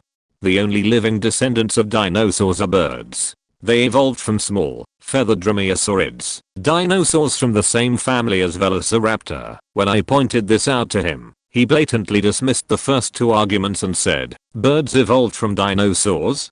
You're an idiot." We kept going back and forth, cause I wasn't gonna let this guy, who often picks on me, get away with arguing about this with me, especially with his obvious lack of knowledge on the subject. Eventually he just said okay, and just walked away. Win, I guess. I had someone try to explain my master's thesis to me after I'd spent 2 years researching and writing on the topic. She kept spewing off all these misconceptions about psychopathy and their characteristics, and it made me mad. I don't need someone explaining my own speciality to me when I've worked so hard on it, especially when they're not considering the exact topic I was writing on at all. For reference, I was comparing the development of psychopathic traits of non-criminal individuals in adolescent and adult samples. They don't have social skills problems. They aren't the same as sociopaths, and no, they aren't all violent. They are so much more nuanced than people think, and it really fascinates me. I just hate when people try to cheat on something that I'm really passionate about. I know that's not the same as being a trained professional electrician or a lawyer or someone who does this for a living, but I was just so excited to write a topic that may make a difference to people's understanding, and quite a few people who read my work were still so prejudiced. Once I told my teacher, I was in 4th grade, about how this book he had given me was totally unrealistic. The book was about wolves, and it was written that the wolves have blue eyes. I specifically told my teacher I wanted realistic fiction, and was pissed because I was being forced to read this book. My teacher told me, no, wolves have blue eyes. This made me only more pissed, because I had spent the last 3 years finding out everything I could about canines, and I was not going to let some adult tell me that I wasn't right. I knew this stuff. I told him to faking Google it, and he stared at me, knew that I was pissed, and lied saying wolves did have blue eyes, not wanting to admit he was wrong. Point. If you do want to know, wolves can have blue eyes when they are babies, but a full grown wolf with blue eyes isn't a real wolf. Either its dad humped a dog or this wolf is just the very fluffy doggo across the street. Someone invaded a Facebook group and posted an ad, already a faux pas, in all caps like 10 lines high. Everyone was poking fun at her for yelling. It wasn't just inappropriately located and in all caps, but long and rambling and poorly written. A hot disaster. I made some super short joke about yelling, like why are you yelling, and she began to lecture me about how rude and nasty I am, and I realized she wasn't a native English speaker, Korean.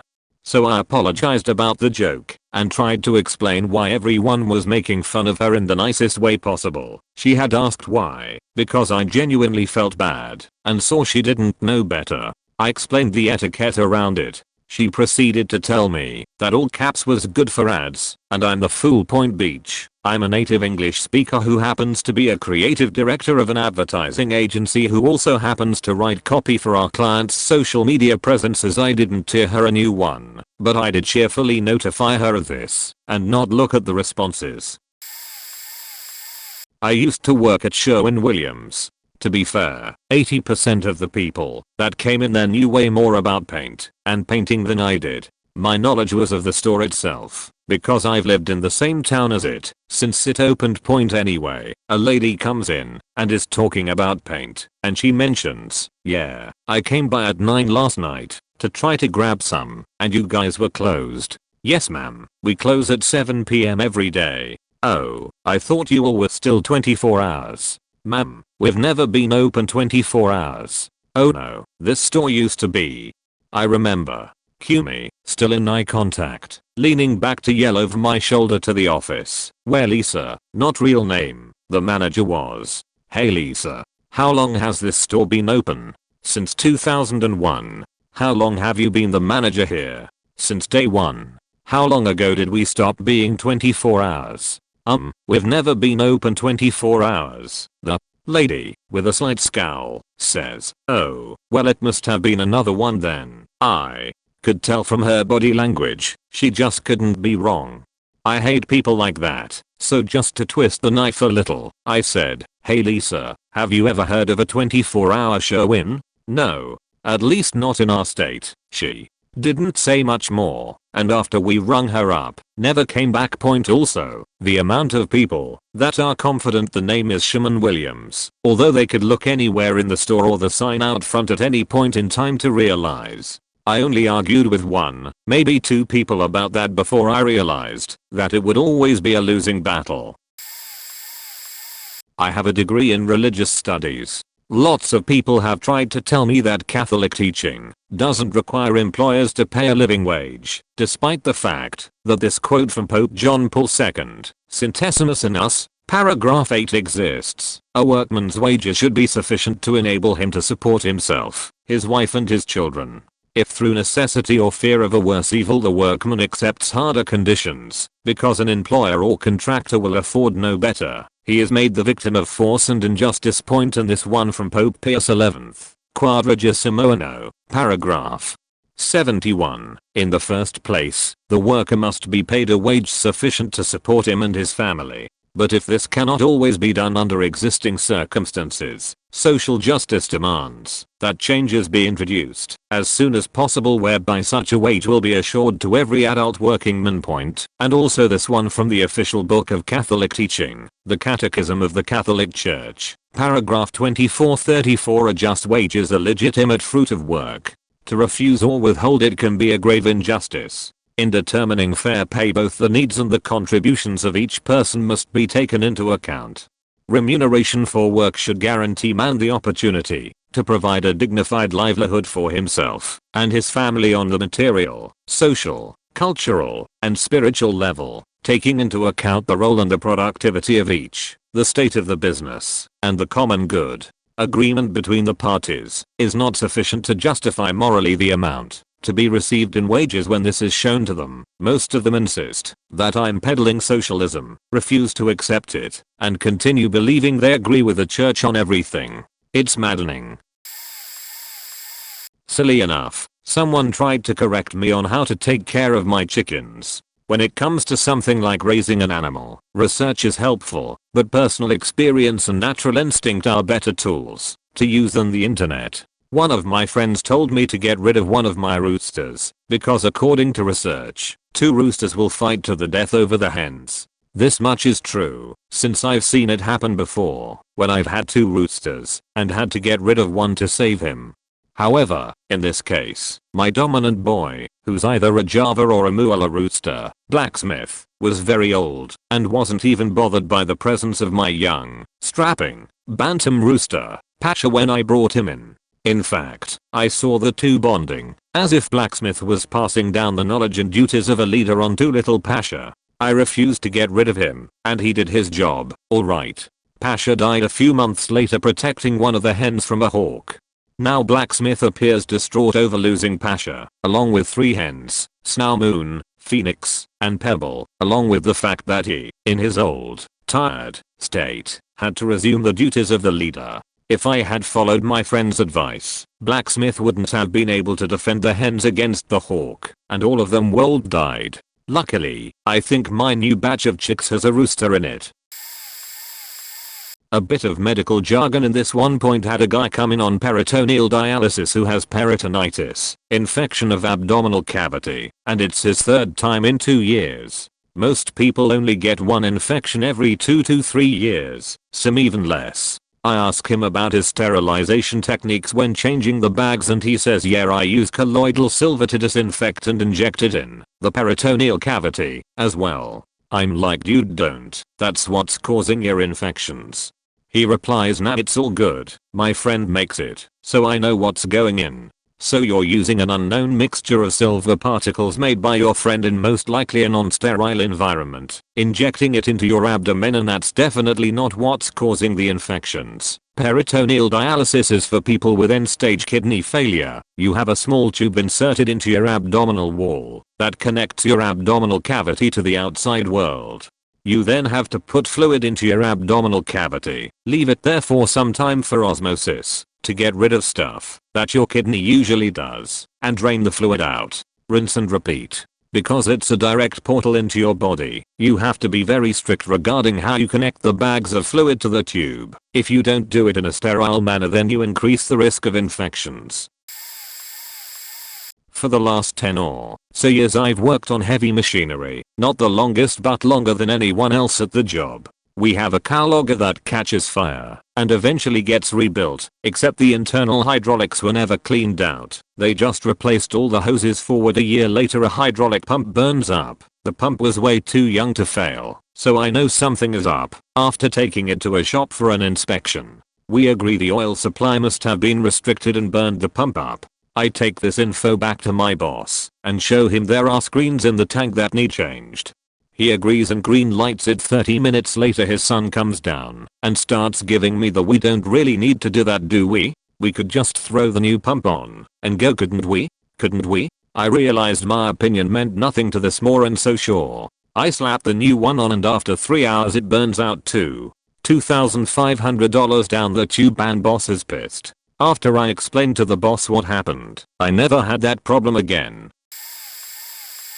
I'm in marketing in Australia. I've been doing this for 20 years. Had a meeting with an ad agency and asked the guy if he would give us the demographics around billboard sites with recommendations for selection. He then proceeded to explain to me what a billboard is, and that people are constantly moving past it, so you can't be sophisticated about it. I had to explain to him that there is a daytime population demographic depending on location, egg office workers, and moving population, egg people transiting past a billboard. Could be on a truck route or main route for parents taking kids to and from school. This has an impact on the types of people who will see the billboard, and therefore location selection according to my product. I was surprised that it was also my manager looking at me like a stunned mullet. When I finished speaking point, I took the company's business elsewhere, and this was one of the reasons why that manager was later made redundant. Got fired for this actually. I was a radio technician in the Air Force, had a degree in physics at the time, and worked as an operations analyst for radio systems for the Navy.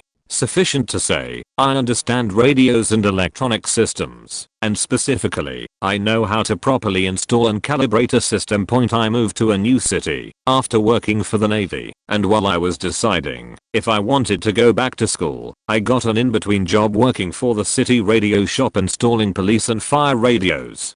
There was a guy there, we'll call him Bob, who thought he was an elite hacker because he used to drive around neighborhoods connecting to open Wi-Fi networks. And Bob hated me. Bob hated me because I was never impressed with any of his stupid brags. He claimed he could connect to any network he wanted, and when I said he was welcome to come try to connect to mine, except fair warning it has a 16-character password and I don't broadcast the SID, he stuttered about how, well, obviously he didn't mean networks that had any sort of actual security. And he would do things like install remote desktop access on the test station, and then sit in his cube and snicker when he started moving the mouse across the screen. When I asked him if he enabled remote access, he just scowled. One day I was given a box of radios that needed testing because their power levels were out of spec. No problem, you connect the radio to the test station via a 3-foot RF cable from the antenna port on the radio and monitor the output. Before I started I asked Bob if the system had been calibrated for losses in the test cable. His answer was, I paid $300 for that cable, it doesn't have any losses. Anyone that works in RF knows that there is no such thing as a lossless cable, they do not exist. And in fact, the test system had a calibration function where you connect a jumper between the input and test output port and then swap the jumper for your test cable so it can account for the cable loss in your measurements. So that's what I did, and the whole time Bob was glaring at me. The next day I came in and found that Bob had moved the test set to his bench and had reconfigured it. And because I'm an incorrigible smartass, I asked him if he had run the calibration routine. His response was to launch into a tirade about whether or not I think I was going to come in there and tell him I know more than him and he wasn't doing his job properly. And again, because incorrigible as whole, I told him that yes, I in fact had a background in physics and had worked on multi-million-dollar radio systems for the duty, and never once had I found a test system that didn't need to be calibrated. He went to lunch with the shop manager, and that night I received a call from the contracting agency informing me that my services would no longer be required. It was okay though, I did end up going back to school and just defended my PhD in electrical engineering, while Bob, as far as I know, is still at the same shop stewing about how smart he thinks he is. Me at my first job. Manager had a few people get Scrum Master certified, including me. I was the most experienced with the process in the company because we use the process in several groups projects in college for a number of years, and thus I aced the material and cert. Other people came to me for help. I started doing my job as a CSM. They freak out with the change, and the manager tells me not to do many things. I tell her the result is not going to be good if we half-ass it in general, and especially with the team I was assigned which had massive personal drama within it. It's an all or nothing type of deal.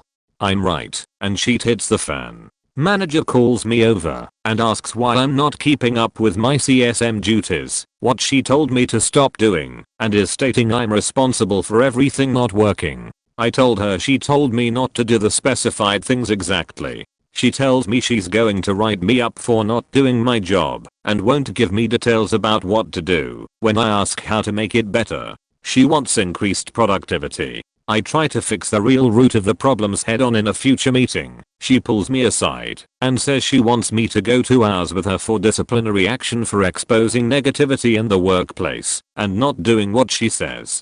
I resigned that day. They offloaded the team to others. All of them quit. All of their replacements quit. Their third batch also quit. Several of the developers across the department quit. They're still backed up by 2 years worth of labor with so much experience being lost within a period of 3 to 4 months. If the company didn't have a legitimate monopoly, they'd be out of business. You can add water to a sealed lead acid battery. After I got out of the Navy as a net, I worked for a contractor designing/engineering, building, and repairing power supplies. To say the least, I got really good with batteries. So years down the road, a coworker is installing an overpowered stereo system in his truck. He cheaps out on a used, sealed lead acid battery. His lights are dimming, etc. when the stereo is pulling too much. So I tell him it's probably a bad battery, replace it. He asks if he can add water to it. I tell him no, the moment he breaks the seal it's gone. So he takes it and gets the battery tested after work, and it's bad. Next day at work I see him messing with it. Yes, on the clock. So I walked up to him to check what was up. He has just duct taped the tops back on. I just gave him the look and walked away. I can't call him a complete idiot. He did follow the P rule with the fire extinguisher in the cab. The battery heated up and caught the carpet and seat on fire. He managed to put it out before the whole thing went up. I've done research on the potato famine that struck Europe between roughly 1845 and 1852, depending on the region. I can confidently say that there are only a handful of people out there who know more about it than me, and most of their expertise lies in different areas of that specific subject. I also know most of them personally. Point still, the few times I ventured outside of r/ask historians, when this subject was mentioned, I was told how wrong I was. They'd also either call me a liar when I mentioned my degree and my past in academics, or they call my degree worthless.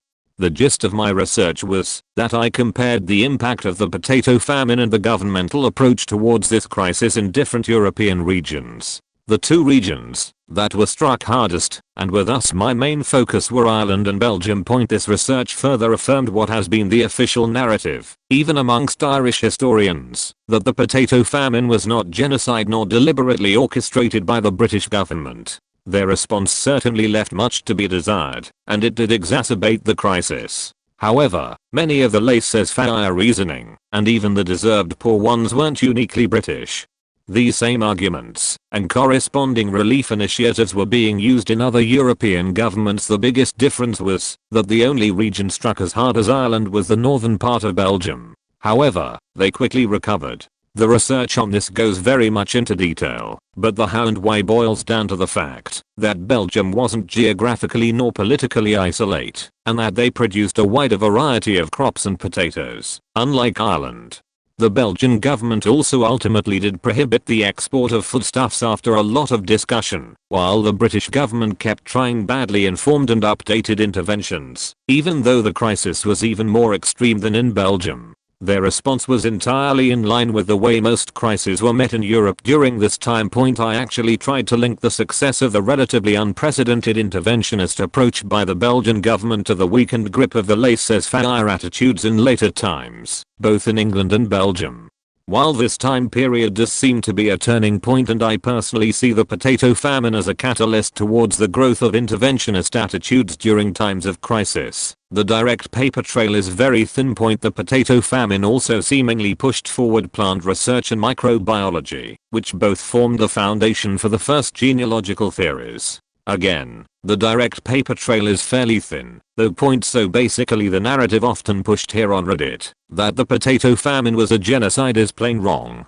It's a textbook famine with the definition of SEN in mind: disastrous harvests in a region that's producing for a market. The incompetent government certainly played its role, but it would have been disastrous nonetheless. Especially given that one of the biggest remediating factors on the continent was the ease of migration, which was a big issue in Ireland, given its isolation. I always get told I'm wrong about this, and receive a ton of hate mail. So I simply stopped talking about it. It's been expertly covered in r/ask historians, and it's part of the fact. I'm Irish and have been living in France for 6 years. I speak French, and me and my French missus went to my old friend's wedding in Ireland. At the dinner table we were assigned a guy and his girl, whom we had never met, start talking about their honeymoon in the south of France, and how great they are about French culture. My missus has perfect English, and doesn't sound French when she speaks English, so they had no idea. I let a few false statements pass as he was just a show off, pretending he was so cultured. But when it was time to order steaks, the guy insisted that he knew the right terms for steak doneness in English, but he was completely mixing them up. No one else at the table knew, so they went along. But I kindly corrected him. He explained again about his honeymoon in France and about his amazing knowledge of French culture. When I insisted, and my girl backed me up, he got annoyed and asked how would I even know, when my reply was, well, 1, I speak French and have been living in France for 6 years. And to this lovely lady next to me is French. He didn't even reply. He just kept his mouth firmly shut and didn't say a word to us for the night. As a surgical tech, I had a good working relationship with a particular orthopedic surgeon. I was in most of his cases and knew them pretty much forward and backward. Point: during one particular case, there was a point where a loop suture is used to pass through a tendon, and then you cut the loop and use a free needle to pass it through again and tie it. Point: well, one saying, said surgeon was chit-chatting and held out his hand. As was my job, I handed him the next thing he needed, which were the scissors to cut the suture before the needle driver with the free needle. He looks at them and says he needs a needle driver. I try to tell him, no, he doesn't. He has to cut the suture first, but he won't hear it. So I say, okay, do it your way. He gets this annoyed look on his face and says, of course I'll do it my way. I know what I need, blah blah blah. I was delighted when, after I gave him the needle driver he wanted so badly, he realized he actually needed those scissors. He hung his head and sighed and asked for them. Point to which I loudly, so the whole room could hear, asked, oh, you do want the scissors? Again, a good working relationship. Wish we still worked together. I'm a free-time freelancing photographer and also a now 19 years old student. Point: thanks to my young age, people often think I'm wrong in what I do and look at me like I'm a monkey that stole a tourist's camera, though I have more than 5 years worth of professional experience with cameramanship and photographership done for the government, parliament, various events, etc. So I think I know what I'm doing. However, I believe that at the age of 14 I didn't look mature enough for working in the industry. That one time, when I was the only photographer at a press conference in a small, kinda dark, white low-ceiling room, where I was using a speed light to illuminate the shots, an older guy whispered to me with a big fat confident grin that if you tilt the flash forward it will be better, because they will be lighter. Have you noticed that you're shooting upwards? I'm a photographer. It's just an advice. It might not seem like it makes any difference, but believe me, that direct flashes cause extremely dark, harsh shadows that are very unappealing and just make people look 10 times less attractive or handsome. That's why we bounce the flash off the ceiling, especially that we had a rather low ceiling, so it was as convenient as it can get, since I haven't had a softbox diffuser with me.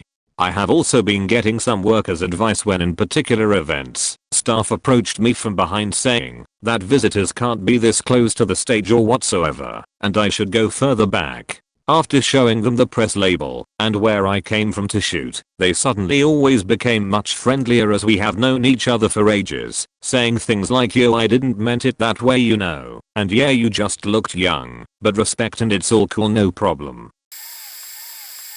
Did IT for an office. Was there for 2 years and knew the common problems. We got a new help desk supervisor in who had done IT in the army while deployed in Iraq and had no problem reminding us every 5 minutes about how superior she was because of it. Point: a user lost their network connection. I knew the port underneath this particular desk was finicky and all I needed was the port on the switch that it was a plink to reset. However, for some dumbus reason I didn't have the credentials to do so.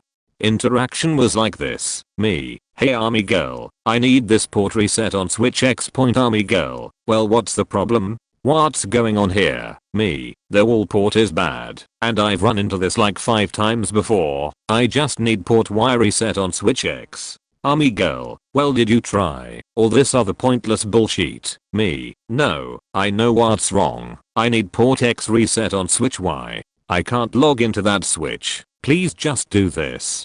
Army girl sits down at computer, starts browsing device manager and messing with stuff. Me, hey, no disrespect, but I'm pretty sure if you just reset the PO. Army girl, I fixed computers in war. I'm a combat veteran. Did you update their BIOS? Did you try updating their BIOS? I told you that's the first thing you should check every time something is wrong. Update their BIOS. Walks away. I then proceeded to spend 25 minutes updating their BIOS Had to use a USB to get the flash image since they didn't have any network.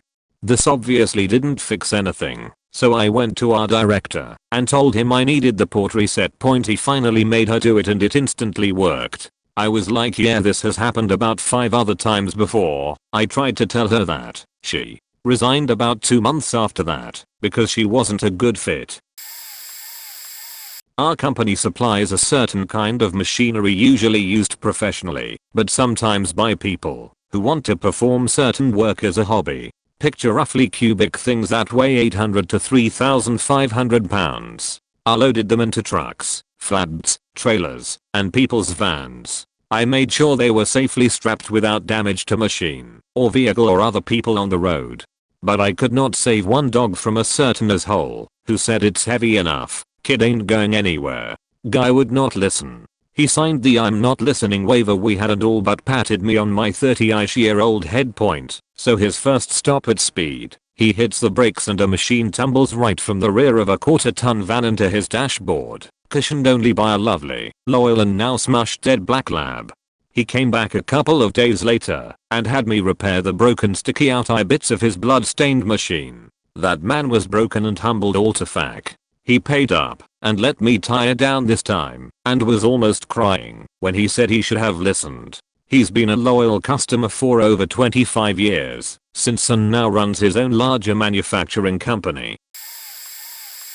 My English teacher tries to tell my class that the word Bildungsroman is a Latin term meaning coming of age. I scratch my head and then put up my hand. I'm a Latin student at my school, and it is completely unrecognizable. It doesn't even have the same word structure of a normal Latin word. Me, excuse me me's. I think that might actually be German or something. It doesn't look Latin to me. I explain I'm a Latin student. Oh, man rake. I think I know what I'm talking about. I read the teaching materials this term, and it is a Latin word. Look. It even has the word Roman in it. Use your common sense, mandrake. I then try to explain that the Romans didn't even really use the word Roman, and that the A in this case is pronounced Roman as in barn. She doesn't believe me. I come back to my next English lesson the week after, and she says she got it wrong, and that the word wasn't even from Latin. I was waiting for a simple apology or something for her competitiveness, but didn't get one. I was once camping with a bunch of people and a group of people was in charge of making food for everyone that night. They had made a salad that had nuts in it. I had taken a few bites before I realized this, and being allergic to nuts immediately stopped. My allergies are not deadly, but my friend's, however, was very deadly. He had major problems with peanuts in particular. Luckily the salad had no peanuts, but they were still causing him a bad reaction and he didn't know if he would have to go to the hospital or not, which, mind you, is miles and miles away. I decided to notify one of the people in charge of the meal what was happening and said he might want to warn the group that there are nuts in the salad. He simply said no. People who have allergic reactions need like a whole handful of it before they feel anything. I was in utter shock. I said, well, that guy over there is throwing up and has previously been sent to the hospital after just smelling a peanut. I myself have had the same issues as well. He then said, he's probably just lying to get attention. I'm a wildlife biologist who studied at Montana State, which is an hour outside of Yellowstone National Park. I had a temp job working on a graduate research project studying population and abundance on black bears and grizzly bears in an area of Yellowstone. I've had close encounters with both bear species and let me say, there is a clear physical difference between the two. I can't count the number of times I've told people that the small brown bear they see is not a grizzly bear, but actually a black bear, and then continue to be told I'm incorrect. I even had one lady say clearly that is a grizzly bear, because it is not black. Black bears come in a variety of shades and can climb trees while grizzly cannot. I totally get that people won't automatically know the difference and that many people just aren't educated about it. Truth is, I love teaching people about wildlife. However, I'd think that people would believe someone who has lived among both species and has a wildlife biology degree.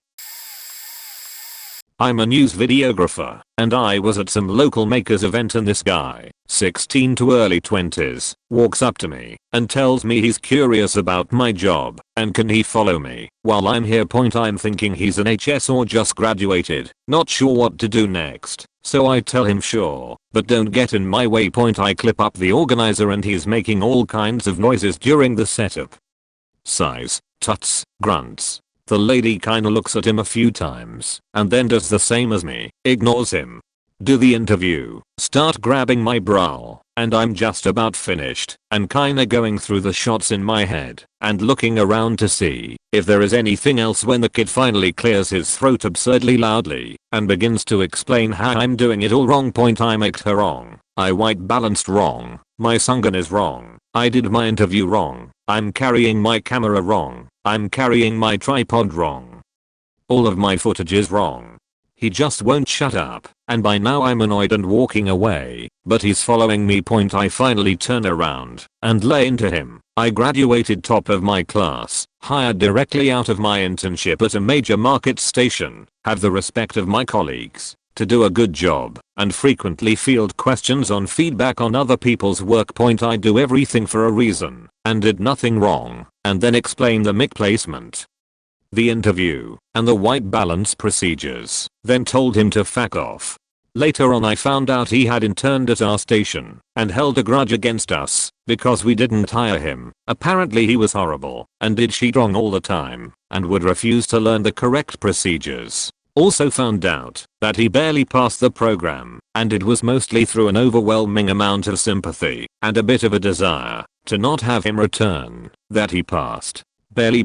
And since it might be asked, the way I do interviews to get people to calm down and relax as I mix them up. Make some small chat, usually joke about women's clothing, making my life hell as a guy. If it's a woman, explain to them to talk to me and that nothing is live and we can always start and stop. If we need to I get them framed, give them a very serious look, hit record and then say, okay, are you ready? Hardest, most difficult question first, pause and then give a goofy, sheet-eating grin, say your name, spell it, and tell me a title. If you have 1.99% of the time, you can see all the stress roll off their shoulders, they stand less rigid and are relaxed. They laugh for a moment, and then we get started. Well, this just happened tonight. Because of this post actually. Well, here we go. So I got into an argument with my friend about whether graph problems were on the JED test. He had took his and asserted there was not. Now me, having graduated and being a self-proclaimed physicist, lol, told him that there was of course at least one graph related problem on the math portion of the JED. All of this has started because his girlfriend had dropped out, and I assured her I could tutor her to help her get her JED if need be. And I had mentioned y equals mx plus b and graph problems, and he assured me that there was nothing close to the sort on the test he took. Fast forward a couple days later, and I'm reading this post and bring up the earlier argument. I eventually ended up pulling out a practice JED test and showed him there was a graph problem. He continued to be unable to admit he was wrong, and it all culminated into a giant argument, the police getting called and him almost getting shot because he would not admit there were simple graphical algebraic problems on the JED. And this post even fueled it further. I'm writing this after the cops had just left and my friend had almost got shot by the police for wanting to check how his girlfriend was doing. Happened today actually. I was watching an art stream on Twitch and she was talking about pricing for commissions and brought up her friend's price chart. I saw on it that her friend wrote that she only did female drawings as she couldn't draw guys, and to not ask. I've worked in the trades, I've worked as a photographer, I've worked as a freelancer, I'm constantly practicing drawing things I'm not good at, and I've helped run a business. I mentioned that as an artist it's up to you to learn new skills, if you so choose, but if you plan on doing commissions and you aren't good at drawing something, in this case male characters, you should practice drawing it until you can do it competently enough, otherwise you're limiting yourself. She completely disagreed and said you don't need to learn to draw something you're not good at, just mention that you can't draw certain things and don't take work for things you can't do. Now I like her art and she's fun to watch and chat with, and she normally gives good advice and information, but this took me by surprise. when she said that, because if they were to listen to her then they would be limiting themselves to only a portion of what they could potentially do and would lose out on money and clients. I've talked to her enough to know this wasn't up for discussion and I didn't want to interrupt the stream, not to mention context gets lost in text, and I didn't want it to come across as an argument, but I wish I could have gone into it a bit more because that thinking can be damaging, especially to people still learning or looking to get into art as a career.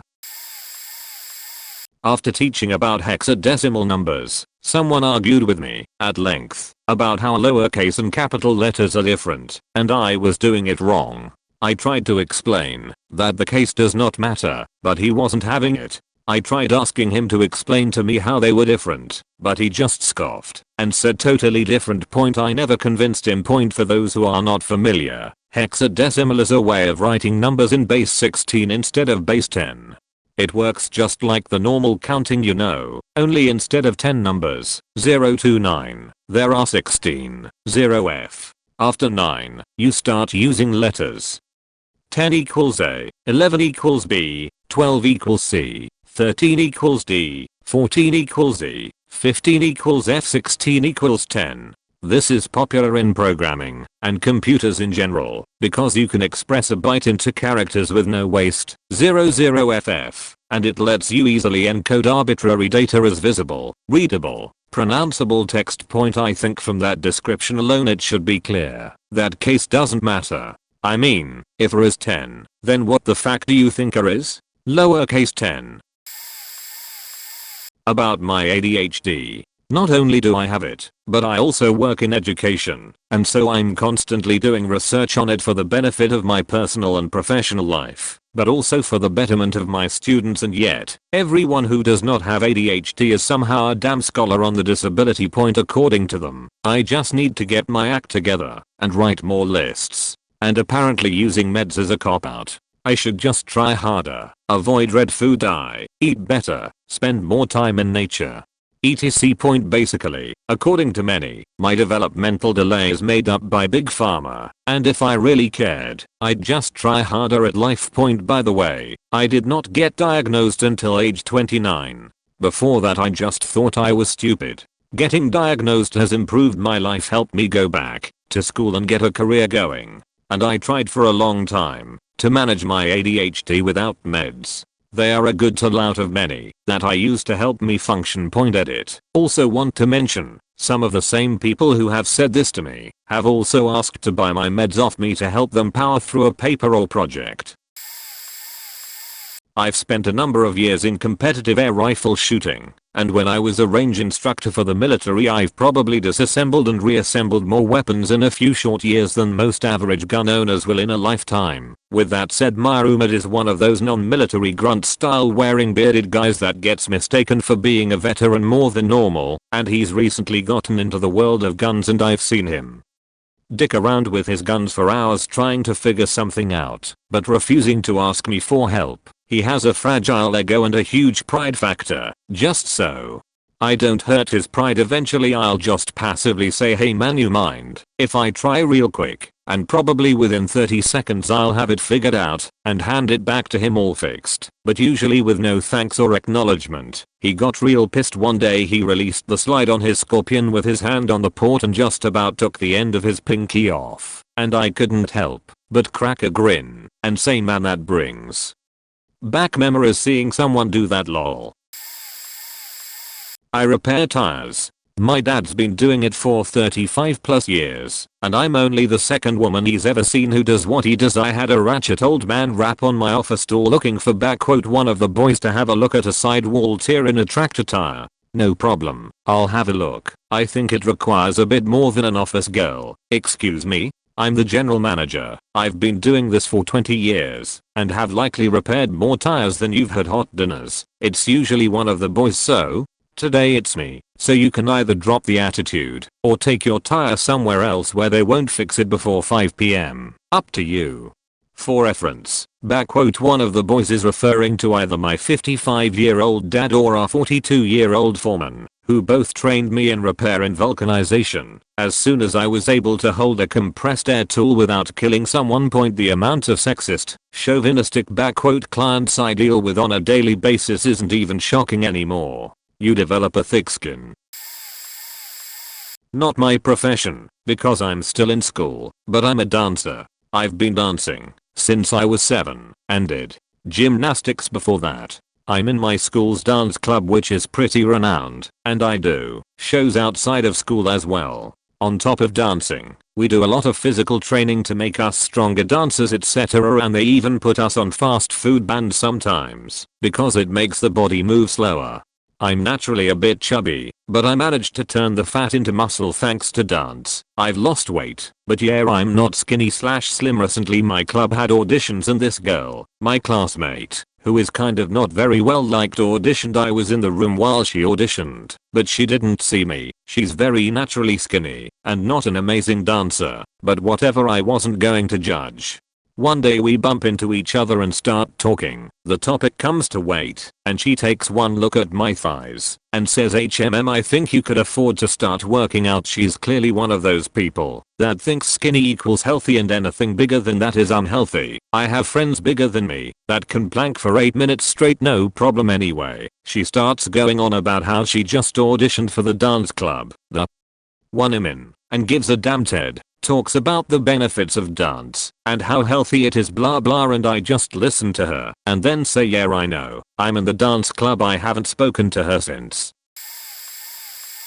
So I was at a sporting goods store 2 years ago and the exact thing happened to me. Most would assume that a skinny 12-year-old would be talking out of their ass about firearms, but I happened to spend a good chunk on the range, forums and Reddit doing research on guns. A little background. That August I completed my miner's license, Canadian gun license for under 18, with a 100/100ths on my written test and 100/100ths on my practical test, so I could say I know quite a bit.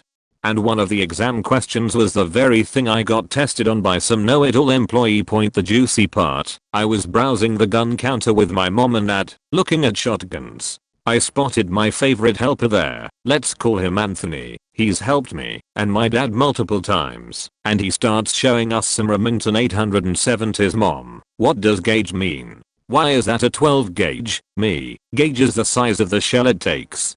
Gauge comes from the old measurements for muskets and rifles, and it means how many lead balls the diameter of the bore equals a pound. So 12 gauge is 12 balls. Random employee walks by. Employee, actually, that's not correct. Shotgun's gauge is randomly numbered. Mom, is he right? Me, whispering, we can talk about it in the car. I didn't really want to embarrass him as that's not who I am. A brief Google in the car confirmed my answer. Anybody else had people like this at gun shops? I'm a young female who does competitive air rifle shooting. I'm yearly in my region's top 3 for my age group.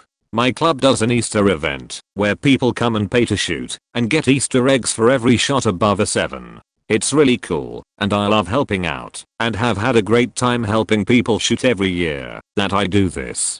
But I've gotten so many entitled elder men call me sweetheart, or well, in German Klein oder Liebchen, and tell me to step aside because they've done this before and think they know better than this dainty little 5'5" girl. I've even had a gentleman physically push me aside with his elbow as I was trying to help him set up his gun.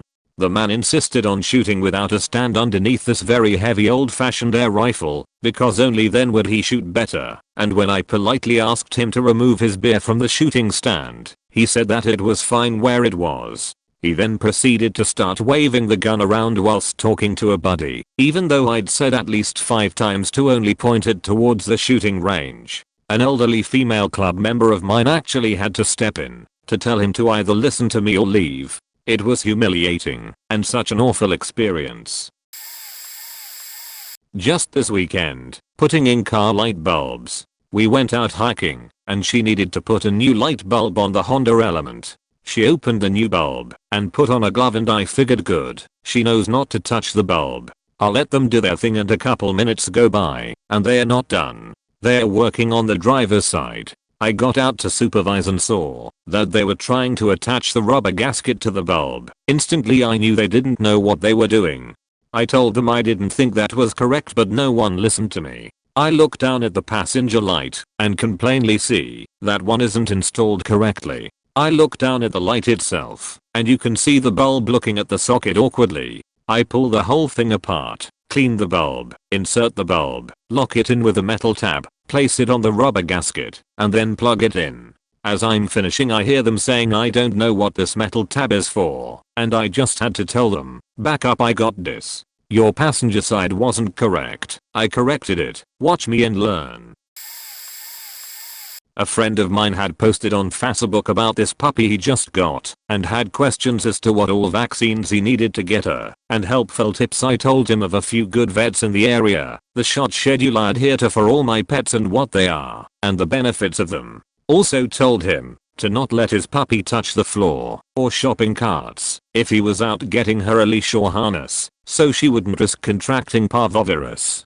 Someone else he's friends with went on a rant stating she was the only person he should listen to, and that she is a vet tech and the puppy really only needs one set of shots, and that her immunity would be built up by walking around the stores like Petco and PetSmart. When I tried countering her and linking scientific factual evidence, she was massively wrong and brought up previous experience with breeding and knowing what I'm talking about. She then continued to rave about how she and her vets and coworkers laugh at breeders.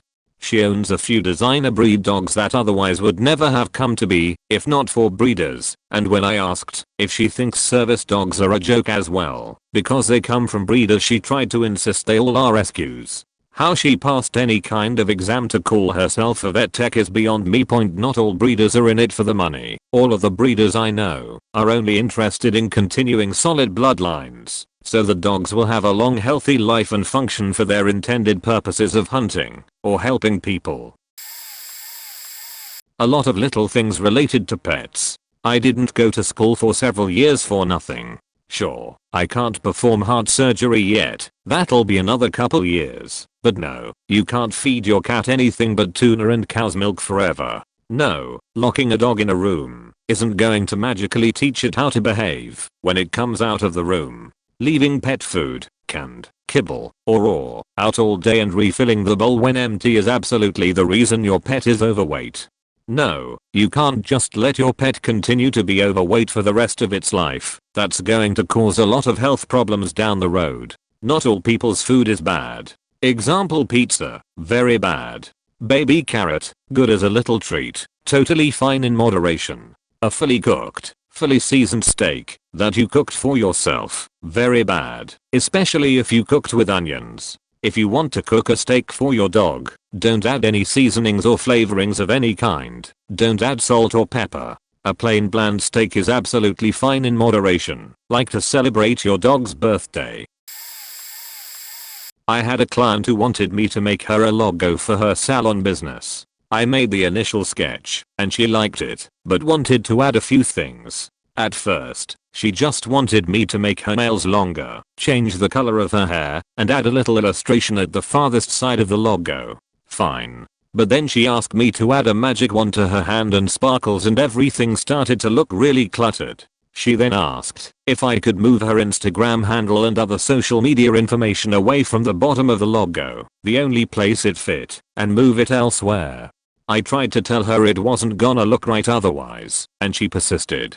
She wanted to put this on a t-shirt and business cards. The only other place I could put it was above and parallel to the magic wand, where it was in tiny letters and barely legible. It just cluttered the whole thing and ruined it, but that's the way she wanted it.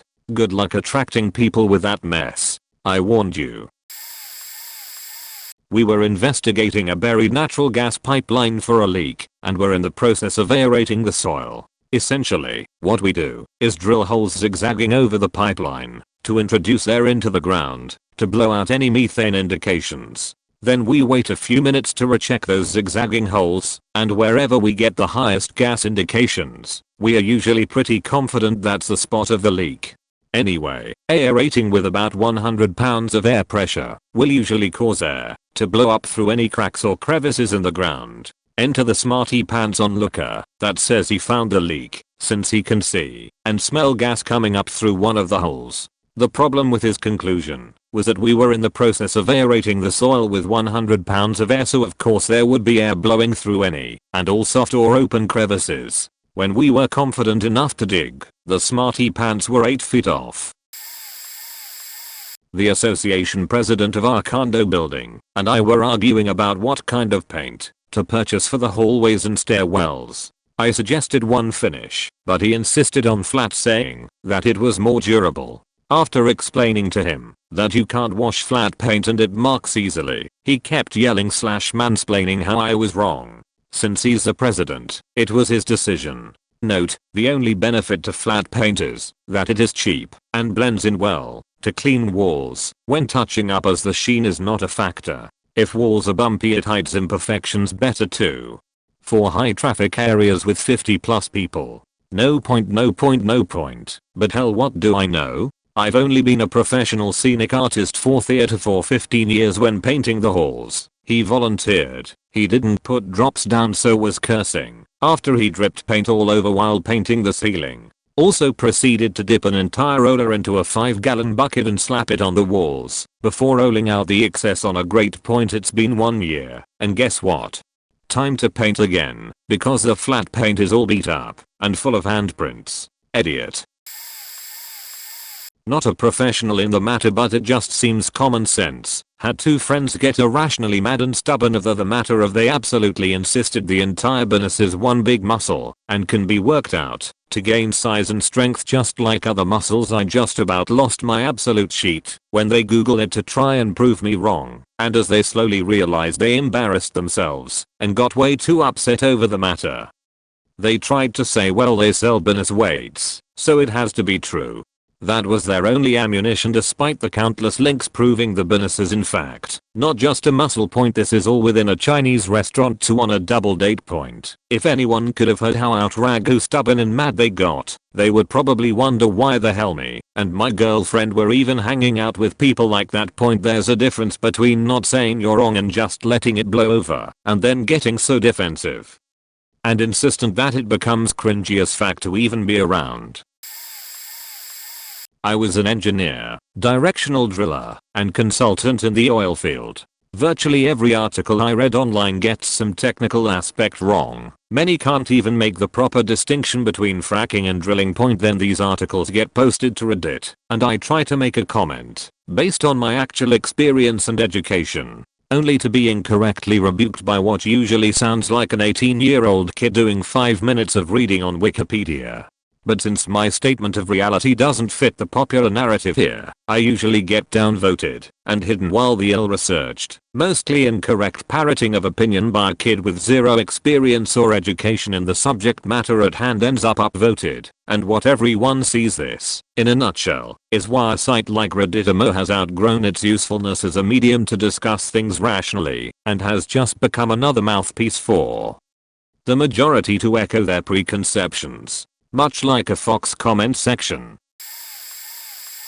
Don't ever get a degree in sport and exercise science. Everyone, and I do mean everyone, thinks they are an expert in fitness and will happily argue with you. Point. A guy in college, I'm studying engineering now, was arguing with me how he thinks deadlifts are the best lift because it's the highest weight people can lift in powerlifting. I advised him that it is a pretty poor exercise because it is so easy to cheat the lift. He concedes that yes, you can cheat it, but if you use proper technique then you won't cheat. I explained how you can't cheat a squat, but he was convinced that deadlifting is way better than squatting. Like at the point when your technique starts to fail, in deadlifting you can still lift the weight. That's exactly what people do, and why it's such a poor lift. That's just the most recent thing people choose to argue about. Point. An ex also was a fan of Joe Wicks and loved telling me how not all calories are equal. A calorie is a unit of measure. All calories are equal. It's the energy required to heat 1 liter of water 1 degree. Just because some don't provide you the same benefit as others does not make them unequal. I was in a DD session with a few others years back. Obviously we were all a bunch of nerds, but most of us had varying nerdy interests. I've always been a Godzilla fan, since I was like 5 for example. Therefore, I was the resident expert. Well, after a while, I got a text from my GF at the time, and my text tone is Godzilla's roar. One of my party mates gets excited that he gets to share his Godzilla knowledge.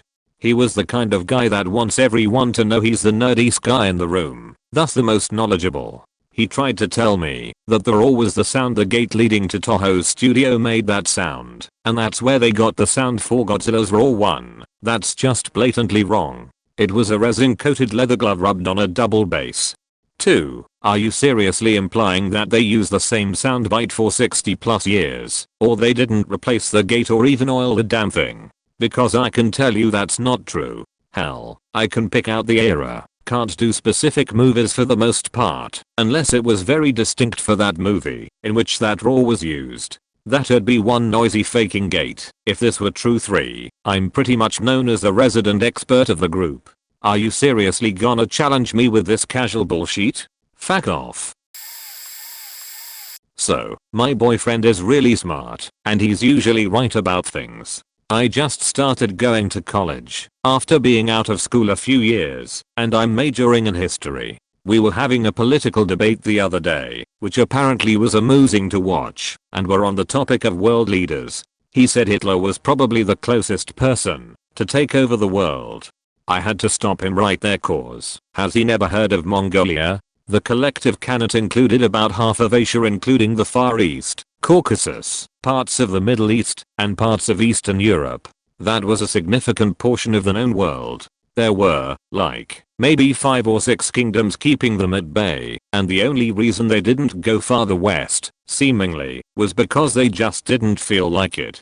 But according to my boyfriend it was either 20th century Germany or Great Britain, which, I guess maybe with imperialism, but you know, my father also likes to argue with me about things, like whether or not Christopher Columbus was a great man worthy of a national holiday. He wasn't and isn't, and whether or not commemoration of the Confederacy is appropriate, it isn't. It was a legit slave society, like, what the fuck, dad? I had been studying chemistry for the last 3 years of my life when this happened. Specifically, I had been studying biochemistry and chemical interactions in the body on top of mainstream chemistry. I got into an argument with an anti-vaxxer and had to explain to this arts major while on campus that the mercury compound thimerosal in vaccines, in the levels present in the vaccine at the time, would not cause brain damage, and that someone would have to get tons of accumulative injections to get a lethal or dangerous accumulation of thimerosal metabolites. Also had to explain that not every mercury compound was lethal, and that chemical bonding can change the properties of the atoms found in them. Thimerosal is toxic, but its presence in the vaccines of the time was negligible, and it was removed to limit the amount of organometallic mercury released into the environment. Then I had to explain that brain damage does not lead to autism, and that the causes of autism are not clear, but that the medical community had definitively disproved this hypothesis. I have Asperger's, and hearing her drone on about how these poor babies were being turned into dysfunctional wards of the state was disheartening. At the time I felt like a social misfit, and this was just making me depressed. I mentioned that I had been diagnosed with autism by multiple doctors when I was 10, and that not all people with autism were all severely disabled. I didn't mean, I just said to be careful, because it's a bit of a broad term and you could really fuck with some people. She just outright told me that I was lying, and that I should feel bad for trying to win an argument by lying. Here's the good part of the story. She got frustrated and had a freak out. This was when this anti-vaxxing sheet was really getting started. She was really vocal, and we happened to be passing by the courtyard between the biology and chemistry research schools as she wouldn't leave me alone. She had been so in my face that she didn't notice that the chemistry department was having a BBQ in the courtyard. She was walking around the corner stating that I was an immoral prick because I didn't care about the accumulative effects. She had her back to the entire chemistry department while she was screaming at me about all the research she heard. Everything. I will never forget the horror/amusement on their faces. She ended with, "What would you know? I at least did my research," in the most smoky voice I have ever heard. I just stared at the BBQ. She followed my eyes to where my eyes were staring. They were staring back. "Hey, you right, I'm just a student, but they definitely know their stuff." Watched her sheet her pants as she was ogled at by around 40 PhD lecturers and researchers. They began to politely, but with the weight of their PhDs, break down her points and go into in-depth discussions about the research behind molecular toxicology and biochemistry. One of them said, "So in your research I would assume you looked into these medical journals and only used sources that were large peer-reviewed studies, such as these." And then he mentioned that he did his doctorate in something involving the effects of heavy metal exposure to the brain in mice. Then he asked her for her sources. That was the most glorious use of a PhD I had ever seen, and it inspired me to get a PhD. That schadenfreude is part of what drives me today.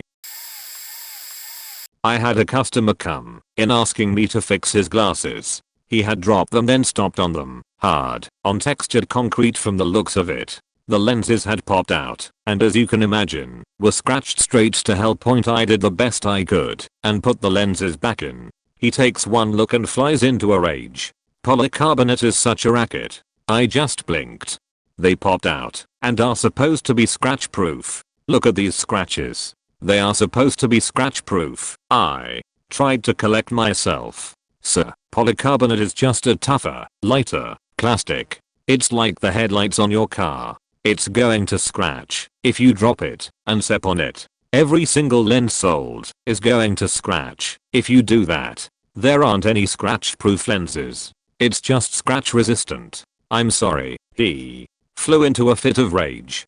Flung them at me. Started off about how it's still a racket and the person that sold them to him here insisted they were scratch proof and he wanted his money back. His hair's going off. I quietly check the label inside. "And how old are these, sir?" "About 6 years. "Well, sir, our warranty for money back is 60 days, and we will replace them for scratches within a year. These are 6 years old, and the label inside our store has never sold this brand of glasses. You'll have to go to the retailer you got them from if you want to ask for a refund, because they aren't ours."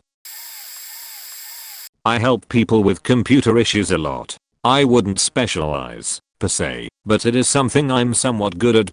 I went to a friend's house quite often to help his dad with whatever computer problems he may have. The first visit was where he learned that he isn't a gifted genius at everything, as he would try and seem like whenever I would give him advice about technology, which he always questioned and ignored. His wireless printer isn't printing wirelessly.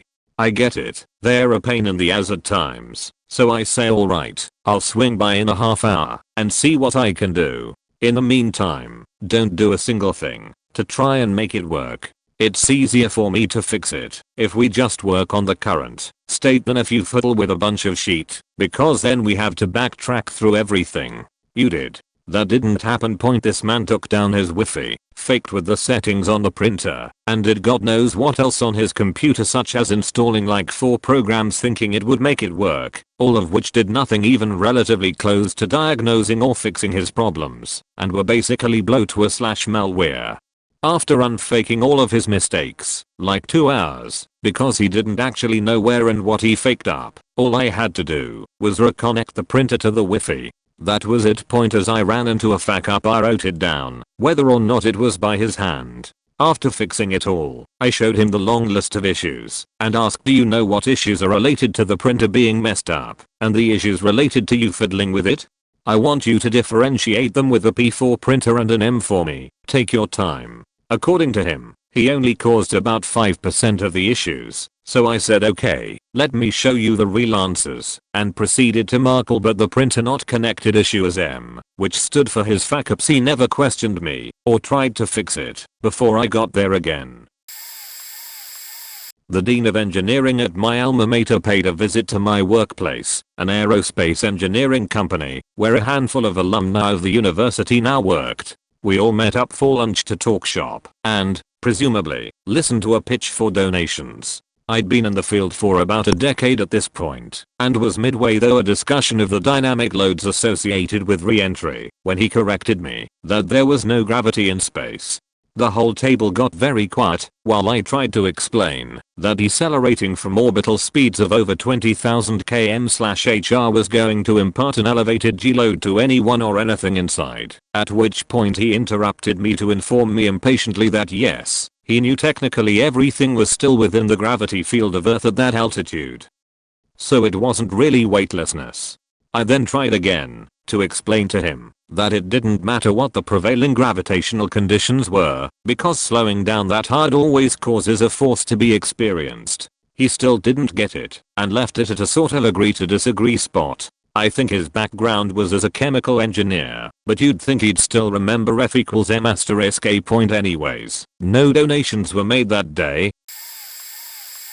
I wouldn't call myself specialized, but I work at this observatory as a volunteer, and one of our jobs is to illustrate to the people who come by the basic things about astronomy that we do over there. Now, I'm just 17, but have been there for a while now, and I've heard from some of my peers the stories about their encounter with a flat earther.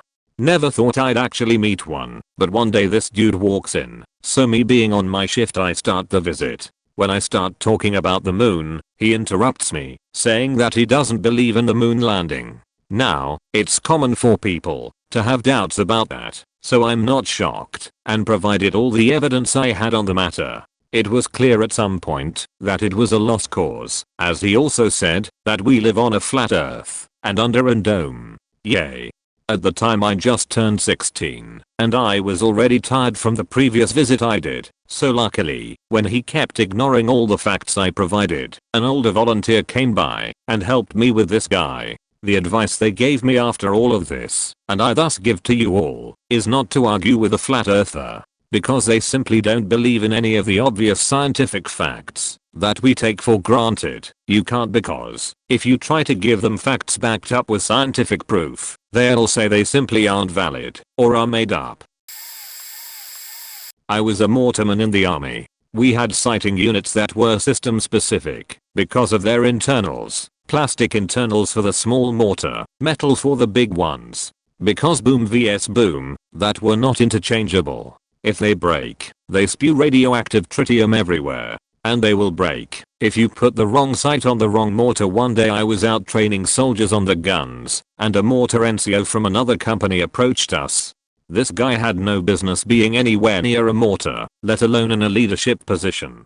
I told my guys to disregard anything out of his mouth as he was approaching and out of earshot, and sure enough, the first thing he tried calling me out on was the sight units. He was completely backward with them and totally adamant about it. I told him he was wrong, and he threatened to smoke me. I basically said roger that, sergeant, and he moved out.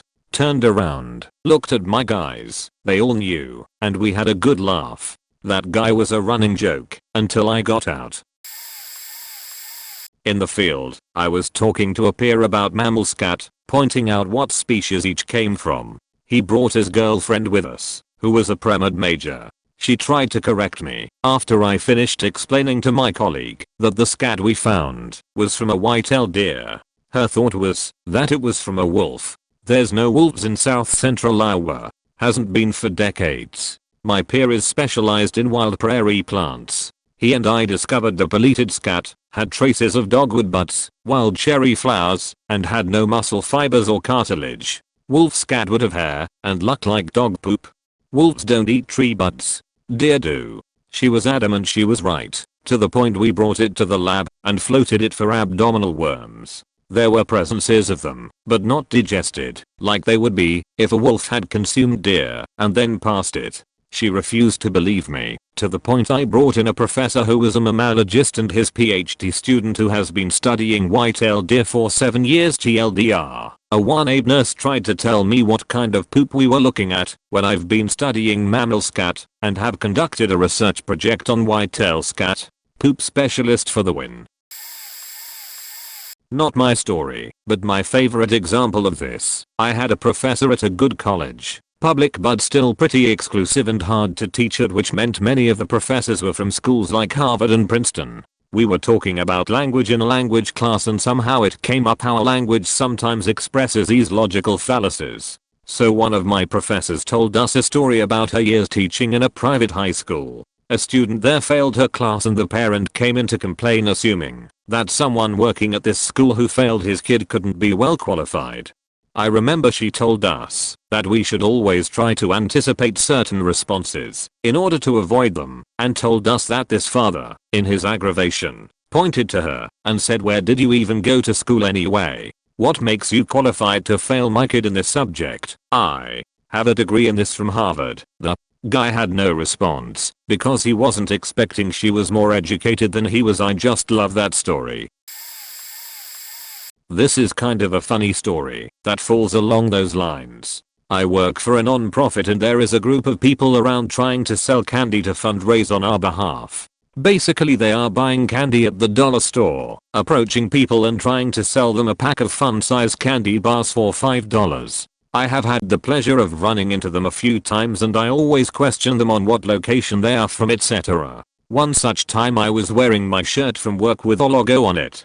The woman was talking to a construction worker and I approached and said, "Excuse me, I'm from XXXXX. We are not affiliated with this, and this money will not be going to support us." And the girl started to question me, telling me I have a piece of paper that talks about it over there. She was walking up and down the street with a backpack. Maybe she had set up an office? She said I didn't know what I was walking about, and I looked at her and pointed to me shirt, and I said, "I'm who you are talking about." I worked as a locksmith in high school and college. The amount of things that I would see people try and pull just blew my mind. You'd get people try and get keys cut on both sides, so they only had to use one key, insistence that they could use different locks with the same key across brands, and that somehow they were a master locksmith because they bought a shitty pin your own kit from Home Depot for $20. We secured one customer's house, and he insisted he could take off our security screws with a bit that he got at the store. Since that particular bit is protected at a federal level, and possession of it without locksmith certification is actually a felony, it's similar to the bit used by the power company to secure meters. They got a law to protect it. I knew this wasn't possible. He sat down for an hour while we were working on another part of the house trying to take this one screw off, and never did actually get it to even turn. I once worked for a publishing house as a proofreader. Years later I was working at a non-profit when one of the executives found out I'd been a proofreader and editor at one time.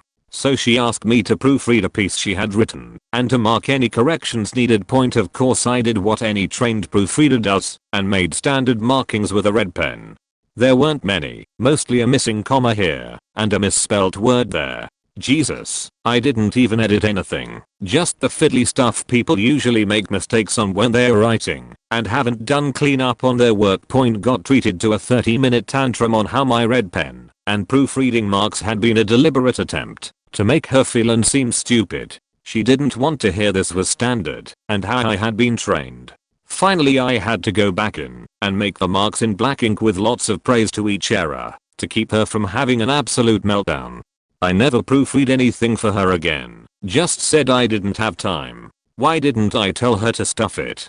Simple, she was our vice president and really thought highly of by so many people. Yeah, I should have hit the eject button on that job at that exact moment, and I still kick myself for not just packing up my sheet on the spot and getting out right then and there. I was a digital marketing advisor for a newspaper that outsourced digital advertising for clients to a third agency. I would make sure the paper's clients were actually getting what they paid for. The agency was terrible. I had about 5 years of lead gen experience at an affiliate by that point. I was on the phone with an account manager for a client who wasn't getting any phone calls on the track on a search campaign where he was spending around $10K a month. He had spent around $50K at that point and had gotten about 7 call-ins on the tracking number. He was understandably upset. I was basically going step by step through this account and landing page on the phone with the agency. Every single thing I said got an argument from the AM. Eventually the straw that broke my back was when he said search isn't the best channel to get leads. After that I had to get that AM removed from about 3 of my other accounts and made sure he was never assigned to anything I was working on again.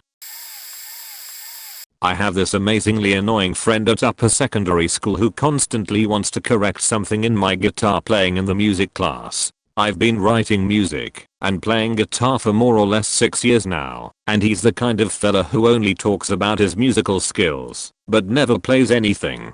Kind of questionable behavior already. The dude always starts talking gibberish about what I should do to make the guitar sound better with the song we are playing.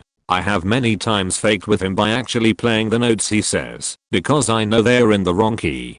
Needless to say, it always sounds like shit, and I stare him dead in the eyes. Well, okay, sure. Maybe all musicians don't know how to play guitar. He's always keen to play the piano though, but turns out he doesn't even know how to play a single chord. Literally not even the C major, which is the first chord basically anyone learns. I don't care if you can't play an instrument. I know it requires practice, and if you don't have the interest or willingness to practice it, you don't learn it.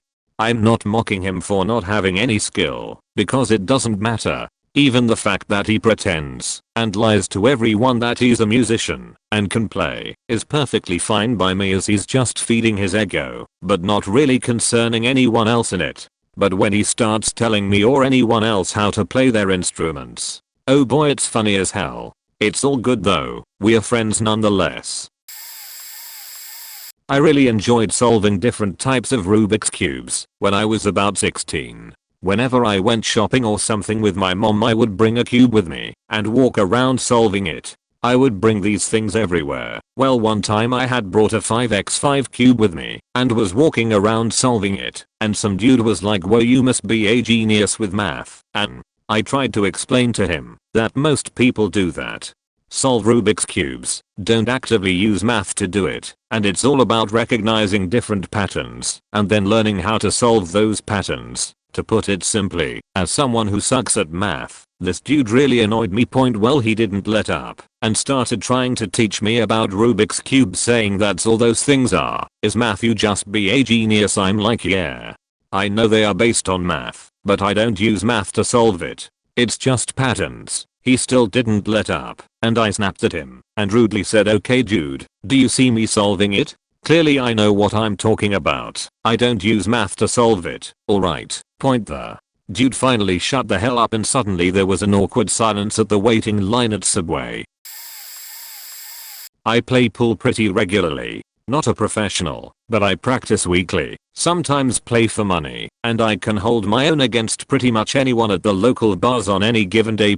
I was doing my usual Friday thing last week with some friends, holding down the table, pissing off the older guys. This guy, a little older than me, mid-30s, comes up just ready to go. Way overconfident. I don't even think he was drunk, just an aggressively overconfident guy.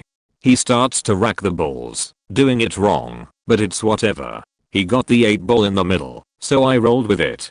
I break, make a stripe in, and go to line up my next shot. NAWW. Man, what are you doing? It's my turn. Alright, maybe he didn't see it. I go to point it out behind the glass, and he gets all huffy, not even looking at the ball, still claiming it's his shot. After a while, he lets it go, and I shoot again. Made a bank shot, then went to line up my next shot. NAWWW. Man, what the fuck? It's my turn. You hit the side. Learn how to play. I don't really need to go on. This is already an overlong post, but this went on until he finally got his shot. Misses, and lines up for another shot. I tell he missed, so it's my turn. Dude threw the cue on the ground and stormed off. Some strange people out there.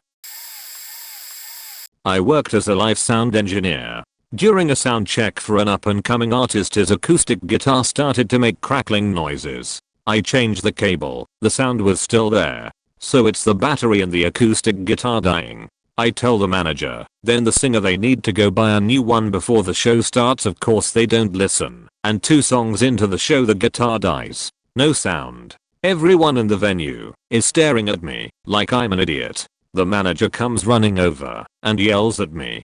I asked him if he bought a battery, and he just looked down. Then he tells me to put a microphone on the acoustic guitar. Mind you, he has a full backing band and a loud drummer. I tell the manager that I can do it, but it won't fix the problem. The mic will only pick up the loudest drummer I run on stage during the song, and put up a microphone. Go back to the soundboard, and like I said, you can't hear anything from the microphone. Just the drums. Again Mr. Manager comes over to yell at me. I don't say a word.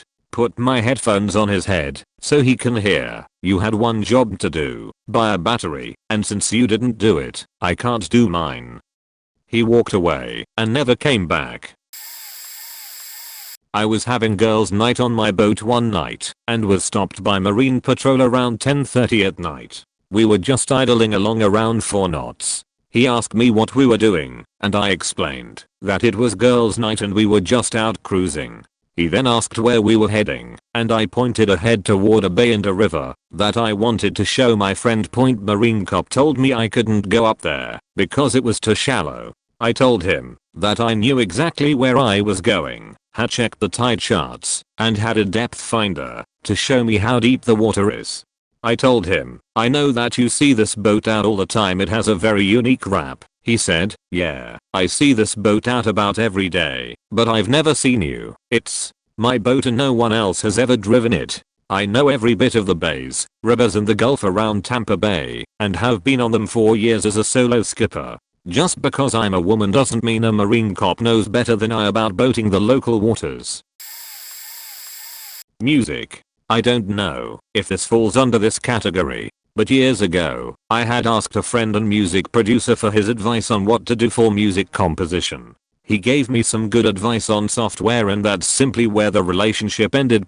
He tried telling me that to make it big I'd have to do a parody video on YouTube to get noticed. When I told him that was inappropriate for my genre, he went ballistic. He tried telling me I had no business in the scene and knew nothing about songwriting or the industry. I actually almost quit music that day in his studio, especially when he tried taking credit for my career. When things started going well, I was like, dude, you told me what software to buy. That was it. Then I learned that he was actually a scam artist, knew nothing about music. He had many fraudulent businesses and was actually a pimp using his studio as a front for laundering. I wouldn't say I specialize in it, but I'm a self-published author. I aced every English/literature/composition class I've ever taken from grade school through university. I've read about 25 books, fic and non-fic, every year since 2011. Lots of classics and worldwide bestsellers. And I do extensive research during my writing process to make sure I'm grammatically correct. Not to say I don't publish with some typos and errors every once in a while. So a guy I know opens one of my books and 30 seconds later says you have a lot of errors here. So I asked him to show me, expecting it to be one of the slight misspellings or forgetting a space or something. Nope. He tells me my sentence structure is bad. He says you're never supposed to use conjunctions in writing. Sentences never start with "an." This sentence is a ruin. It was a 3-line paragraph.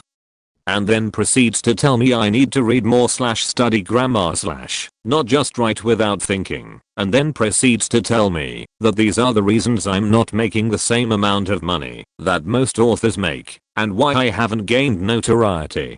This was coming from a guy who constantly tells me he has never read a book outside of the few he needed in high school. He never took composition courses, didn't even complete a year in uni. The reason I haven't gained notoriety is because I've only been published for 4 months. Most authors do not make good money. They need real jobs because books are a dying industry. This was the first of about 6 times this has happened the exact same way. I once had an ex who turned out to be schizophrenic, literally. Didn't realize it until years after we stopped dating and tried to remain friends. One of her most paranoid beliefs was that the actors from the X-Files, Duchovny and Anderson, were stalking her in real life. She had found a group of role players on Twitter and started playing along with them, and at some point she became absolutely convinced that Duchovny and Anderson were pretending to be role players, pretending to be Mulder and Scully. I told her that was silly. They're professional actors. Why would they even bother pretending to be role players, pretending to be themselves? And left it at that point. Over the next year or two her delusions became worse and worse. She got involved with these rappers and they were apparently not pleasant people, or perhaps she was unpleasant to them and they returned it. I'm not really sure. But at some point they got mean with her and she began to believe that they were stalking her in real life. Very once in a while they'd tweet something that was vaguely related to something that happened in her life, and she became convinced that they were sending her coded messages, that these were threats to her life. She began to suspect that they had somehow hacked her phone to install tracking software on it. Back then we were using Blackberries, and I was a Blackberry programmer. Eventually she tossed the phone and started resorting to track phone disposable phones to text me every week or so. She had a new phone number because she determined that the old one got compromised. At some point, she started blaming me. She kept saying how Duchovny and Anderson had hacked my phone, and because she had texted me, they were able to infect her phone through the SMS system. I tried telling her that there was literally no way for that to happen, but apparently that was the worst possible thing I could have said. I didn't put it together that she was devolving into paranoid schizophrenia at that point, so I was still approaching it as if she was a rational human and would understand logic and facts. She began incorporating me into these paranoid delusions, accusing me of collaborating with Duchovny and Anderson to spy on her and track her whereabouts. She kept calling me a liar, alternating between telling me that I, a cell phone programmer, had absolutely no idea how cell phones worked, and accusing me of being in on the conspiracy. Eventually it got so bad that I contacted her family about seeking help, because every other day she kept sending these faked up texts like, "If I am found dead, I did not kill myself, someone murdered me." But her family wasn't interested in helping her, and she got even angrier at me because I somehow betrayed her. I really didn't know what to do anymore. She stopped texting me for a few years. I think she really decided I was no longer trustworthy. Honestly, I was relieved. Then one day she sends me a pic of her lying in a hospital bed. I still had feelings of friendship for her, so naturally I asked her if she was okay and spent the whole next month following up. When she didn't respond, she read all the messages because I saw the read message notice on Messenger, but never once responded. Finally, after a month of this, and after 15 years of declining civility, I decided I needed to move on once and for all. I've blocked her from every and all media that I could. She found a way through my email once and sent me a message a few months ago, but I just deleted it. Anyway, mental illness is scary. I wish I knew a way to have handled this better. I had to have a very specific type of surgery that isn't unusual, but there are 3 versions of it depending on the body part that has been removed, and most people have only ever heard of one, colostomy, but there's also ileostomy and urostomy. I missed my annual appointment at a retina center at a major teaching hospital while I was dying, undergoing major surgery to save my life by removing my shredding colon and spending almost a month in the hospital.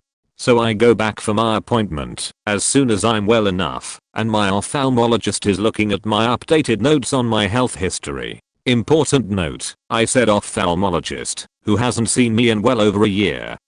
He announces to me that I made a mistake because I had colostomy surgery rather than ileostomy surgery. I'm dumbfounded.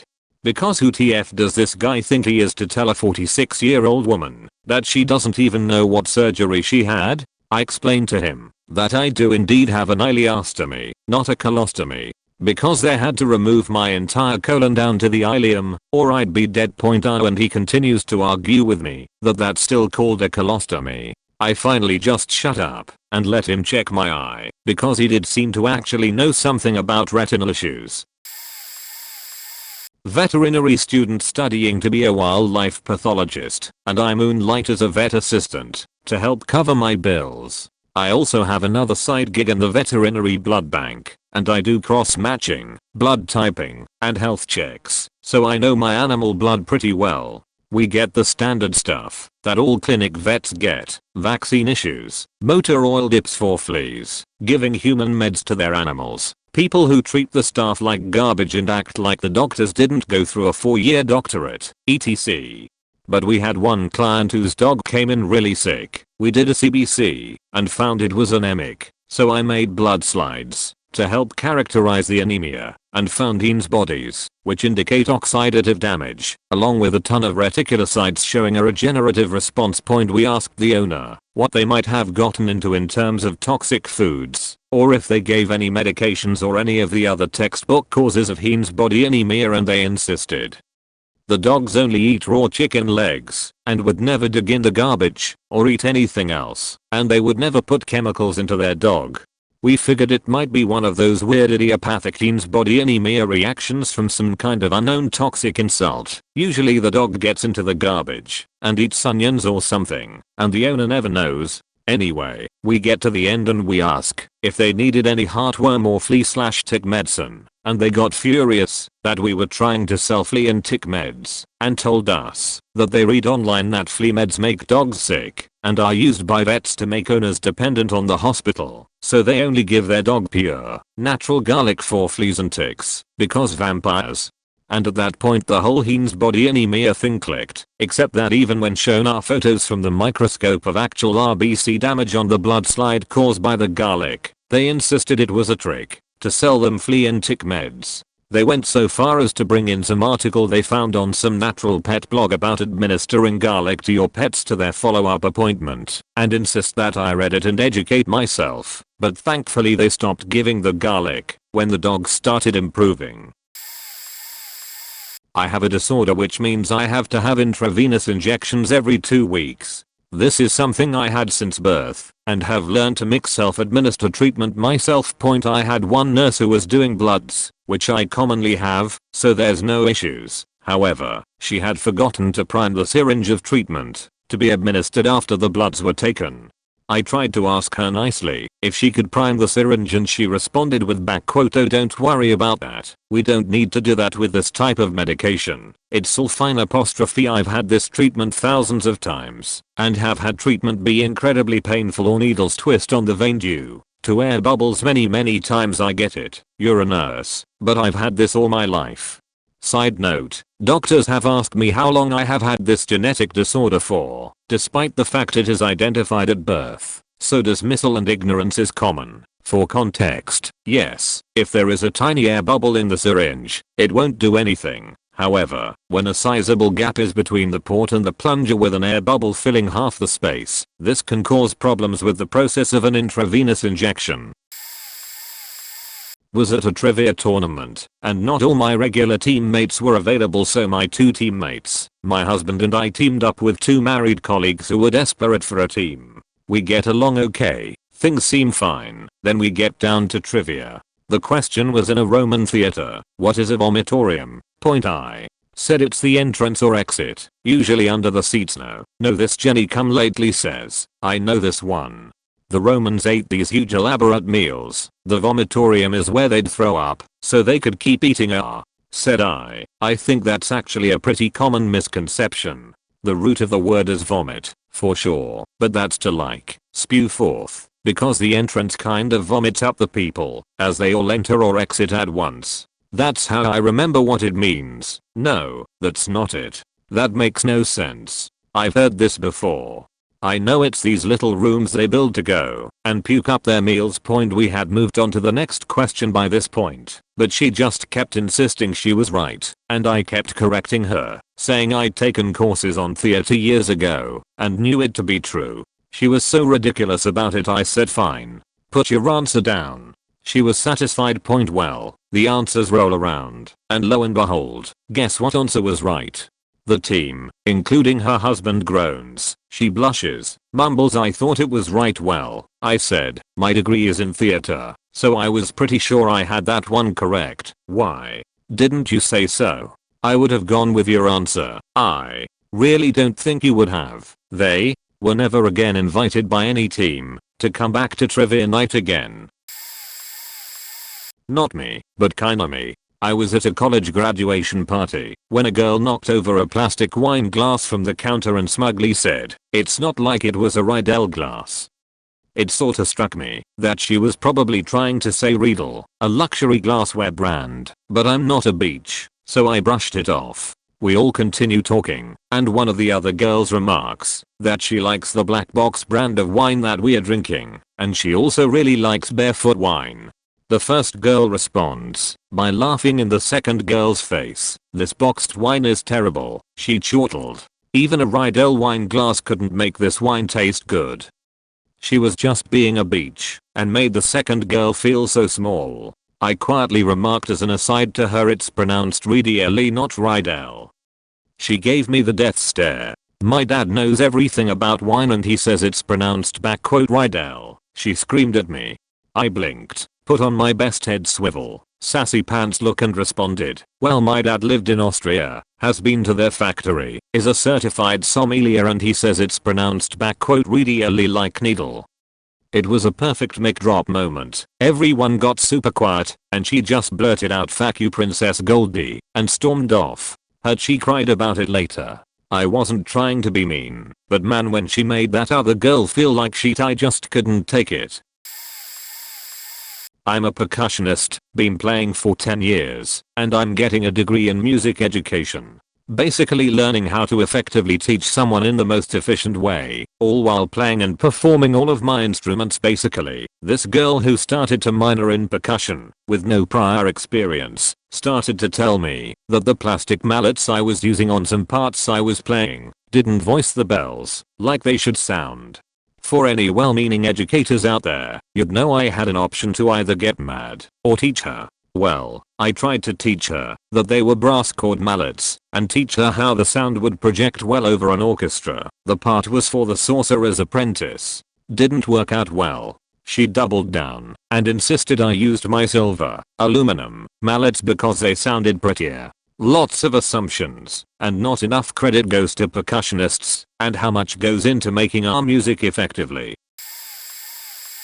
So I'm a robo nerd, and I'm pretty good at programming and constructing robots. I won 8th in the state last year at a competition, and I don't tell many people BC I would sound like a nerd.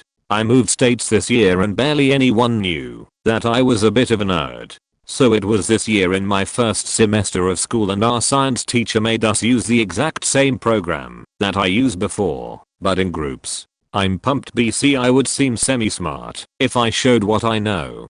On this program I'm so used to it to the point where I can eyeball the surroundings and program without the trial and error method as much as other people would have to. I'm doing this, and I easily complete what I was supposed to do. And this kid, let's just call him Bob, came up to the computer that I was on and deleted the whole faking thing. BC apparently I should check out with everyone else if what I did was fine. I told him what that he's an idiot. B, he should have just told me instead of deleting it, and finally C, should just let it be. If it works at the time point, long story short, Bob can catch these hands.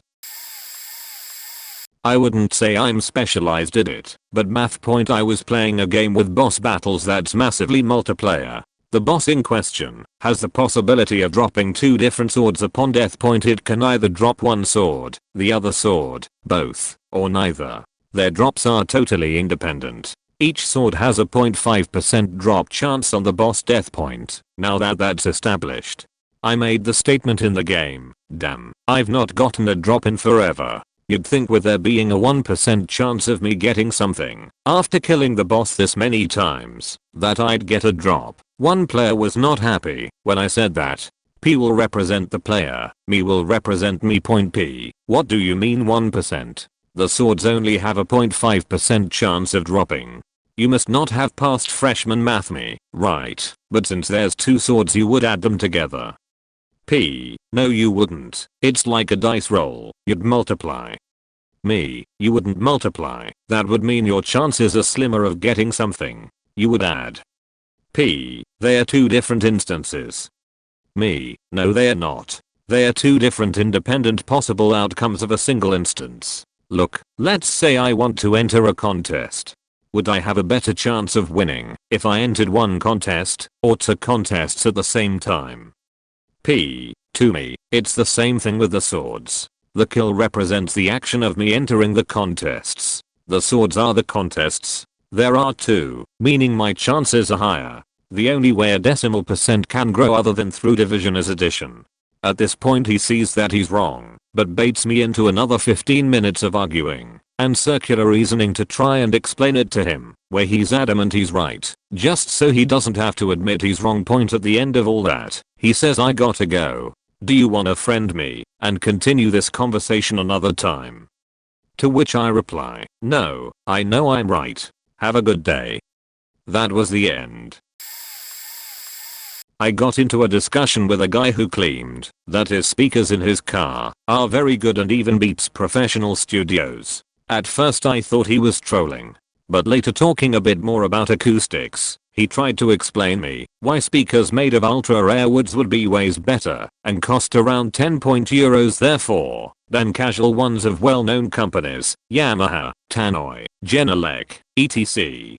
I tried to be as objective as possible and tried to explain why the material itself is way less important than the shape of it for the sound it delivers, but he then only tried to discredit me. This guy works at the biggest electronic retail shop in my country and is even the boss of the acoustics section. He later got a 17-year-old worker of his who would say that his boss is right and I'm wrong. I was working there for a specific company for only that day, so I couldn't even leave the place and got treated later on as if I don't even know how to count. I was so brutally mad about how stupid people could be and get into a position where they actually teach that bullshit they know to the next generation and customers. The problem here though is that this guy doesn't do it to sell more expensive stuff. He literally tries to explain with some next level idiocy why that wood is better than regular one and how you can hear that difference with your ear. I'm Lebanese and I've heard people argue with me about things concerning my country and spewing ignorance and even arguing about it. Once a guy would not believe me when I told him I was Christian. He thought every Middle Eastern person is a camel riding Muslim. I told him we don't have deserts in Lebanon at all, and we are the only non-Muslim country in the Arab world. He started asking me whether I or my parents converted, and my extended family is Muslim. For the record, I'm Melkite Catholic, and we predate even Roman Catholics. Many people wouldn't believe me when I tell them we party a lot and drink a lot of alcohol, or that women aren't forced to cover up their hair. Some women walk on the streets in bikinis. I've also had people say everyone in the Middle East is backwards before they knew I was Middle Eastern and then argue with me about how my culture is all messed up. Imagine the balls on these people.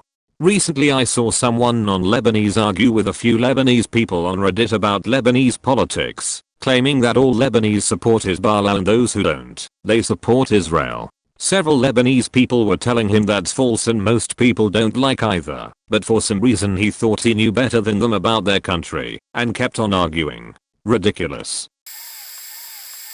Context: I'm from the Middle East, brought up Muslim, fluent in Arabic, read the Quran, and went to Muslim Sunday school when I was a kid. As an adult, I'm not religious, work as a scientist in the West, have a mostly American accent when I speak English, and I'm often mistaken for a mixed-race Westerner. Doesn't bother me in the slightest. Just to give you a visual reference, I get my own culture, religious background, and history explained to me almost weekly by people who've never been anywhere in the Middle East, don't speak a word of Arabic, and haven't read a single important related document. And whenever I present any information or evidence that runs counter to their narrative, the first reaction is always to look for reasons why my experience is invalid. Don't get me wrong, there's plenty of things I don't know. I'll never have a full grasp of what it's like to be a woman in rural Egypt, for example, and wouldn't claim to represent such a person. Doesn't mean I know less about contemporary Egypt than a British dude who read a few articles in the paper. This is equally true of left and right-wing people, in my experience. The main difference is the narrative they cling to.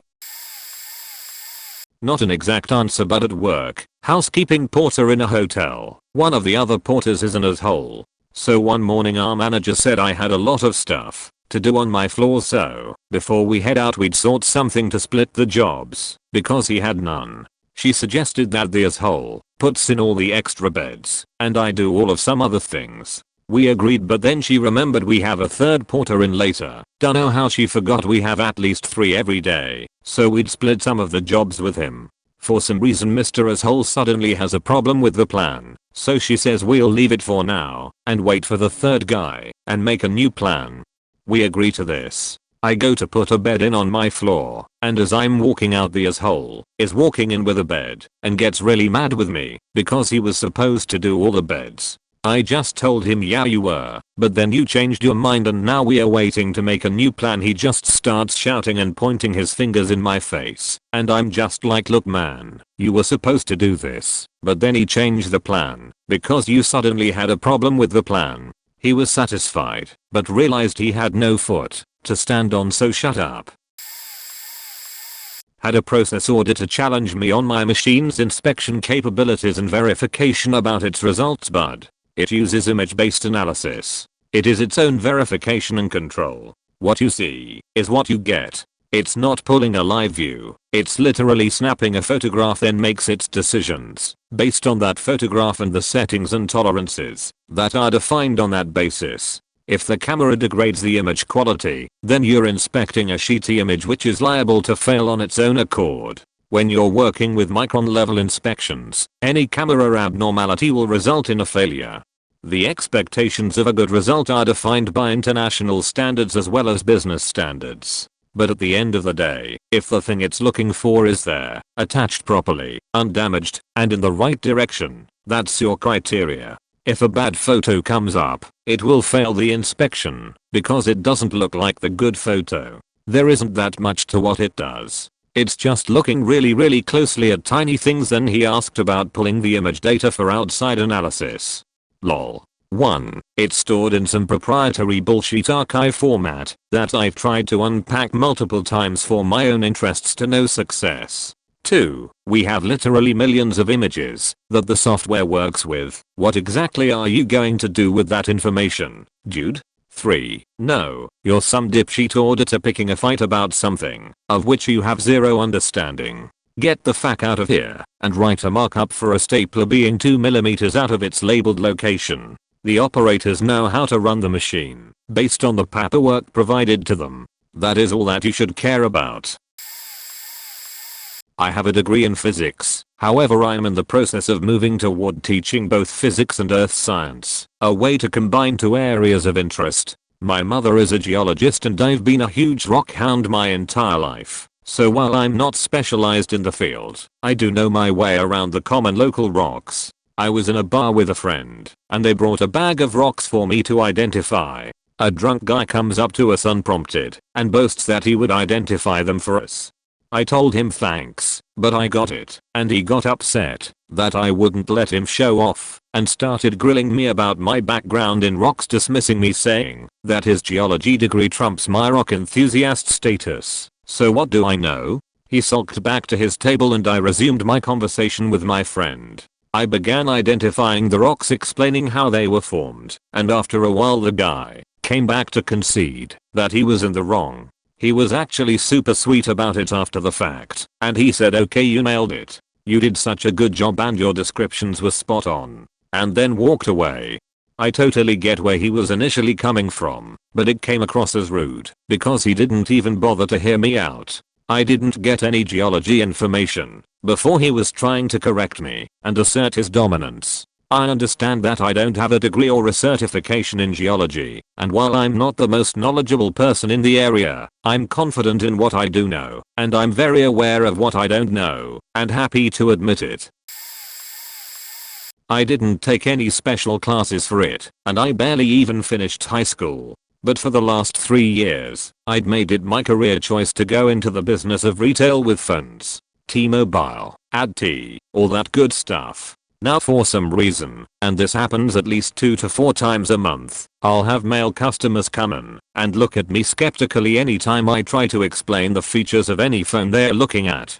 I even had a guy completely convinced he was being hacked because there were pre-installed apps on his phone. Pre-installed apps that actually download by themselves as soon as I activate the phones. But no matter how much I tried to explain this to him, he gave me that same look. It was only until he said, "Is there a male rep here? Maybe he might know a little bit more." Then he pointed at my male coworker and was like, "Hey, you, are you the manager?" And my coworker, watching the whole thing, laughs and points back at me. "No, she is." I didn't end up helping anymore after all that. Kindly advised him that we obviously don't have what he needs here, so he will have to leave because I'm not helping him. I left that job a month ago after another guy came in and rubbed one out across the counter from me, and my boss said we couldn't do anything because the cameras didn't catch it. Ag medicine. My training and actual care of people with an illness always gets challenged and mocked by Dr. Google. I can plead any evidence-based fact I want, but Dr. G or someone's aunt's cousin's sister's anecdotal use of colloidal silver and turmeric will win. Also, conspiracy theories abound as well as mainstream celebrity, think anti-vaxxers, influence. Sigh. We didn't go into medicine to harm. We genuinely want to help. I'm still saddened and bothered by a situation with a relative. They were diagnosed with cancer and told me that chemotherapy was harmful and too poisonous, and they were going to cure their cancer with insulin therapy. I tried so hard to convince them otherwise. Studies, data, clinical trials, etc. I finally said chemotherapy is necessary. You have a potentially treatable disease with correct therapy. It's an all-out war. When you have cancer, you simply cannot battle a nuclear bomb with a slingshot. Fight fire with fire. Sadly, they lost their battle. I often think of the industry that took their money for this sham treatment. That is criminal. I used to work as a nanny and have qualifications as well as experience in childcare. Point: the little boy I was looking after at the time was about a year and a half old and had spina bifida, which basically means that he's paralyzed from the waist down. I'd been doing a lot of work with him so he could reach his goals that the area Senko, special needs coordinator, had set in conjunction with his parents and me. So she comes in to have a chat with us and see how he's doing, and so I tell her everything I've been doing, what he can do. He was exceeding his goals and I had it all recorded. She listens for a couple of minutes, doesn't look at anything, and says back quote, he can't have done all that, and then starts talking to his mum. So I start playing with him, getting him to do everything that he back quote can't do right in front of her. After about 10 minutes, she finally realizes what he's doing and says back quote, he can do it, to which I'd just say yeah and carry on. I'd like to say that she then actually listened and we got on, but she still didn't really listen to me, and I didn't like it when she came round. I don't like to claim expertise in anything because there is always a bigger fish, but I have practiced some form and followed martial arts since I was a kid. I wish I could point to one instance that was bad, but they all run together. I keep hearing that in a fight you can go for the eyes or hit the groin and cheat like that. Point: no biting will not save you. No, you're not going to disarm me if I have a knife or gun. The amount of self-defense bullshit you see is mind-numbing. There is no such thing as pressure points, meridians, Kai, or a silver bullet that will let you insta-win a fight. If you think taking a seminar or two will let you overcome anything and anyone, you're doing yourself a disservice. Point: but no one wants to hear that it takes time, effort, and physical ability to pull off even the best technique. Don't believe me? Go to your local BJJ, boxing, hell anywhere that practices their stuff against a resisting opponent, and it'll be quite eye-opening. I umpire City League softball for adults 18+. Been doing it for 4 years. Our city has a rule that when you have 2 strikes, you get a free foul, and then the next one is a dead ball and you're out. So with a runner on, the batter has used up his free foul. He then hits a fly ball down the third base foul line, and the outfielder, with his feet in fair territory, reaches across into foul territory and makes the catch. The runner tags and advances to second, but I sent him back to first because it was a dead ball due to the outfielder making the catch / touching the ball in foul territory. Well, the on-deck batter decides to argue that it should be considered a fair ball catch for the out and that the runner can advance because the outfielder's feet were still in fair territory. What's his basis for his argument? That's how it is in football. I just shook my head in disbelief and walked away. After the game I pulled up the rule book on my phone and showed him the exact rule. He still continued to argue until his own team told him to shut the fuck up because I was right. I have a friend who's unbelievably stubborn and quite hypocritical in what he think is right and wrong. He literally hushes teachers who he himself asks to explain things when he believes he's right, and I can't understand how anyone could ever do that. Point: anyway, I'm a total Smash nerd, and one day we are playing together. We started discussing the differences in Echo Fighter, and he just had so many wrongs that I knew were wrong, but he just refused to listen until I literally looked up every single difference online. Point: I said something about how the differences clearly are not that consistent. As Peach and Daisy we are basically identical, while Marth and Lucina have completely different swords. Then he just triggers me by saying that the difference in both was basically just pixels, and how individual pixels can make something busted. Point: I got super mad. Shit like this happens fairly often, and I keep it bottled up, but sometimes I snap. Called him retarded for saying that Daisy being like 2 pixels thicker than Peach is even remotely comparable to Math's Tipper and Lucina's even sword point. So in conclusion, he will make claims about shit he clearly knows nothing about and pisses people off. This might be an it response and I wouldn't really call myself an expert, but cross-dressing point. I'm a straight man, but I cross-dress. I constantly get corrected by gay men or straight women. They are convinced I'm just in the closet. I also get corrected by those in the trans community. They always tell me I'm just a faker and that I'm just seeking attention. No, I'm a cisgendered man who just so happens to like wearing pretty dresses. I'm not a woman in a man's body and I don't want to be referred to by feminine pronouns. Pronouns seem to be the biggest issue trans/gay people have. I'm constantly greeted with hey girl or what's up beach. I'm fine with being called that if we are first meeting, but I will correct you and express the fact that I'm a man. If you still insist on calling me by female pronouns, you are no better than anyone else who refuses to use the pronoun you identify as. A direct quote from a rather obnoxious gay man was, yeah, whatever, I'm still gonna call you a girl. If you didn't want to be called that, then stop dressing like one. I work in early intervention, which means I travel to families' homes and coach them on how to help their child learn and develop and address different issues, disabilities, health problems, and behaviors. These kids are all delayed or have some kind of impairment. They have autism and or sensory issues. They have serious behavior issues. They have serious medical issues and diagnoses. I always have a lot to learn, but I'm considered an expert in my field and have worked with other specialists for about 10 years. New parents and parents with lots of kids lean on me for information and guidance on how to help their kid or kids. I'm also a new mom with a 4-month-old. I'm not saying I know everything.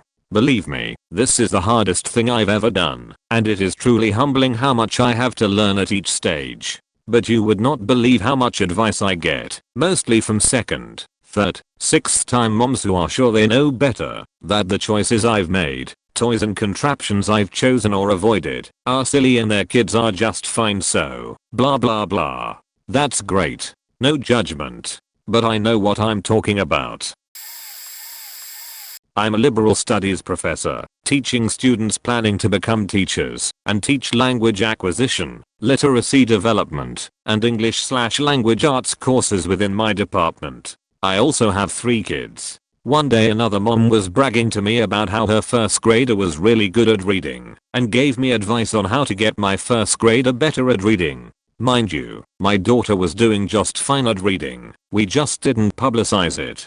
She kept on telling me that I needed to teach my kid more sight words and have her read these books. I just nodded and tried to change the subject. I don't flaunt my work or areas of expertise, especially while I'm at school pickup and in my mom role. She got frustrated that I wasn't asking for her advice, since she is clearly an expert in reading development.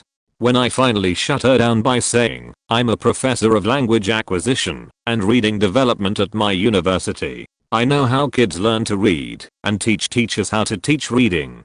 Some of the teachers at this school are my former students. I appreciate that you are so interested in my child's reading development, but she's doing just fine, and I don't need your advice on how to teach her. She shut up after that.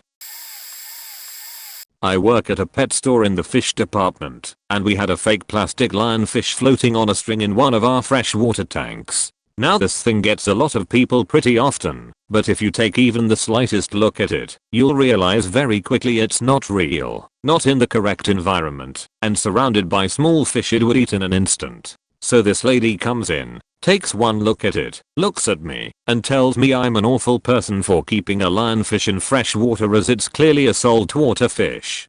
I then tell her that there's nothing wrong with where it is currently. As I'm getting ready to inform her it is a plastic toy, she responds, "Don't tell me whether I'm right or wrong, I'm a marine biologist." Needless to say, she had nothing more to say about the situation after I informed her it was plastic and left shortly thereafter. Now this probably isn't the worst thing someone's ever tried to correct me on, as people have tried to correct me on things that are vital to their fish's health in their tank and been wrong. However, this incident was by far the funniest. I'm a software engineer, had a new girl come in who was a notorious underachiever, but thought otherwise, and would root through anything trying to find dirt on other people, to deflect the eyes from her. In a meeting she brings up to our manager that she cannot finish work that she was given due to hard-coded data in the API, to which I look over to her and laugh, because it most certainly was not hard-coded. She was adamant that it was hard-coded and was trying to blame me for taking shortcuts because the version number on all of the entities she was observing were the same. This is where I facepalmed so damn hard, because she was observing a filtered array of entities with that version. So after she wasted our time and made herself look worse, I ended it right then and there with "it's not hard-coded." I didn't accidentally write 86,000 lines of a response while building the service. She was let go a couple weeks following the event. On UK Point Legal Point moderated, something came up where there was a confusion about what happens in England when you die. One poster was sure that there was a separate legal entity known as the estate. That's not how it works when you die either. All your property belongs to your executors if you have a will, or if you don't have a will, it all belongs to the public trustee. Point. Well, this guy doubled down on his error, and we had a long argument about it. It was actually quite hard to find some chapter and verse to contradict him. Trite law is like that, but I did find something in Williams on wills and in Halsbury's Laws of England. Neither cut any ice. Eventually he dug out some Penguin Guide to the Law paperback which agreed with him, and that was that. Totally unshiftable point. At the time I was a barrister of about 10 years, doing quite a lot of chancery/property work. I'd had to litigate dead tenant cases a number of times where this sort of question really matters. Sigh. Lots of people think they understand the law, but they really don't. Point. I had similar problems editing Wikipedia articles on law, but let's not get into that. Point. By contrast, lots of lay people who don't think they know it all can be pretty insightful. Law week, one of my clients emailed me with a contract and his analysis of it with words like, to my non-legal eye, this looks like it means. He was spot on. But I think he felt more comfortable with my telling him he was. Also, of course, he can sue my firm's insurers if I'm wrong. Throughout college, I work seasonally at a scare park on the security team. The last 2 years of which I was the head of security. I had a guy on my team this one season who was always telling me how I was doing my job wrong and constantly told his coworkers what to do, sometimes contrary to my instruction, despite the fact that he has no prior experience. Unsurprisingly enough, whenever we had to stay a little late for training or a view of how we handled occurrences that night, usually because of something he did, he was always the first to start whining. How he even got hired is beyond me. Point. Now I definitely wouldn't consider myself an expert, but I know procedure and I know what my superiors expect from the team. This guy was close to being fired, but we figured it's only a month, so we tolerated him and didn't invite him back the following season. A few semesters later, I had an introductory chemistry class with him. On the first day, he tried arguing with the teacher about something chemistry related. I don't recall what exactly. She's the teacher. She has a master's in biochemistry, yet he felt that he knew more than she did. I guess he's just the type that has to be right about everything, even when he knows nothing about it. Such an as. I would not say I'm a specialist in any way, shape or form, but this was a situation where someone who didn't know what they were talking about was trying to critique me. So when I was in maybe 8th grade, I used fanfiction websites to practice my writing. It was a good way to casually release works and see how people like your style. I have maybe one still up, and it occurred to me a few nights ago that I hadn't checked on it in a while. I saw a lot more likes than the last time I checked on it, and I quickly went through the comments, curious. Most of them were pretty normal, but then I came to the very last one. It was rather long. This person started by saying amazing job in new world building, and then proceeded to critique this 3-chapter story I wrote when I was 14. Some lines that stood out were, there are some places where you didn't capitalize things, but that's an easy mistake to make. And I personally would have added commas in certain areas, but hey. And my all-time favorite, I would have preferred if the characters with the growing romantic relationship were more passionate and dynamic. Okay, a few things jumped out at me about this one. I literally put no effort into the world building. I had an idea and started writing, winging it as I went. So I'll take that as a compliment too. As I just stated, didn't really take this all too seriously. I rushed quite a bit, which would explain the minor grammar mistakes 3. Lastly, these two characters who were involved in a growing relationship had literally just started realizing the affection for each other, so please forgive me if they weren't I faking all the time. All in all, I just assumed it was one of those older writer who like to go on archive and criticize 13-year-olds fanfictions. So I went to the profile to get an idea of this person's writing style and what they had. I saw a badly drawn anime character as a profile and a single line that said, "I'm a bearcat. I have a few works on the way." Nothing had been posted to the account other than that. All in all, I thought it was funny. I'm so open to critique, as long as it's respectful and they know what they're talking about. And if all this person saw wrong with this story was grammar and not enough passion, I take that as a win. I went to veterinary school, but left just prior to graduating due to being burned out from it, and worked as a veterinary technician 4 years. Last summer I traveled in a group with someone who called me a monster for picking up a sea star in Zanzibar, taking a photo with it, and placing it back in the ocean. It was out of the water for about 20 seconds, while I showed and explained to others in the group how sea stars walk. They were fascinated, learned a lot, and found new interest in animals that they previously hadn't cared about. But this girl got super pissed off and started spouting false facts about how just taking one out for 2 seconds is a death sentence. Said she knew more about animals and animal health than me. She works at a fast food chain in Switzerland. Not that there's anything wrong with that, but I went to faking veterinary school. I know more than you. Hated her after that.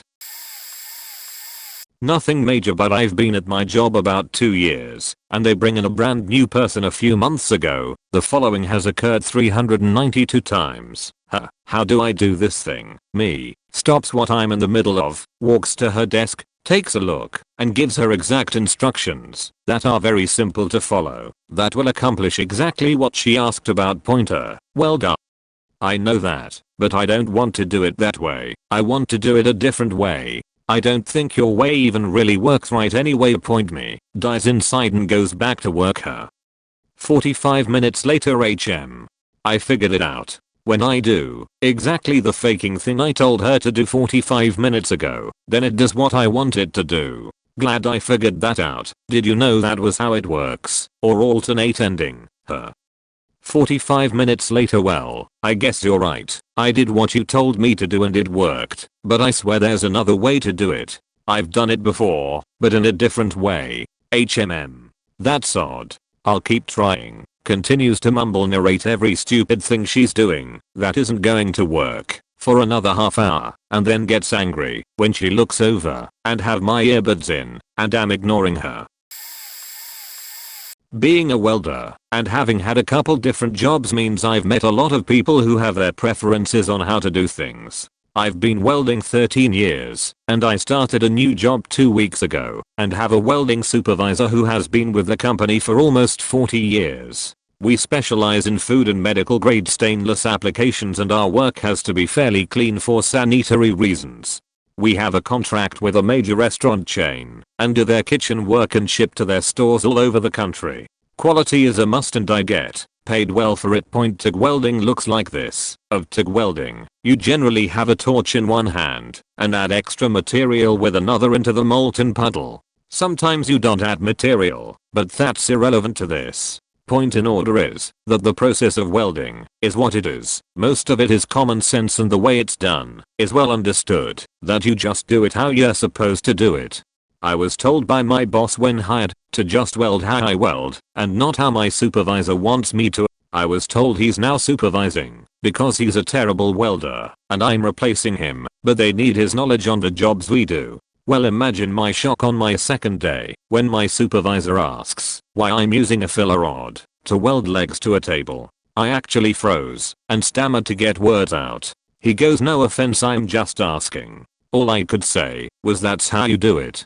Maybe you have to be in the industry to understand it, but it was such a stupid faking question it actually broke my brain. Point thinking about it now, I'm wondering how long I will be able to last at this place just because of him, but I have learned to be patient. I've never seen someone unnecessarily micromanage so much to the point where I can't even focus on my work because I'm always listening for his feet shuffling into my area to question me on how I'm doing my work.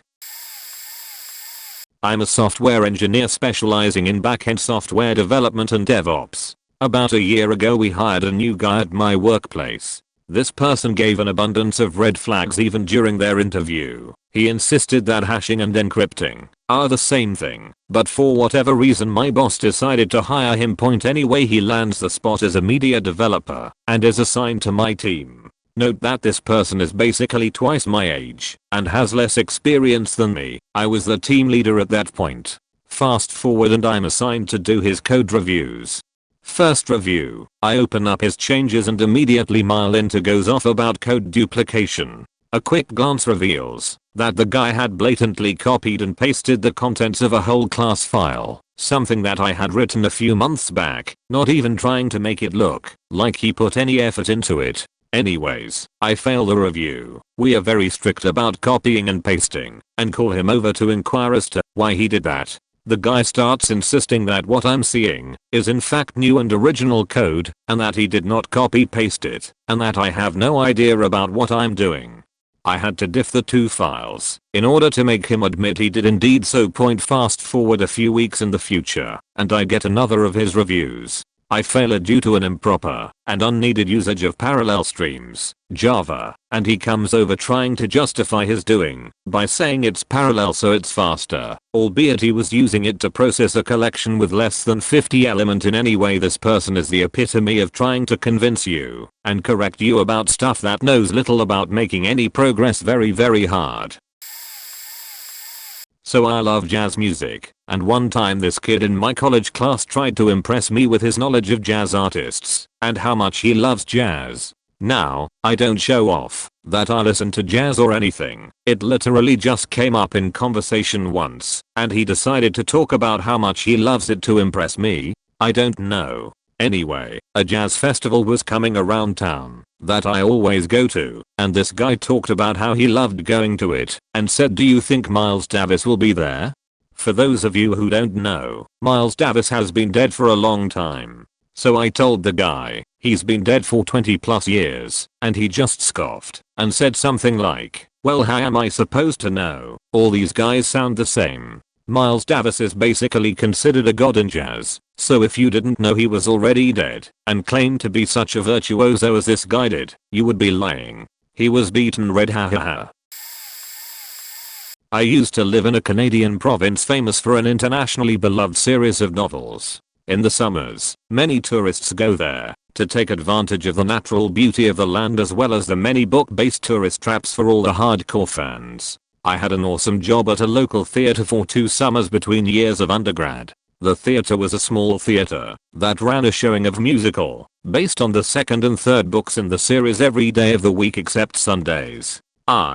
It was across from a theater 10x larger than itself which also ran a musical based on the books, but the first book in the series, which is much more popular than all the other books. Because we were a small theater hosting a small production across from the large theater that hosts a much more popular production, we would get a lot of confused, angry, and disappointed tourists. I did my best to have empathy, but I argued a lot with people. Even people who would debate about whether our musical was faithful to the source material. But one day, I didn't get into a book-related argument. Was working the podium outside the theater, but not standing at it. I was sitting beside it in a chair, and whenever a passerby wanted a brochure, I would stand, get it from the podium, and give it to them. In front of the podium was a large handicap parking space and a parking meter. It was around 2:30 p.m. on a weekday, definitely a time where meter maids would be checking things, and so when a group of tourists in cowboy hats piled out of a van and asked me whether or not they needed to feed the meter, I told them that yes, it would be a good idea. I wouldn't risk it personally. They point out it's a handicap spot. They inform me they are from Texas and ask me, "But do y'all in Canada make the handicapped pay for their parking?" Yes. Sir, our province thankfully offers many benefits to the disabled population and allow us to have normal lives, and as such, we pay the meters like everyone else. He didn't catch my phrasing, I guess. You see, the reason I use a chair is because I'm disabled. I have cerebral palsy. I know all about being a handicap in Canada. But he decides to argue with me and say that can't be true. At one point, he refers to the fact that there is paint on the meter that says 0, therefore the meter must be free. I inform him that there is a local teen who likes to tag things with his graffiti name, 0, and that it is not a provincially sanctioned way to mark that a meter is free. The group just decides to ignore me, then, and tries to feed the meter dimes, because they have no Canadian quarters, and do not wish to waste their more valuable American ones. This does not work, and they waste their dimes. They decide that it is because the meter is free, not because the meter doesn't accept dimes, and one of them loudly declares that I don't know what I'm talking about because of course Canada wouldn't make the handicapped pay for their parking. One of them pantomimes cocking a shotgun and shooting me in the head when he thinks I'm not looking.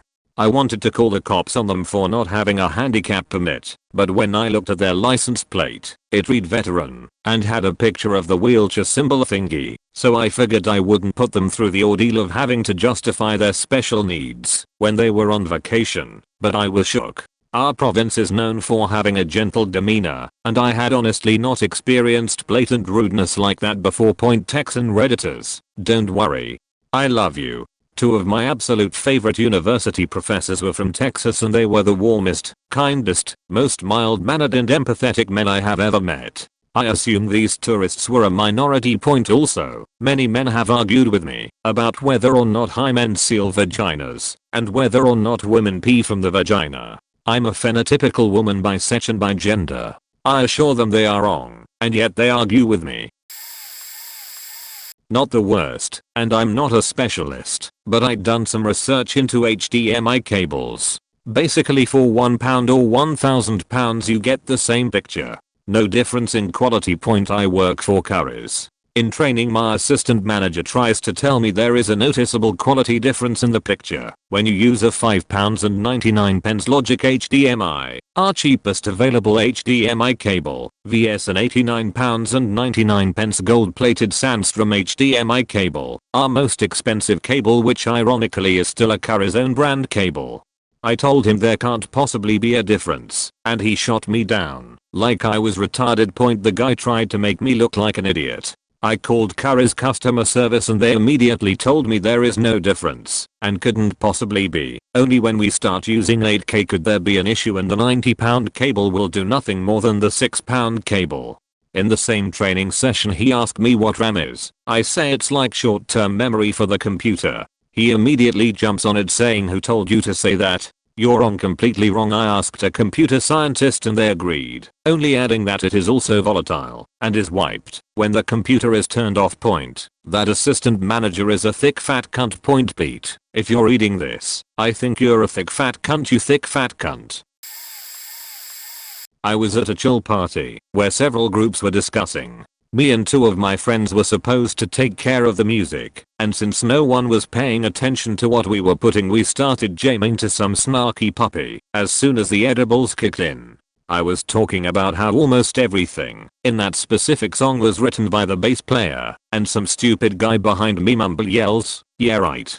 Bass is shit." And so are bass players. I tell him absolutely not. It's actually the link between rhythm and melody, a key role in music, and he goes, key role my ass. Bass doesn't sound like anything. I'm mainly a guitar player, but I can also play bass, drums, and percussions. I'm also a student in jazz music, and have basically been a huge music nerd my whole life, to the point of it being the most important thing in my life. This was so aggravating. I usually try my best to be assertive, but I just kept making him look stupid about every argument he was trying to throw at me, in a rather violent manner. Night goes on, and he starts talking about movies, trying to debate with the party host, who was like the biggest movie nerd I know, and also going to get his second audiovisual diploma. I mean, it was kind of a sausage party, but the guy was like the Og mansplainer. Dunno if anyone will see this late in the post, but here goes. I worked on ATMs for about a year and had an issue I was working on. If I recall, it was an issue with the dispenser where something was probably stuck in the bands. I remember I couldn't get into the dispenser, so I had to call dispatch to get some info for it. This dude filling out lotto starts talking to me while I'm on the phone. He says something like, "You probably can't access it unless it's out of money." He more or less was trying to tell me why I couldn't get in and how the issue ought to be fixed. I tried explaining briefly what the technical issue was, nothing that could be used to access it, of course. He just continued on and on about why it wouldn't let me in and how to access it. Eventually I just kind of blew the guy off and ignored him, but it really irked me in the moment. Some weird people you run into working in that field. I have a double whammy. Half the time I work as a 911 dispatcher. The amount of false information about that is astounding. Argued with a guy once that thought when you call for fire, police, or ambulance that you get transferred to the unit that is driving to you. He did not believe me despite the fact that I sit at a desk all day and have never in the history of doing this job transferred someone to a unit on the street. The other half of the time I work on movies. Everything from $200 million to zero budget stuff. I argued with someone once who said everyone that works on movies is overpaid. Everyone. Not just the actors or directors. Everyone. I tried to explain that really, no one is. Even actors, they said they show up for a couple days, say their lines, and then they take their millions of dollars and leave. When I tried to explain that for an actor that is paid the big bucks, that movie could take up years of their lives and they very much do not just say their lines and go home. They also thought the director just told people what to do and that they also didn't sink years of their lives into each movie. Meanwhile I was about 4 months into directing a 20-minute short film. I work with home and auto insurance and there are tons of misconceptions that get thrown out daily. Red cars don't cost more to insure. Tickets can follow you even if you were in a rental car or borrowed car out of state. Accidents are chargeable even if it was a rental car or you don't have the car anymore. We do find out about them even if you switched insurance companies. It's not illegal to charge a billing fee if you are making monthly payments, so stop telling me that you are going to sue us because no lawyer will take the case. It's legal to use credit score to rate insurance policies and all the companies do it as far as I know and have for years. If anyone knows of one that doesn't, I would like to know. It counts as an accident even if no other car was involved and no one was hurt. If you back your car into your own garage, or a guardrail, or a shopping cart, it's a collision claim, and could impact the rates and you don't have to report everything. If you slide into the mailbox in the winter and no one is hurt, and you fix your own car, and there's no police report, you don't have to file a claim. So when you do, and the rate goes up, it's not negotiable. A claim was paid. Yelling about it won't help. That's just auto insurance. Your home insurance does not cover the car if it's in the garage. It's not discrimination that some companies don't insure mobile homes or ranches or houses where there's a daycare business. We do have the right to ask for proof that you actually did repairs if we paid, let's say, 3 roof claims in 5 years, or $40,000 for interior water damage from bad plumbing. Mostly just call your company and ask questions about your coverage. If you are not sure, don't wait until you have a claim to find out that your roof deductible is $17,400, because after the loss it's too late to change anything. I'm a sommelier, wine expert. Not like a beginning sommelier either. I won't give specifics because it wouldn't be very anonymous, but I have a shit ton of certifications, plus I've been in the booze industry since my early 20s, 10 plus years. I'm a woman. I'm easy on the eyes. I'm not that old. I can't even begin to quantify the amount of mansplaining I have encountered in this industry, but probably the most irritating has come from customers when I was still on the FB side of things. So many times I had, mostly, older men ask me, "Is your boss available? We would like to consult the sommelier / wine director / cellar master." And I just wanted to scream, "Beach I am the faking sommelier / wine director / cellar master." It got so bad at one job I eventually gave up on trying to explain that it was my moth faking wine program / list, and I just gave in. I had an assistant who was a middle-aged, very dapper gentleman with a European accent, and I made him basically my avatar. I would tell him exactly what to say to the customers, and then he would tag me in, and I would be the one to perform the wine service. It worked, but it was hard. I'm not in the wine industry anymore, moved on to other booze with a lot of success, and a lot of it is directly linked to this type of thing. Expert is maybe a strong word. I'm not a professional dog trainer, but I'd like to be if I ever get my health under control enough, and I'm good at it. Last year, I retired my service dog, who was mostly owner trained, and got a new puppy to train as a replacement. He was 3 months old when I adopted him, after a careful selection process. Not kidding, I met roughly 500 dogs, give or take, and temperament tested 12 before settling on him. He's a shelter dog, so it's harder to find a good prospect than through a breeder. Anyway, my mother and brother were hateful about it for a long time. I was told over and over that he was far too high energy to be a service dog and didn't listen well enough. But, duh, puppies suck. I was told I was bad at dog training and didn't know what I was doing, and I should give up and rehome him. Blah blah. My brother was actually really mean about it, to the point of shouting and insults. Never mind that he's literally never even taught a dog to sit.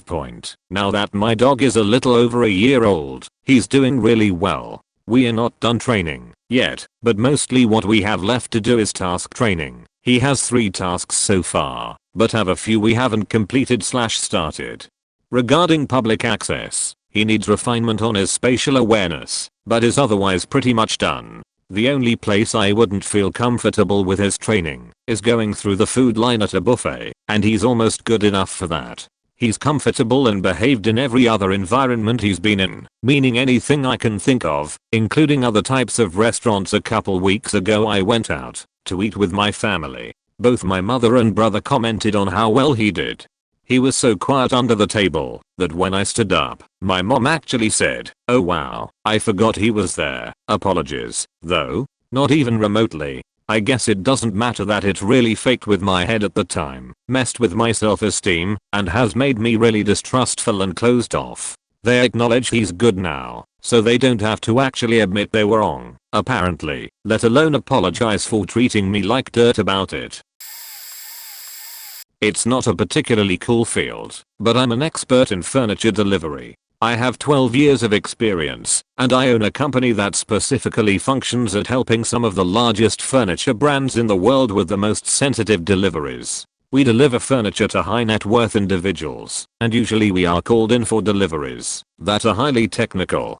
Basically, I'm one of the world's foremost experts at putting big things into small places. Recently, on a regular delivery for a normal customer, the customer had purchased a hutch top and buffet that was easily 2 feet longer than the maximum allowed to be able to fit up the only staircase they have to the second floor kitchen. I took one look at the staircase and of course knew it would not fit, not even close. Naturally, the customer, who was a young guy, insisted that I was crazy. All you had to do was stand it on end. It was so easy. How could I be so stupid? Man, if only I was educated like he was. That's why I do a menial job, because I'm lazy. I didn't want to attempt the delivery because it was heavy and I obviously couldn't handle it, per the customer's own words, so I grabbed my tape measure and explained to him the dimensions, showing him the turn in the staircase in which I would inevitably get stuck. Again, this wasn't close. It was a full 22 inches shy of the height I would be comfortable delivering. Naturally, this wasn't good enough. More verbal abuse ensued. I offered to carry the furniture in to show him, so he could see it with his own eyes. He gave me a finally, and I went to work.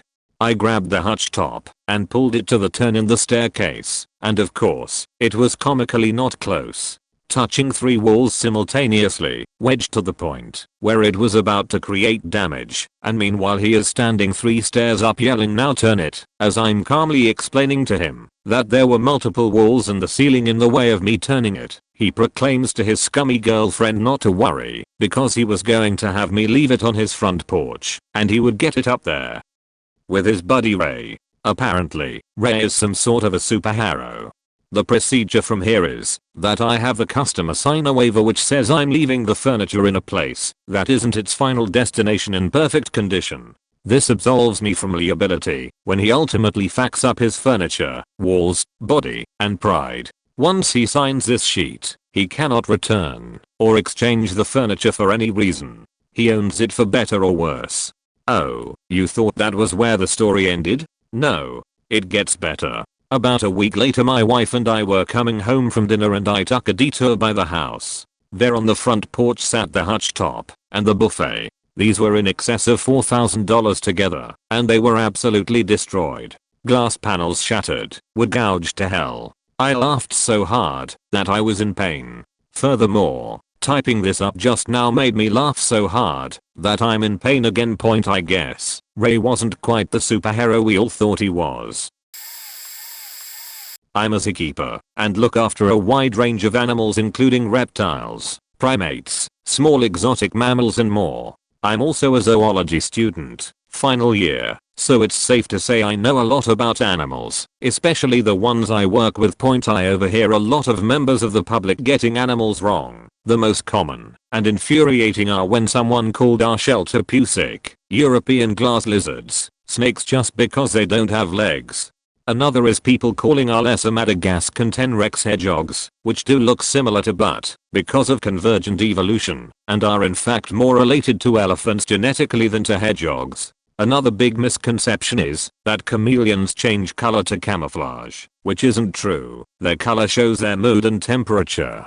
It's made more infuriating as the correct names and descriptions are right there next to the animals. Most times I hear, in passing these common misconceptions, I interject and try and teach them a little bit about the animal. Most times when I do this the member of public is confused, but appear to enjoy learning something new. But every now and again I'm met with someone who refuses to believe me, or say something along the lines of, well, if it's related to an elephant, where's its trunk? Or, well, I saw a video of a chameleon changing color to match objects. I've learned to pick my battles when correcting people about animals.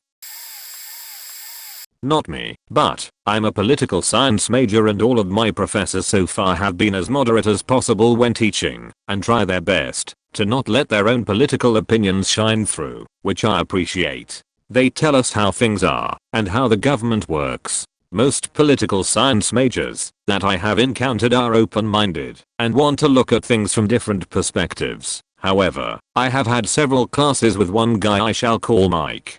Mike is not afraid to share his opinions on anything and will get frustrated if you don't agree with him. He basically acts like a child throwing tantrums. I cannot tell you how many times I have heard this guy openly argue with our professors about how they are wrong and they don't know what they are talking about. All of us other students just sit there shocked at how rude and disrespectful Mike is. He is arguing with people who have PhDs while he is barely earning his bachelor's. He is basically one of those people who get all of his information from Facebook memes and extremist pages. I'm a blacksmith, not really specializing, but I know quite a bit, even as a hobby, and once had someone tell me that rubber would make a better knife than a file. I said it would be easier to make, but the quality would be terrible for the rubber. He insisted that the mild steel rubber would be much more of a blade than a file-made knife. 01 steel. I kept telling him it would be easier for the rubber, since 01 doesn't like to be forged at high temps, but the rubber wouldn't stand a chance when it comes to quality. I eventually pulled a metallurgy book out of my backpack. This all happened at school with a classmate, and showed him a graph of the effects of carbon on how hard something is. He still didn't understand, so I just gave up, because I was getting tired of him, and we'd just gotten back from gym. We were in the locker room where this happened, and I needed to get to my next class. Lol.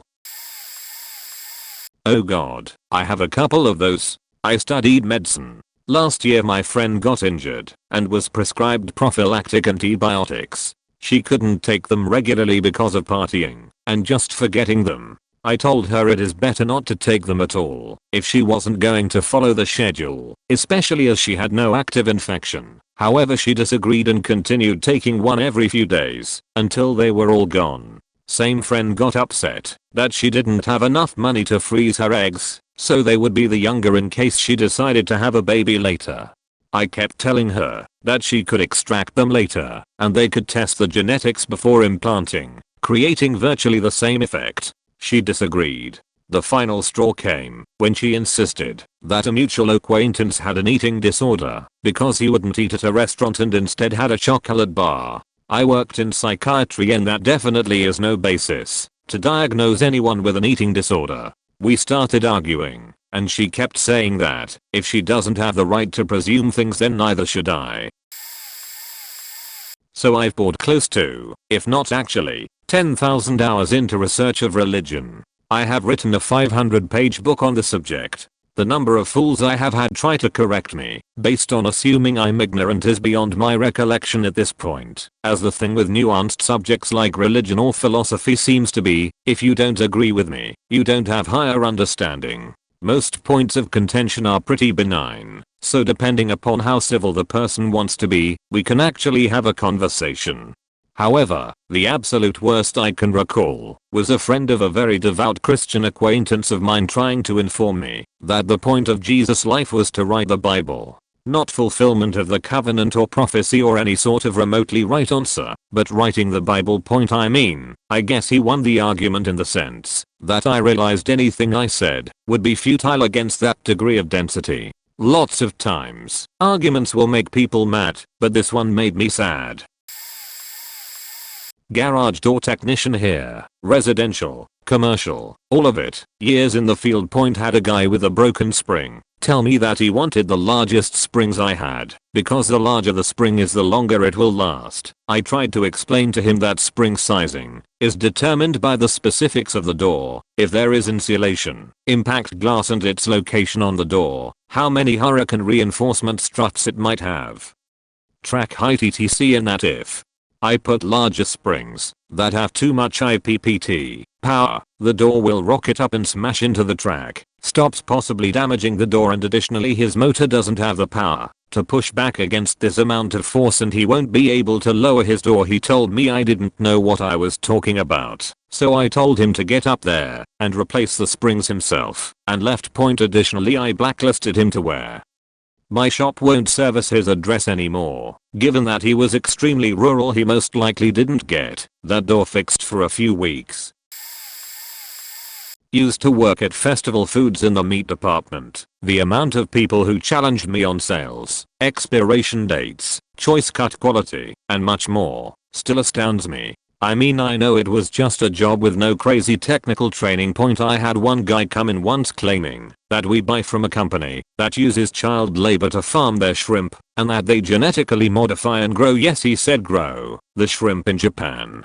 I told him that the company is sourced in South America, not Japan, and they are wild caught, but he didn't like that answer. So, after getting the manager to tell him the same thing, we finally just Googled it, and he stormed off. Also had an old lady tell me that the meat we had in the case had gone bad because there was a very small spot of blow on it. This is a very common misconception about meats. I told her it is actually used as a sort of verification that the meat is safe to consume and won't harm her in any way.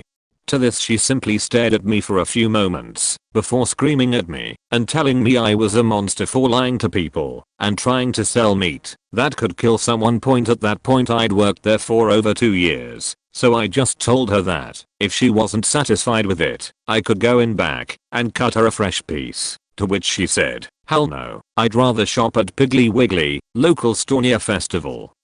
I think she was looking for me to fight for her or something. I just said okay, but be warned, they use blue dye there too. Have a nice day, ma'am. She wasn't happy to hear that. I work for a big box electronic retail store as a phone operator. I also collect, refurbish, and modify gaming consoles and accessories for fun. Currently at 29 consoles ranging from Atari to current gen, and I'm a networking major in college. I'm not an expert, but I do know a thing or two about gaming consoles and internet requirements, especially basic customer questions related to these topics. One slow day I get a call from a middle-aged lady wanting to buy a gaming console that doesn't require internet access. She was interested in the PS4 vs Xbox One S specifically, no retro consoles. At the time, the Northeast's Classic and similar products weren't out, and the consoles we sold required internet access for either firmware updates or the games themselves generally required internet access in some way. As most gamers know, as I start to inform her that the PS4 and Xbox both require internet access, she cuts me off with "It's okay. My brother is a gamer," and told me all about this stuff. Is the PS4 with COD in stock? Being female, I hear this sort of thing once in a great while, and decided to not fight this battle today, and hope a sales rep can clear it up for her. Bad move looking back, but it was a rough day. I confirmed the console's availability, and completed the call. I finished my shift a few hours later, and as I was about to clock out, a coworker asked me to cover returns, so he could use the restroom. No problem. I had only one customer. A middle-aged lady returned the PS4 because her brother and her didn't know it needed internet access to play COD. I don't know if this is specialized either, but I have a degree in Spanish with a minor in Portuguese and a master's in international affairs and international business. I also lived abroad in Chile for a while. So I was hanging out with a friend from Brazil and this man proceeded to come up to us to chat. Now, I'm in my 20s, and so is my friend, and this was a 50-year-old man that came up. We are speaking Portuguese, and he proceeds to tell my friend that her accent is wrong, and how it actually sounds like this. He says he lived in Brazil, so he knows what a real accent sounds like.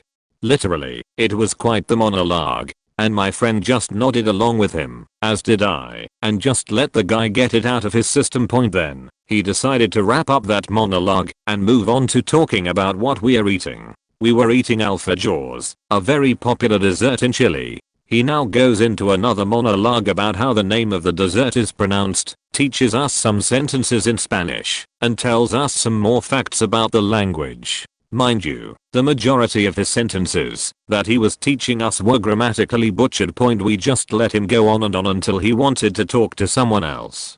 I periodically looked at my pal during this conversation and tried so hard not to laugh because she looked like she was so unapologetically faking interest. It was incredible that this man kept talking. We definitely got a kick out of it afterwards. It's a relatively common thing for people who studied anything global or international to try and culture you. It's an ongoing joke among my friends how pompous people can be, and this man was no exception. I'm not specialized or a mechanic by any stretch. I ride a 20-year-old Ducati motorcycle that has a dry clutch. For anybody that hasn't been around one, it basically sounds like 100 like nuts being rattled around in a metal bin the entire time. It's a very unique sound. While sitting on my bike outside of a store, some guy comes up to me and tells me to shut my bike off. I give him a puzzled look. He says there is something wrong with your bike. You should not be riding it. Sometimes people ask why it sounds like that, so I'm used to it. I explain that it is just the clutch making that sound, and not to worry. He double, triple, quadruple downs on it, explaining that he has seen Ducatis before, therefore knows how they should sound. He's actually in front of my bike at one point urging me that it sounds like it is faked and dangerous to ride. I actually got to the point that I was so pissed off by this random dude that I said I was going to slap him if he didn't walk away from me. Dude looked at me like I'm the crazy one and walked off. I'm no expert on motorcycles and don't claim to be, but I know what it is supposed to sound like. This random guy was just spewing nonsense. This happened like 3 years ago, and I still get irrationally angry about it when I think about it from time to time. This happens all the time, well often, to Irish people interacting with Americans. Despite the fact that everyone speaks English and that it is the everyday language used in Ireland, we have our own native language as well, which is still spoken as an everyday language in a few dwindling areas by a minority. We call our language Irish, but are constantly told/corrected by Americans that that is incorrect and that our own language is actually called Gaelic. Although only a minority speak Irish fluently as their first language, pretty much everybody studies Irish in school all the way up to the age of 17 or 18. I don't mind Americans calling Irish by the name Gaelic. They call what I describe as a shop, a store. They call what I call a lift, an elevator. They call what I call a path, a sidewalk. There is nothing wrong with having different words for the same thing. My only objection is being told my word is somehow wrong. Since I speak Irish fluently, it seems extra insulting to be corrected on the name of my own language.